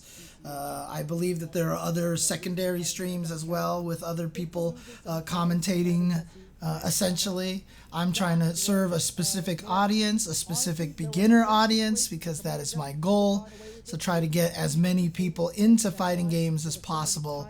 And one of the hardest things is just, you've got to, it's literally, it's hard to find information for fighting games. It's hard to find places where you can get this kind of information where people can answer your questions. as a commentator, I try my best to explain some of the higher level decisions for people out there, but it's impossible to do in a commentary situation because it's not appropriate when you're doing, you know, actual commentary, because you gotta interrupt yourself a lot of times. You waste a lot of time talking about stuff, not talking about what's going on in the match, and that's what people want to hear and see. So hopefully these beginner streams where I'm able to talk about concepts a lot more in depth, take my time, explain the high level decisions, and talk to the chat. Especially, that's another big one, is that I'm able to talk to the chat. Hopefully that helps as well. As you can see, she ended up taking it, and that was a really great evolution for her. UltraChenTV, yeah. I also throw these. I threw the yesterdays onto UltraChenTV. I'm gonna do the same thing over here. I'm going to throw this up onto YouTube as well, so these will always be archived for people to watch, and hopefully people do find these useful. I mean, obviously these are more useful for live streams as opposed to watching back on YouTube. But if you are watching this on YouTube and you've made it this far already, I mean, kudos to you. But if you have made it this far already, let me know in the YouTube comments if you'd like to see me keep uploading these to YouTube. I'll definitely say that at the beginning of the stream, not next weekend, but the weekend after that. So. Oh, thank you, Guts. Yeah, that's another thing too, is that a lot of times you can learn other things as well. It's not just only for beginners. Definitely a lot of... Oh, here we go. Let's take a listen to what Nephew has to say. Thank you, Vicious. You looked pretty good out there tonight. How did you feel coming into this, and what was your strategy in preparing for the players that you had to play against? Coming into top 8 at least, I felt very confident. Like, the people in winner semis were all people I felt confident against. There were only really like 5 players who I was concerned about in the tournament. I had beaten one of them, Filipino man, in pools, and then the rest of them just kind of like killed each other's in losers bracket, which worked out for me. Well, you got to name names. I was scared of Luigi. He's beaten me the last 2 times. We played Guile Colleen, and it's a pretty bad matchup. I was kind of scared of Myers because Chun Colleen is also bad. That's why I was scared of Filipino man as well. I was scared of Samurai. It really looked like he was about to have like the most insane plot armor. Like he was winning 3-2. He was trying to get his revenge against me, but Mira shut him down. And yeah, I think Chris, it's like kind of 50-50. We go back and forth. And to kind of touch up on that matchup between Mira and Samurai, what was going on through your mind as soon as you saw that happen? It looked like it was going Samurai's way, but Mira completely shut him down in the end. What went on as soon as you saw those results? Honestly, when the set was decided, like when Jesse lost to Samurai, I thought for sure Samurai was going to beat Mira. I don't think I've seen Mira beat Samurai a single time in like the last 2 years I've seen them playing each other. I think the closest she got was last year in CPT. She pulled out her Abuti, I think, and ended up falling short. So I was really surprised and also very happy that she won, because I like Samurai is kind of a wild card for me because I haven't played him like at all this season. I've only played 2 sets with him in tournament, and everyone else I've played like 10 sets maybe. So I wasn't really sure of a strategy against Samurai, but I was against Mira, so I kind of popped off when she won because I was very confident in beating her. Well, let's talk about that. You know, your offense is amazing, but I think what really stands out to me about the way that you played against Mira was the defense. Man. She did get some opportunities here and there, and you blocked extensively and then like jumped or EX Vanity at like exactly the right moment. What was your strategy in going in against Mira? Yeah, I play a very risk-averse strategy against Mira. She's such an explosive player. Like, if she gets one hit, like even a regular throw or a command grab, she can actually win the whole round. So I spend the whole like game basically just avoiding her and playing in a range where I can like whiff punish her elbows or block them at least, and being aware of my spacing at all times. And then when I get cornered, she just gets like a free mix-up if she does like EX Fireball and she gets in. So I have EX Vanity to counter that, so I just like put some power there. that's pretty much the strategy. I feel like even under all that pressure, it's so difficult to even execute that. But you've been absolutely consistent in doing so. Like, what are the keys to consistency that you've had like built up into this very moment? How is it that you maintain this type of consistency and find yourself at these seats into the Capcom Cup? I think I'm just very comfortable in these high pressure situations now. Like, especially the last year, I think like before that, maybe I wasn't as much and I would get nervous and stuff. But after the first CPT that I won last year and also Street Fighter League, like I've learned how to control my nerves like before the match and during it. So I feel like I play my best during every match pretty much. So you win NA West #1. You're one of the best in North America for sure. But in your mind, I'm curious, how would you place yourself in your chances when it comes to Capcom Cup, which you've qualified for? So the previous Capcom Cup that was supposed to happen, like I was pretty confident I could make it far. I had practice against everyone in my group. Unfortunately, it was not to be. It just didn't happen. I feel confident in this Capcom Cup as well. I mean, I feel like I'm actually one of the best players, and I just want to show it at Capcom Cup. Dude, I'm really happy to hear that kind of positive attitude from you. I think that's super cool, and I think you're right. You played fantastically. There hasn't been a single negative thing about you, Nephew. I feel like I've always seen you in a very positive mood, and it's really shown in your gameplay as well. Like taking that kind of mentality and going past the opposition and going past some of the hurdles in strides too. I do want to ask you any like sort of parting words that you have for people to get ready into like Capcom Cup, anything for your competitors, or any shout outs that you might have also for your social media. I know you're big on that as well. Yes, I want to give a shout out to my mom because it's Mother's Day. Yay! And she's always been pretty supportive of me. She actually drove me to my first local when I was 15 or 16 dude. in like 10th grade. So she's always been like at least somewhat supportive, even if she didn't want me to like play video games all the time. Yeah, and I want to give a shout out to Punk, who I know is watching since he's streaming, since he helped me train for the event. I honestly think I might have drowned in pools because I would have had to, like I had to play Filipino Man, and I got to practice with Punk beforehand, so I think that readied me up for that. You said yesterday, your quote was, 69% of people that watch my YouTube channel are not subscribed, even though it is easy to just hit that button. Plug yourself, please. Plug it. Yes. So on Twitch and YouTube, I upload content to both of those. It's twitch.tv/nephew.dork, youtube.com/nephew.dork. I'll be going live on Twitch right after this as a celebration stream. Yeah. Celebration stream, I'll nice. make sure to make a YouTube video about this too. Okay, sounds good. Yeah, hit that subscribe button. Already doing so. We're going to hit that bell for the notifications as well. Nephew, big congratulations. Again, very proud of you. Good luck to you and the rest of this season. We'll see you at Capcom Cup. Thank you. Nicely There done. you have it. Very humble guy, very hardworking guy, and always... Really happy for Nephew. He's just one of those players that I just feel like he's had so much potential to be one of the best in the country, and you know he's obviously getting there at this point in time. So when it comes to the West Coast right now, I feel like it's Nephew and Samurai. Obviously Punk, unless Punk literally, I don't know what the situation is because it's been so long since I've seen everyone. Is it true that Punk, Smug, and CJ Truth are now roommates in Florida? So did Punk abandon Nephew in the West Coast and go to Florida and is out over there? And is Smug actually in Florida now? I don't even know what that situation is.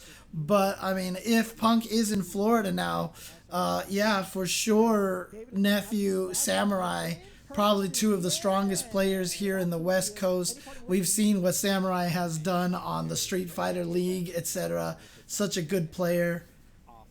But, yeah, what David's saying, get a blast to be able to do offline commentary like this again. I'm glad to have done it with you. Thanks to everybody for watching as well.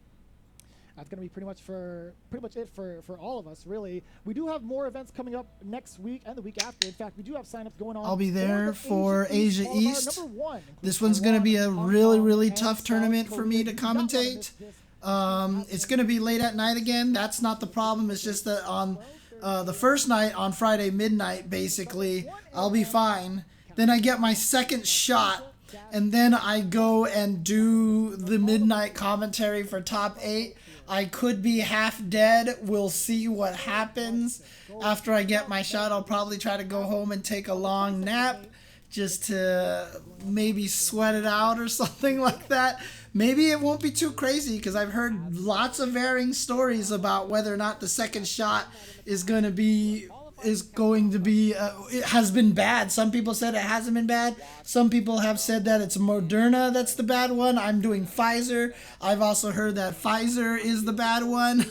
So I don't know. We'll see what happens, but it should be funny though. I'll mention it on the stream the first time, and then I'll mention it again when I show up, because I think it'll be cool to be able to say to people on the stream, I got my second shot that day.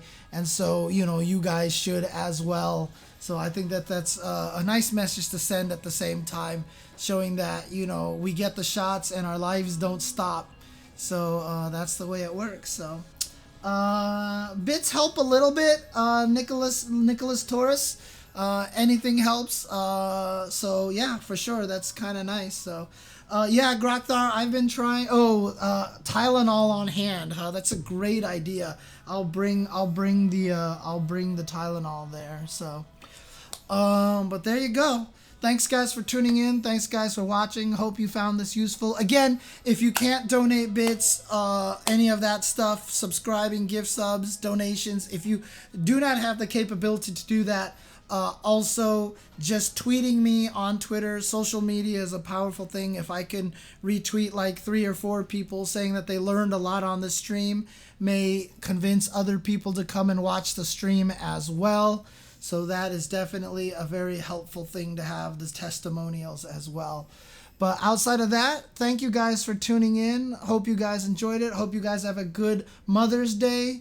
I know you spent a lot of it here with me instead. I guess today you can call me the mother of fighting games, the community, you know, instead of the daddy. I'm the mommy here, so. But thank you guys for watching. Hope you guys enjoyed it. Stay safe out there. Get your shots if you can. Stay safe. Please keep wearing your masks. Keep social distancing, even if you have gotten your shots. And Black Lives Matter. Trans Lives Matter. Stop the Asian hate. Let's just all be excellent to each other. And once we can get to that point where we're all vaccinated and we can all treat each other well, we can party on. Peace out. Be excellent to each other. And party on, dudes!